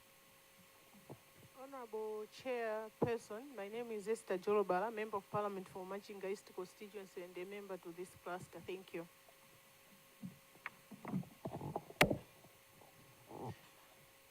Chair, my name is Meetin, Member of Parliament for Mulanje Basani and a member to this cluster. Chair, I represent people of Salima North. Kapantongon is my name, member of Agriculture and Irrigation, and member of this cluster. Thanks. Chair, Japi Mhango is my name. I represent people of Rumpi North. Through Chair, my name is Ofan Shawa, Member of Parliament for Blantyre Bangwe. Thank you. Secretariat. Honorable Chair, my name is Chikonti Chisenga, Parliament Secretariat. Honorable Chair, through you, I am Philip Majiga from Budget Office.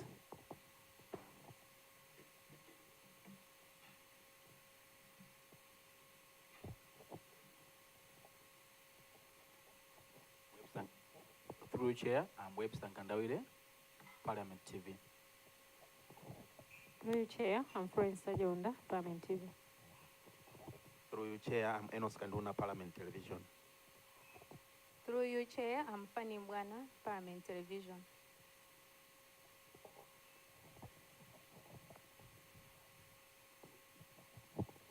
Through Chair, I'm Robert Shema from Radio Maria.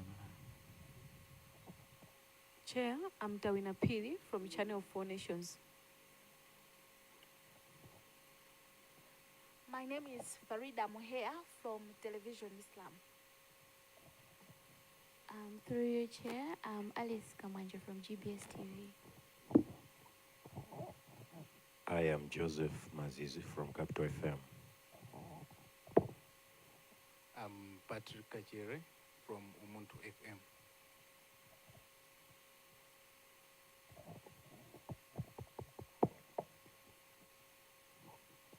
Thank you so much. I think we should hand over to our officials from Cannabis to introduce themselves. Honorable Chair, I'm Ketlo Salipira from the Cannabis Regulatory Authority.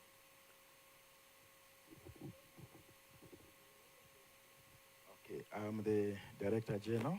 Possibly before I pass the mic to my colleagues, let me apologize that we are just members of management because the board has not been appointed yet. Thank you. Honorable Chair and all members, Grant Nanchito, Inspection Manager at the authority. Thank you.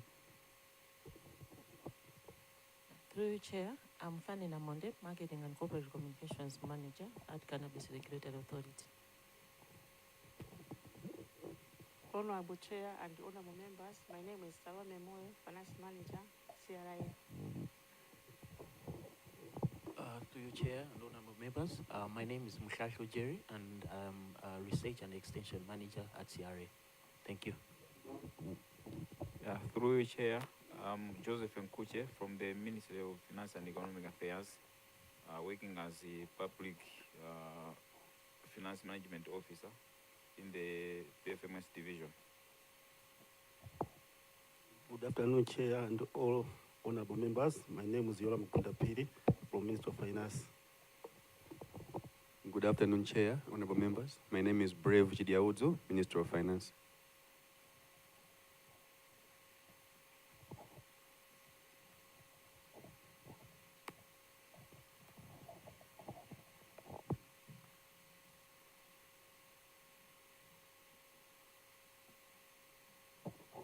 Are we done?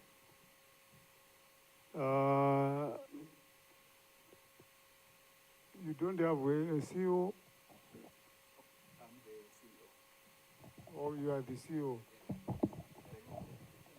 That lady who came last year, she was what? She was holding what position?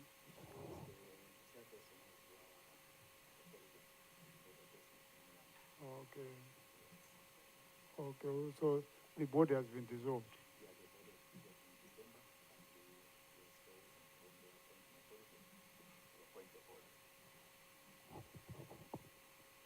Okay, thank you so much. You can get seated.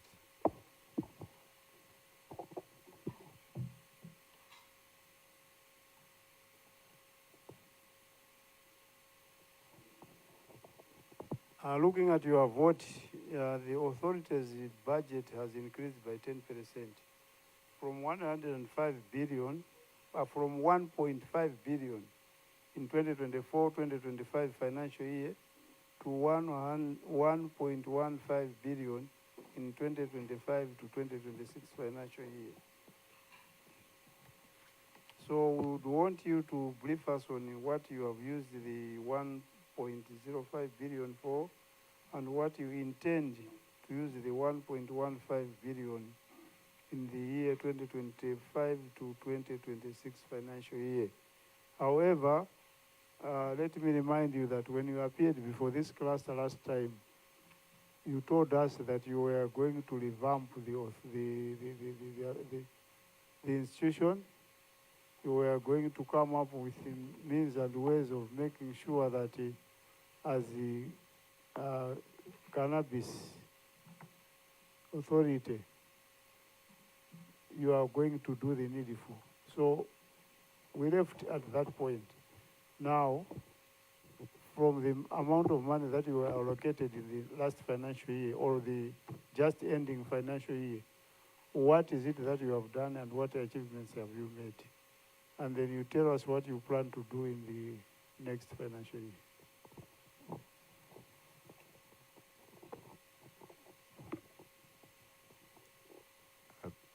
Thank you, Honorable Chair. So maybe, do I have to start maybe with introduction and what have you of the authority, or we just come to the, okay, Honorable. All right, so I'll skip introduction, background, objectives, core functions. Okay. Then to the budget. So in the 2024-2025 financial year, our initial approved budget was the 1,050,000. However, at mid-year, our budget was cut by 72,400,000. And because of that, our budget now is 977,550,000. Because the revenue was 240,623,000, and the total was 1,218,000. 1,218,000 and some money. So this is how the monies were allocated. So we had a component one, which was enforcement of cannabis regulations. The allocation was the 90 million, 66 million, and was revised to 90 million at mid-year. And that money was used. And the second component was communication and sharing. This was allocated 15 million, 259,379. And then all of that money was used. The other one was visibility, which was 26,624,728. All that money was used. And public relations was allocated 11,533,000. And then the other component was the cannabis trade and marketing, which was allocated 45 million. And then the office operations was allocated 107 million, 319. Coordination was allocated 92,212,000. Management and human resource, this is where salaries and all other things are paid from, was allocated 250 million, but then it was revised to 265 million at mid-year.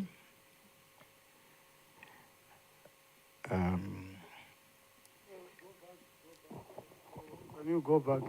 Okay. What is coordination? Coordination, this is money spent for board activities, board meetings, all sorts of things. So you have money for office operations? Yes. Separate from coordination. Then you have administration. I think I have a lot to learn from there myself. Administration, office operation, coordination. What are the differences? Okay. As I said, for coordination, this is money which is allocated for board activities. So this includes the technical meetings, finance meetings, and the actual board meetings. And the 4.3, management and human resource. This is money allocated to salaries for staff. And then office operations. This is money which is allocated for procurement of office things. I think for the actual breakdown, my colleagues can come in. It's even complicated. Down there you are saying management and human resource again. Yes. Management, and maybe we should have said maybe salaries. So this management and human resource, this is money, it's a combined expenditure for salaries, levy grant, and all other benefits for staff. This is the money which is clumped in here. So we have medical aid, we have fuel, we have motor vehicle running expenses, and we have salaries in that. Do you have details of that component? Yes. Can we access details of that?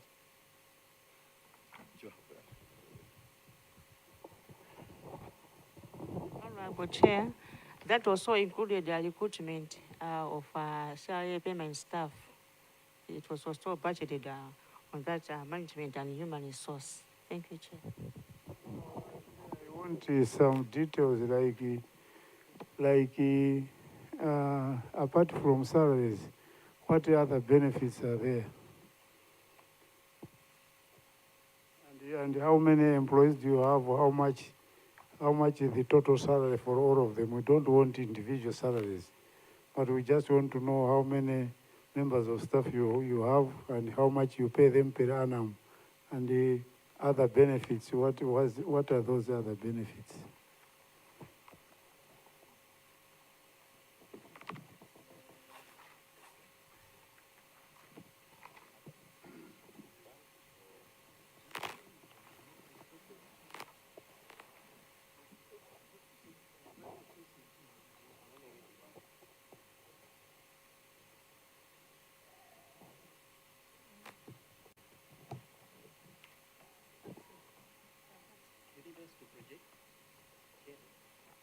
You say? Yeah, you can project if you. Is it in the document? I mean in the document that you have given us. No, yeah, then you should project it.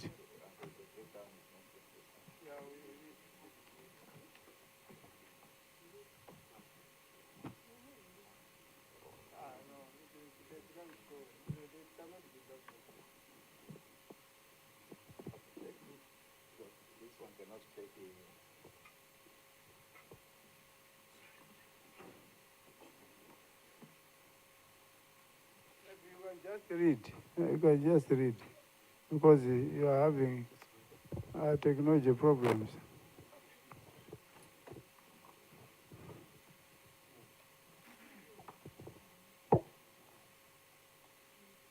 Yeah,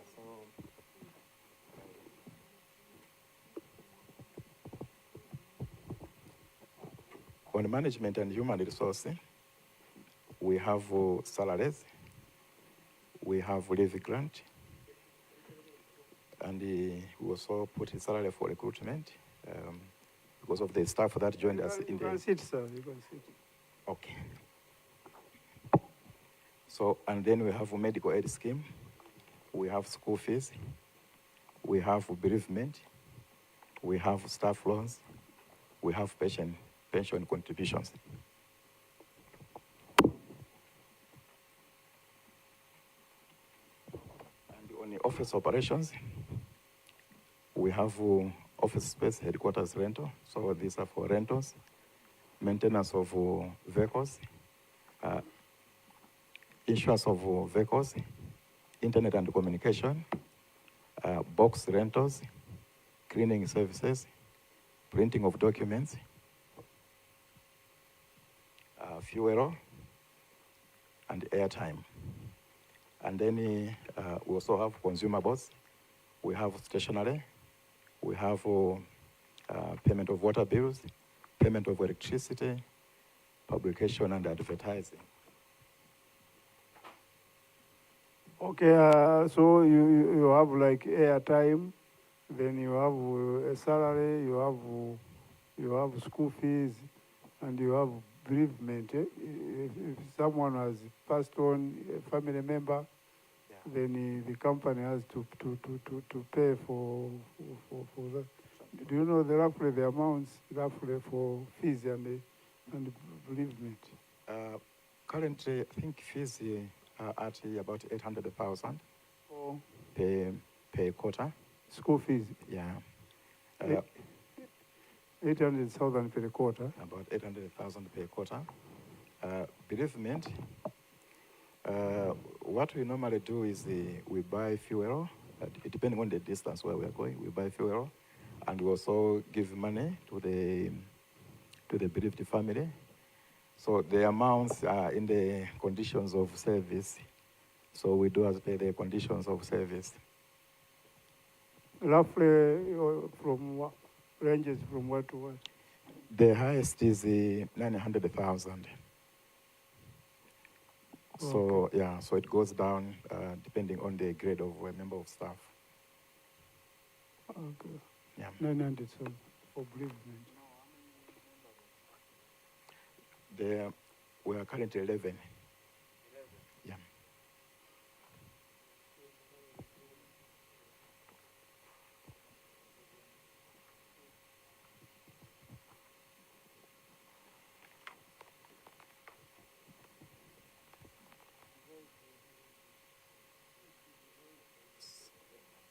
So on Yeah, you can proceed. Yeah. But thank you so much for the insights which you have given us. Thank you.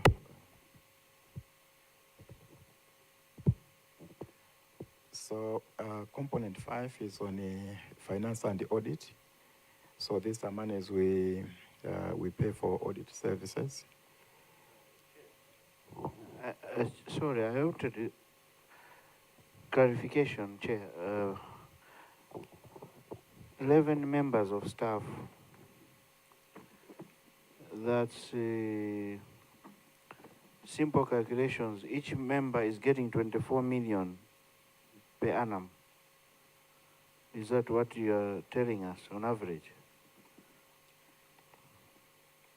Of course, I did not calculate the average, but the salaries are segmented based on the grade.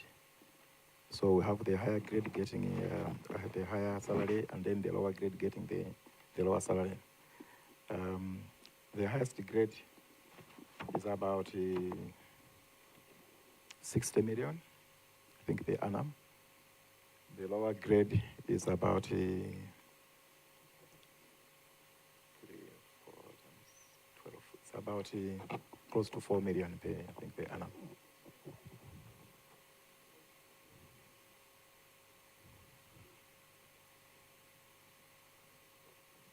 So these are before tax, and then after tax it becomes something else. Okay.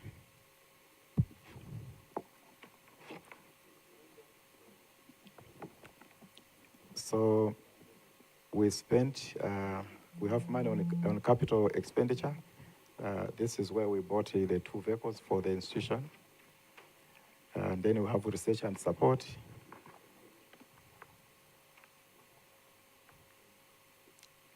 Can I continue? Okay, so I said we have capital expenditure, we have research and support. Yeah, so I think that's up to for the 1 billion and 50. This was the plan, but I think we haven't. And then going to the own generated revenue. So we did not allocate money on each and every activity because some activities were covered in the using the ORT. It's not showing.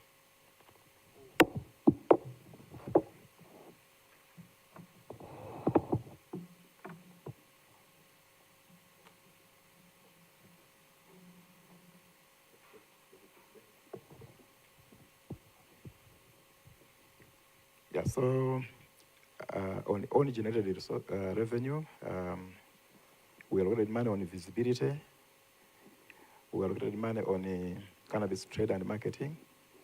We also put money on office operations, and we also put money on coordination and the management and the human resource. We added some money. Yeah, so this is about the budget.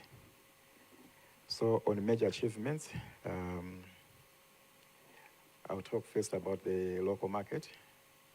So we have some players in the industry. We have Invegro, we have MALAWI, we have a few others that are currently active. And just to say how much has been probably sales within the year. So Invegro realized, I think, well over 144 million in local sales of cannabis products because they're doing value addition within the country. And for the coming year, 2025, they're projecting about $150, which is about 270 million in revenue from the local sales. So this is important because these companies can now buy from the local producers. So the local ones, but they produce and they sell to these companies, and then the companies add value, and then we have products in the markets. And then talking about the cooperatives, so we have a few cooperatives that also took part in the sales of cannabis, like Ikampulu, Mawiri, Chingoli, Lisasadzi, Kalumba. These sell their products to CBG. CBG is the company that we visited in Kanengo last year. So they've started buying from the local farmers, and because of the quantities, so this is how much the farmers were paid for the biomass that were sold to the company. And the company is still open to buy more products. What we're doing now is to fight with the issues of quality, because some of the cannabis was of poor quality.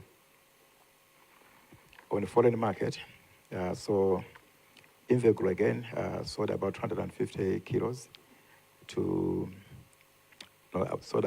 sold cannabis worth about 250,000. This was to Germany, Australia, and South Africa in the 2024. And the company is processing shipment of another 700 kgs to Germany and Australia. So the company has projected a revenue from exports of $900 US this year, which is about 1.6 billion. Compliance with quality standards is of paramount importance in the medical cannabis industry. So we are really trying to implore and request all those that are playing in the medical cannabis industry to ensure that quality standards are reached. This is important so that our cannabis is not rejected at the international market. For those that may not comply, the best is they can just extract them right here into oils, which can also be exported. Also increased the public awareness in the cannabis. So we engaged Malawi Broadcasting Television and the radio. So we had about 48 slots of television and 48 slots of radio. We further sensitised masses on progress of the industry in Malawi at the International Trade Fair and also at the Agricultural Fair in Blantyre. So this has increased understanding about the cannabis industry in Malawi, and we are continuing to sensitize the general public. So in order to also ensure quality in the industry, especially the products that are currently being made in the country, we have partnered with the Malawi Bureau of Standards. So the Bureau is going to help the authority in ensuring that all players in the industry comply to the safety and comply to the safety standards. So the MOA was signed and we are now in a working cooperation. Cannabis production. So 20 entities, these are companies and farm organizations, are engaged in cannabis production for both medicinal and industrial purposes. Their production capacities, of course, they are varied based on their levels of investment. The authority is working to link these producers to off-takers or to markets. So as I said, we have CBG and also other companies that have come forth to indicate interest to buy from the local farmers. On capacity building, the authority connected with the training of SSU. This is the seed services staff in the Department of Agricultural Research Services. Possibly you may recall that we had challenges in terms of certifying cannabis seed. So through support from GIZ, we engaged a consultant from South Africa to train the staff of DAS in cannabis seed certification.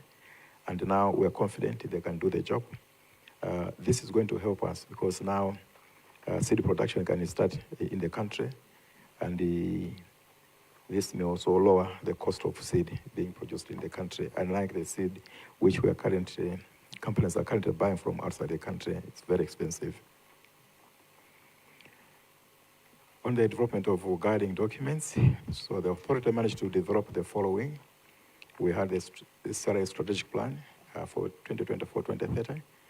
We had the cannabis industry marketing strategy 2024-2030, and also the communication strategy for the same period 2024-2030. On revenue collection, as of February 2025, so the authority had collected 225 million and 46,000.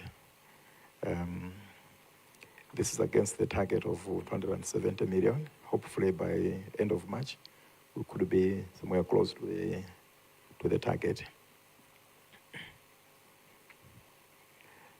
On cannabis fees, so because of the outcry which was there, the authority through the board approved a reduction in fees by 40% for industrial cannabis and 15% for medicinal cannabis, effective November 2024. So now we have revised fees for different activities of the industry. And this reduction shall help more companies and corporates renew their licenses and help new ones join the industry.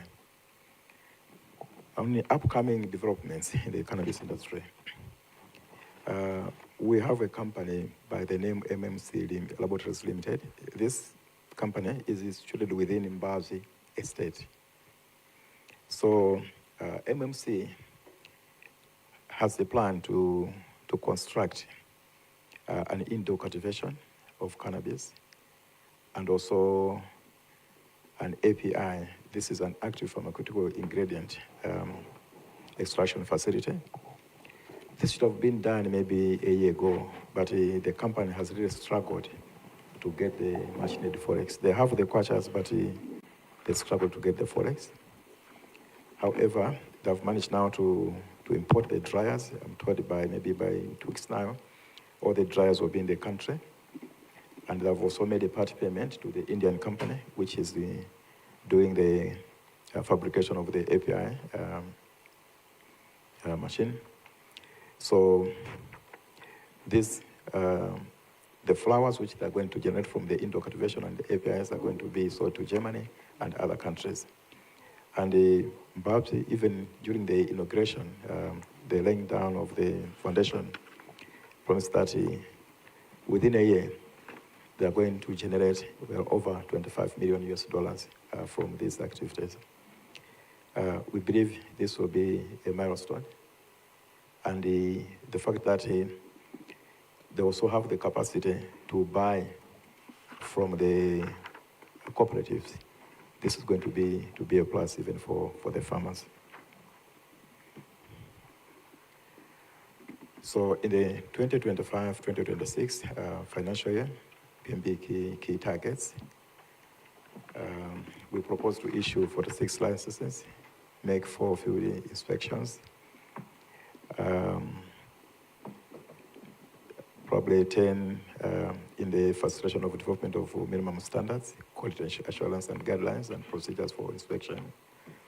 We also plan to finalize development of CRA strategic documents and position paper, facilitate mounting of demonstrations on the GSCP. So GSCP is the good agricultural and collection practice, just maybe to mention. This is a requirement for most external buyers. They want to ensure that the cannabis was grown according to the international requirements. Going forward, we have identified researchable agronomic, these are variety development and post-harvest handling. So the next one is development of conflict resolution framework, grievance redress mechanism. These are also required documents.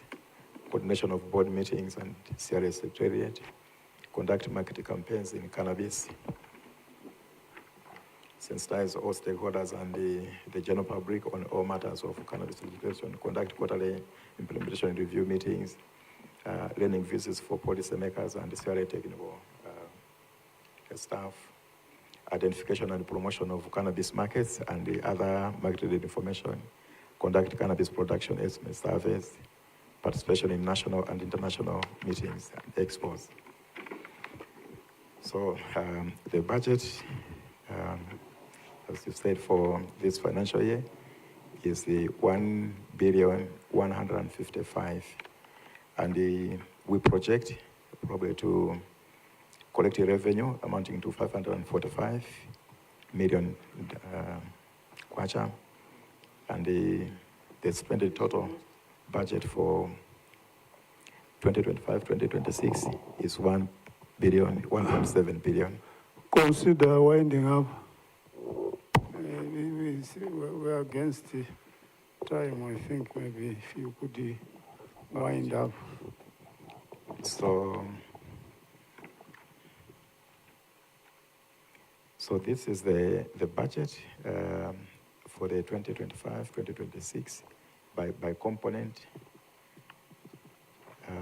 Maybe if I go one by one, I still have a couple of slides, about 8 to go.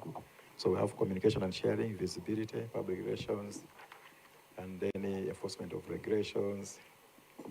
We have cannabis marketing and trade, management and human resource, office operations, coordination.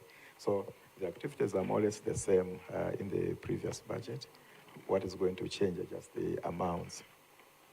Capital investment, we intend to buy 1 vehicle this year, again, and then research support, we intend to put about 140 million to that.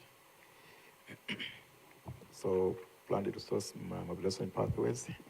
So we have been collecting fees for licenses from licensed entities. This is not adequate in itself because of the few numbers of active entities.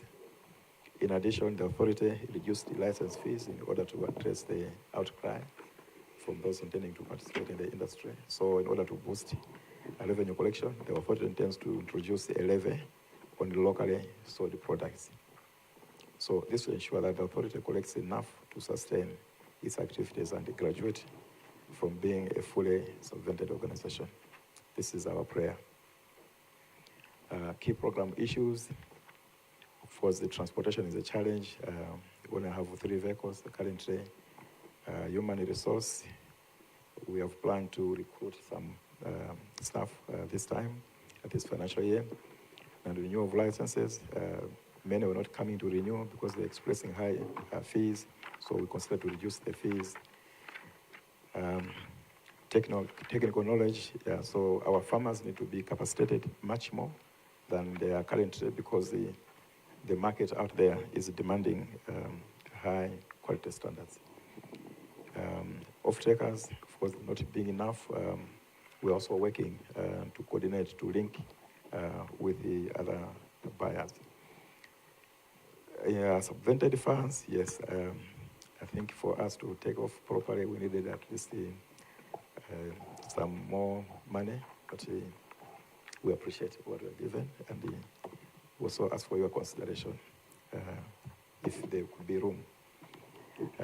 Lack of testing infrastructure and office complex, of course, we are renting currently in the private buildings. This is costly, and if the government could possibly give us some money just to do a construction and have our own offices, this will help us quite a lot.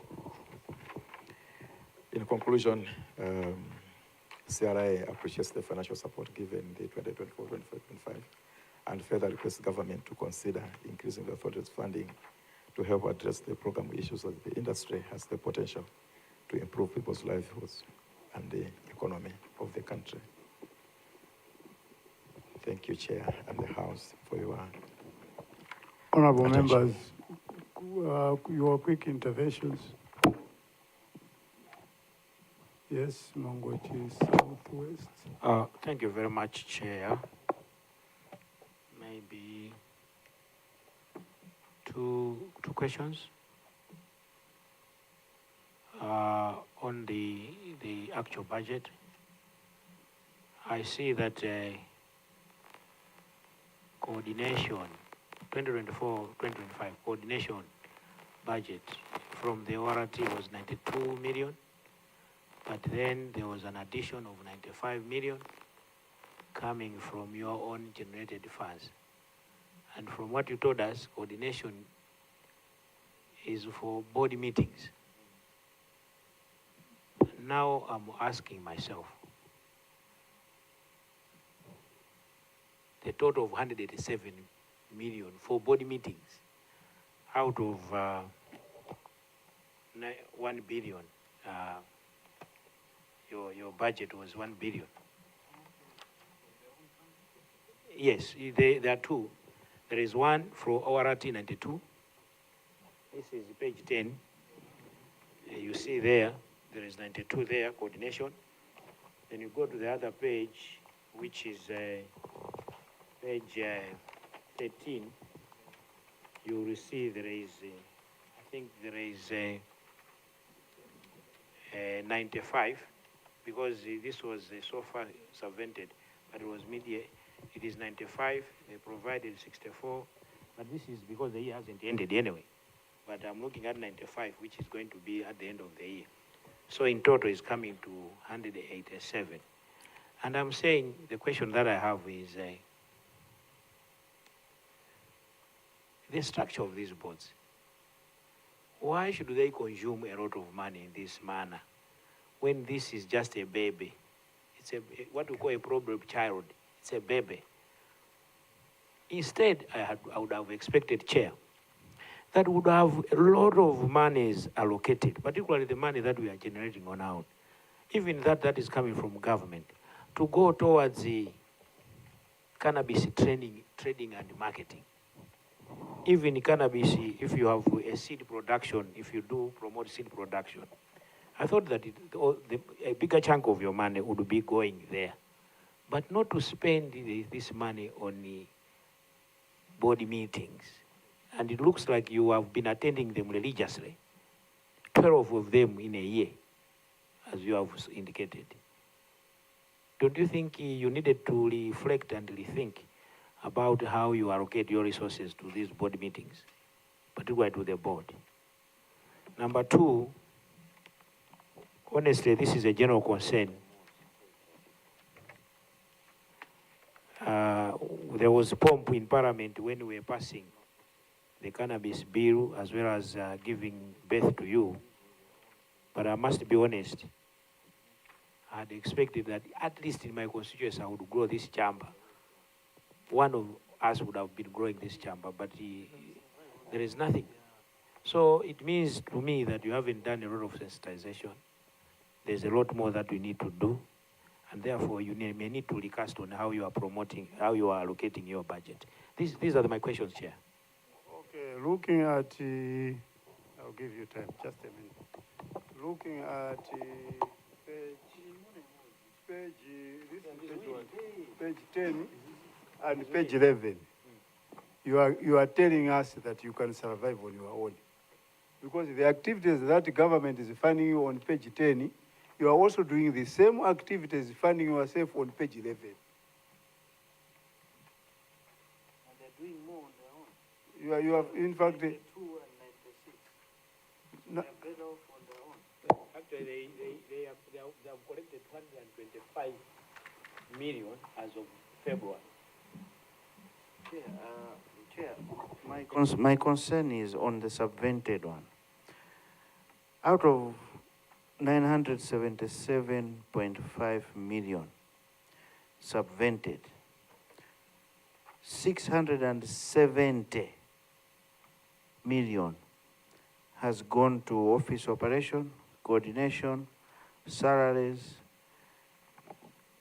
What I can see has really done the job out of the 977 million is the 96 million which they've used for seed research. The rest, Co-Chair, there's capital investment. I'm sure they bought a car. It's coming to 670 million out of 970 million. So this is for 11 staff members. I think we can judge it from there, Honourable members. The board has to, they've also put here, they have to meet 12 times also this year. So I don't think whether they meet, they don't meet, money is going. Two observations, Chair. Since their establishment, they are failing to get off-takers. Panopa, Tidikaya Muchaga Janambala Jan, year in, year out, when they come before this parliamentary cluster, the issue of finding a market is one of their area of interest, but nothing has been done. Secondly, Honorable Chair, I would like to ask them to shed more lights on communication and visibility, communication and sharing, and visibility. Thank you.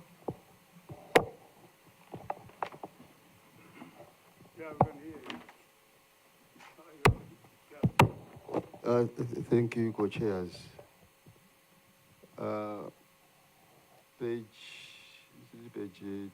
23. They say they have reduced the fees for renewal. Now the cooperatives seems to be reluctant to renew. Does this mean that farming of cannabis is becoming very unattractive? And the other issues to do with the capital for the farmers. Do you have any power or means of assisting these farmers, because it has become a very, very difficult thing for our farmers to have, a good capital to start the cultivation of cannabis. Shingoli, as indicated here, is from my constituency. And in most cases, they were approaching me to ask if you could come in to assist. This means, therefore, that they had some challenges in terms of capital. Do you have any room whereby you can come in to assist these farmers? Thank you. Bwana CEO, Director General, I think your presentation, I repeat, is self-explanatory. Very self-explanatory. You have separated it yourself, not us. You are saying on page 10, this is what we can manage with government funding. This is what we can manage with our own funding. And you are managing it better with your own funding than with government funding. In addition to that, you are able to pay school fees for your children up to 800,000 Malawi kwacha. You are able to pay money for bereavement up to 900,000. These things are not even there even for top civil servants in the civil service. They are not there. Even those people who pay taxes, if they hear that this is what you do, they need to ask.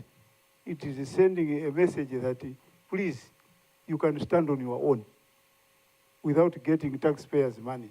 Because taxpayers' money is not meant for 800,000 school fees. It's not meant for 900,000 bereavement.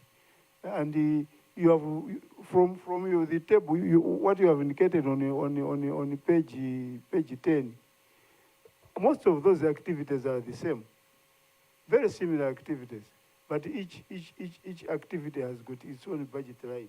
Each activity has this, yet very similar, very similar.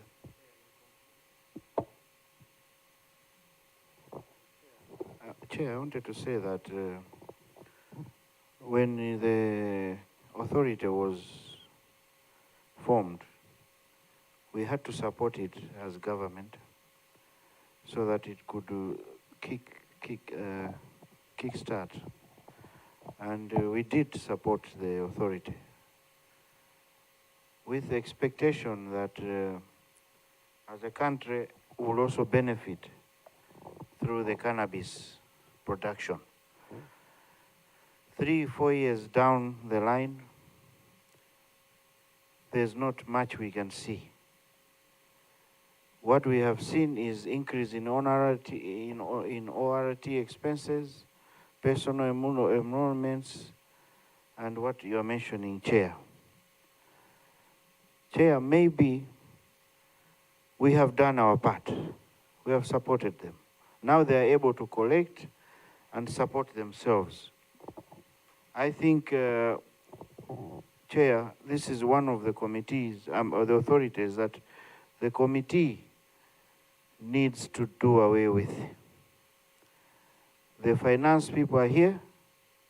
I'll ask you the same question I asked regarding Green Belt.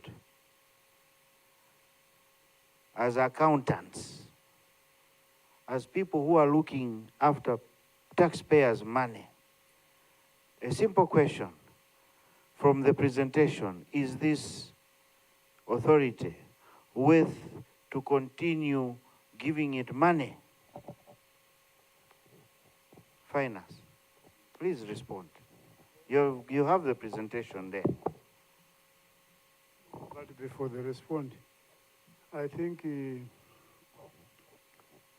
sentiments from myself, sentiments from the co-chair. Let's get sentiments from the members, then we can finally base our decision on that one.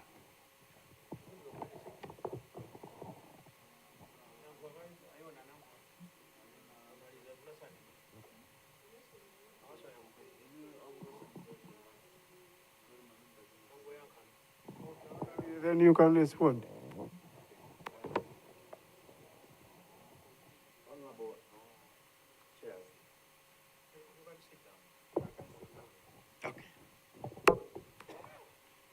Before we conclude, I would like to give Mr. Nanchito to give us a breakdown of what we are talking about, because these are just lump sum. I want him to read the activities that these monies are being used for. No, the presentation is crystal clear. We are past time, and we would want to have a comment maybe before you proceed from Ministry of Finance. This is what we are thinking in line with their presentation. They have presented two presentations. The one which gets funding from Ministry of Finance through Parliament, and the one which they are doing themselves. So to us, we feel that they are able to sustain themselves. Chair, just to add on that, if you see my calculations here, this is subvented one. I'm more worried with the taxpayers, direct one. Out of 977 million, 670 million is being used in the office. Only 96 million has gone for seed research. As finance people, is this authority worth to keep? We are not leaving here until you answer me that question, please. Out of 977 million given to them, 11 people running this office, they have used 670 million on office operations, coordination, management and human resource, and I think a car. 670 million, leaving us with 307. 307, a good chunk has gone to billboards. What has gone on the ground is 96 million used for seed research. Is this authority worth to keep? Thank you, Chair. I think the co-chair's question is worth to keep. But is it worth to keep it through appropriation of funds from Parliament? That should be the question. But there might be need for us to keep you, but sustaining yourself, that should be the question.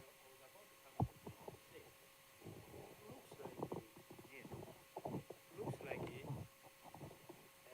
this baby is so much loved that from Treasury we just give it money. I think we are giving them too much money, because even the money that they are making themselves, they are adding on the plate to eat it. I'm saying there is no reason why you could have board meetings, 92 million, and you also get 95 million, and you give them. For a small baby like this one, 187 million board meetings. My board members meet.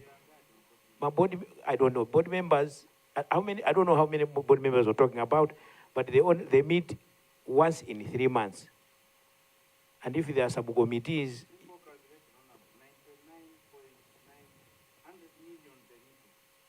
you see, not 100 million, because it's 107, so you can divide by 4. Okay, so the question is, why don't you, the money that you are making on your own, why don't you begin to invest this money so that maybe you graduate from government subvention? Because it's a lot of money. But you are using that, you are taking that money and putting it on the table and eating it, celebrating it. You know, it's actually you are having a celebration with the board members. Let's eat this money. You could have been keeping this money. That in 4 years, 4 years, as you know, government is struggling financially to raise money. You could keep this money. You would say, we are on our own. Thank you very much, Chair.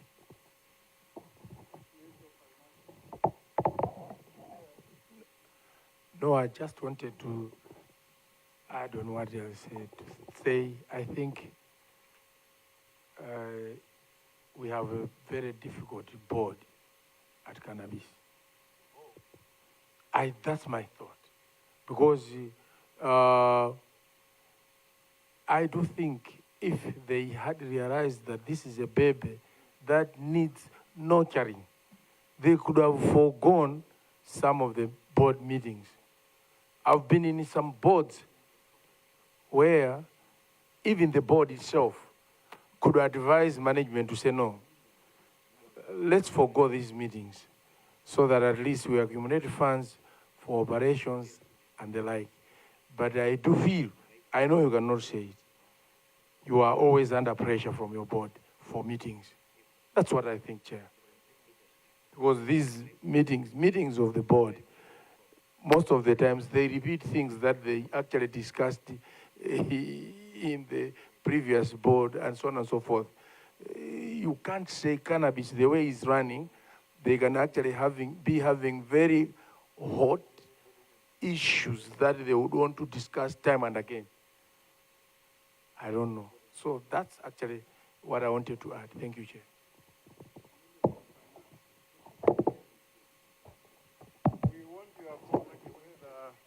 Whether what you are saying is in line with you or not, because there are two presentations here: what you funded them, and what they generated themselves. So, at how many board members do you have, sir? 11.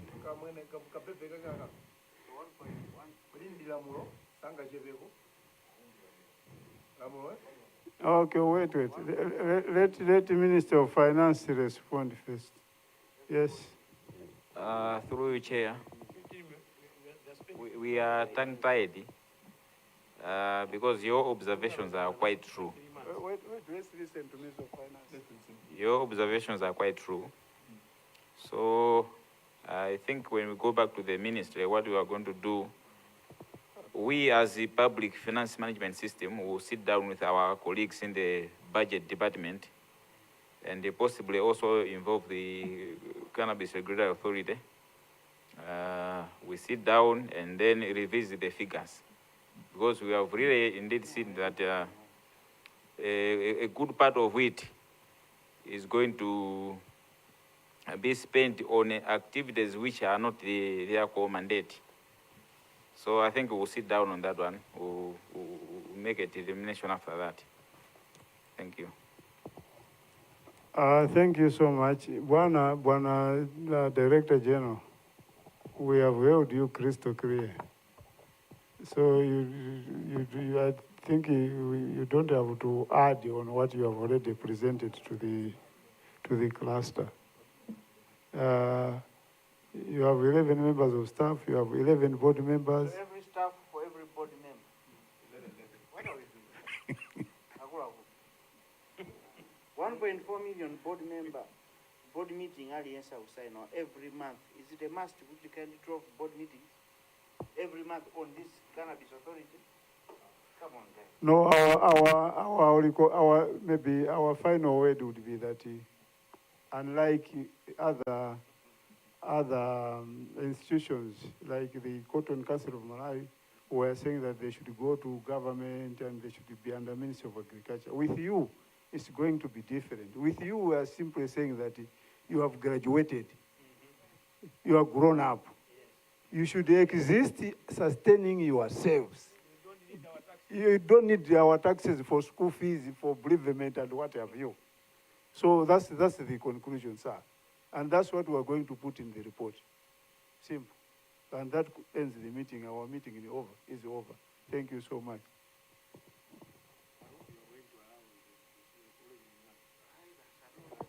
I could not close. We don't closing remarks. No, we have closed. Yeah, we need them, but not through taxpayers' money to be spent willy-nilly like that. No. There are a lot of issues that require money. The medicines in hospitals. We have a lot of challenges which the minister is grappling with to find funds to support them. And the Minister of Finance, I hope you are taking all our recommendations as a cluster. Otherwise, you will jeopardize your budget inside there if you play around. This is a warning. We can't be sitting here as members of parliament making recommendations. Ndiye mukapita kuseri tizaone mafiga omwe akubera budget. Umomoso muzathabwino. And you will take the blame. Thank you, Chair.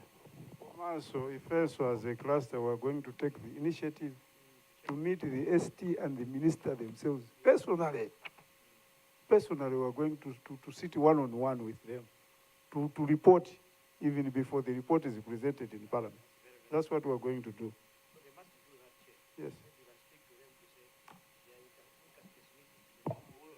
No, we'll do it ourselves. Yeah. No, they will do it, but ourselves, we are going to invite to meet the ST and the minister as a cluster, the cluster chairs, to map the way forward on some of these votes. So that ends our meeting for today. But maybe members, we can talk one or two things as our stakeholders leave.